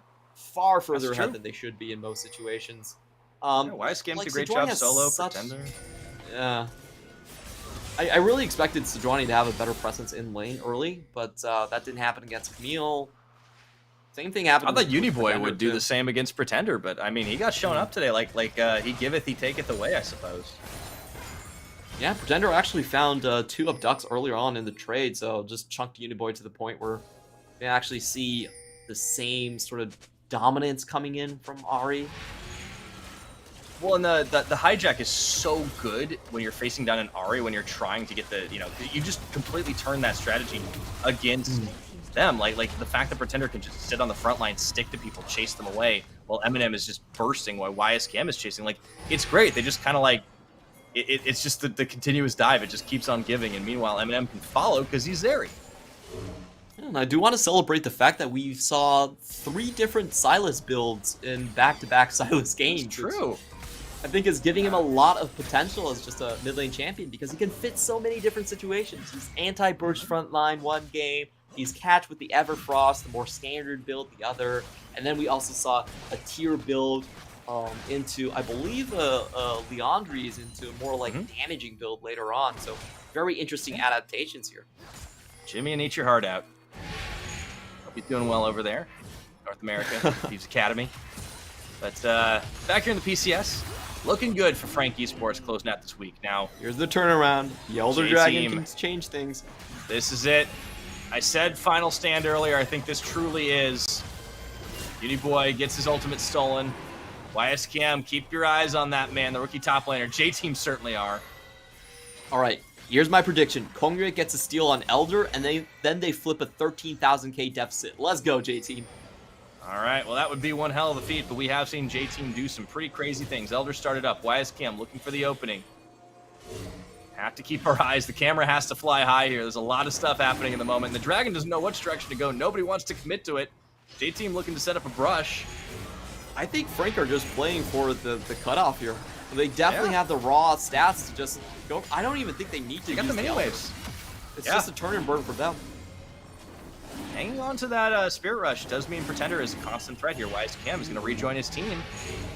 J-Team didn't present much of a target, but look at the waves. Huge stack up top. J-Team have to deal with that. J-Team need to fight their way out of this. Here comes Rock. Here they go. Charm. They do land. That's going to be one. They managed to delete carries with them after they have any more. Oh boy, it's Kongyue falling into Lil V. It seems that J-Team have run out of steam. And it's 1, 2, 3, 4, only Uniboy remaining, but for how longer? Not very, as he goes golden. And yeah, not much you can do there. Teleport in 31 minutes, no Elder, no problem. Frank Esports going to shut the door. That was pretty much the perfect scenario for J-Team. They pick off Karis, the only target that they can, right off the bat. He doesn't get his exhaust down, he doesn't even get the quickness, but it doesn't matter. Frankie Esports, 13,000 gold ahead. They don't even touch the Elder, going straight for the finish. They finally get a win against our top 4 in the PCS. Absolutely well-deserved. Frankie Esports improved to 7-5 at the end of week 4 here, and things are very spicy in the top half of the bracket. Did feel like that Twitch plus Yumi combo, probably a bridge too far. It really did blow up in their faces. The level 1 was a little bit tragic. And then they stayed around for that play in the bottom lane, burning 2 teleports to try and get a comeback. They trade 1 for 1 and give YSKM a free tower. So I just feel like I feel like the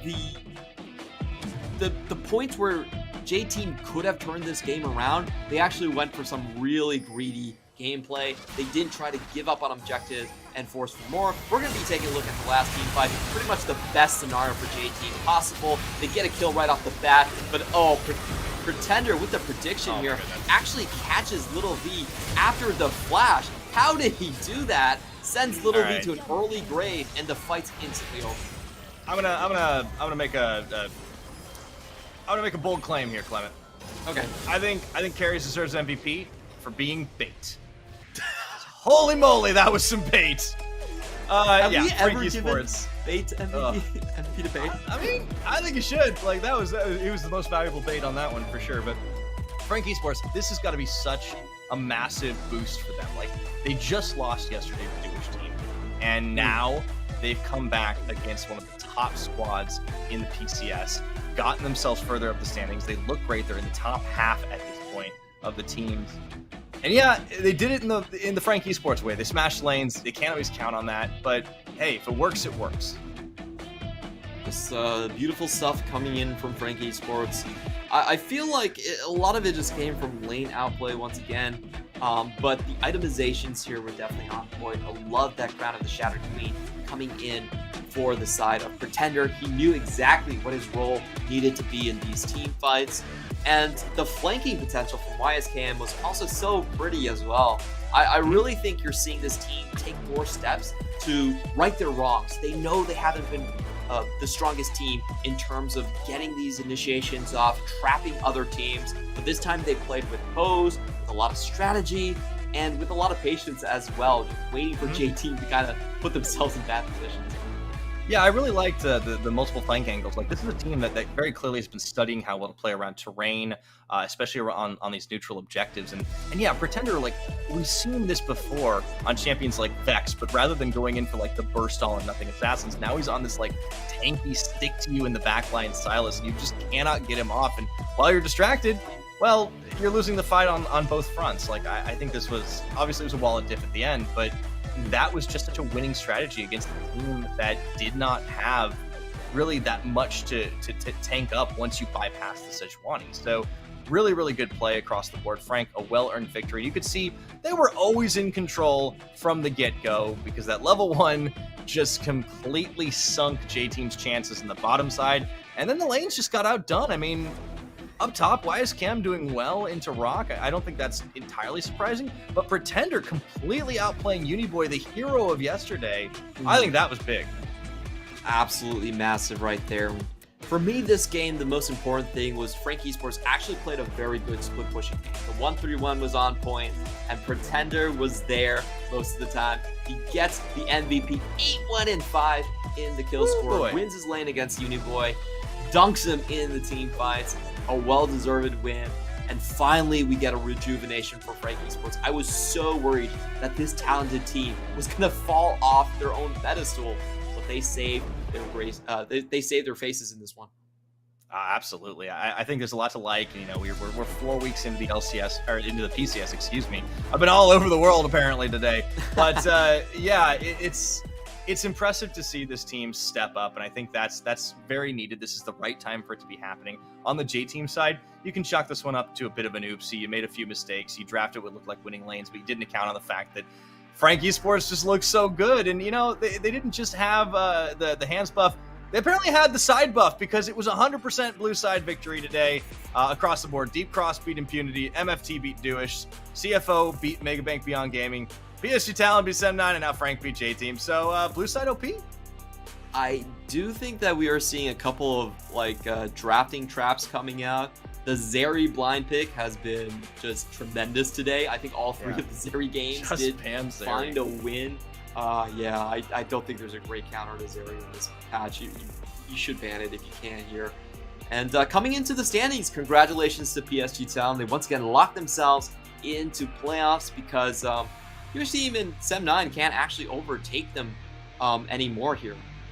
Yeah, hot on their heels though. You got CFO, you got Deep Cross Gaming. I think they're looking to lock in as well, and some pretty solid win streaks from those two. But J-Team, they're gonna have to wait a little while longer. Meanwhile, Frank Esports and Beyond Gaming, they're tied at 7-5, and MFT's not even far behind that. Let's take a look though, because coming into week 5 next week, starting Friday the 29th of July, we'll see J-Team taking on MFT, hoping to rebound from that one. CFO still flying high, but now they got to take on Frank Esports, who are looking good themselves, and Dewish Team, who have found some edges as well, are going to be going up against Impunity, then Deep Cross versus Sem9, and PSG versus Megabank Beyond Gaming to close out the day. That is sure to be a banger. Dewish Team versus Impunity for me actually has the most implications in terms of the standings. The rest of the matches are kind of, you know which way are going to go, but if Impunity cannot hold their standings against Dewish Team, that actually will be a swap. We will see Dewish Team improve to the same score of 3-3 right now.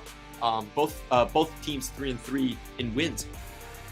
Yeah, I think you made that prediction, but we're gonna have to wait a week to find out. That is us done and dusted for week number 4. So from all of us, Carry Live, Riot Games, Garena, and of course us casters on the broadcast, thank you so much for watching. We'll see you next time. Be good to each other. See you then.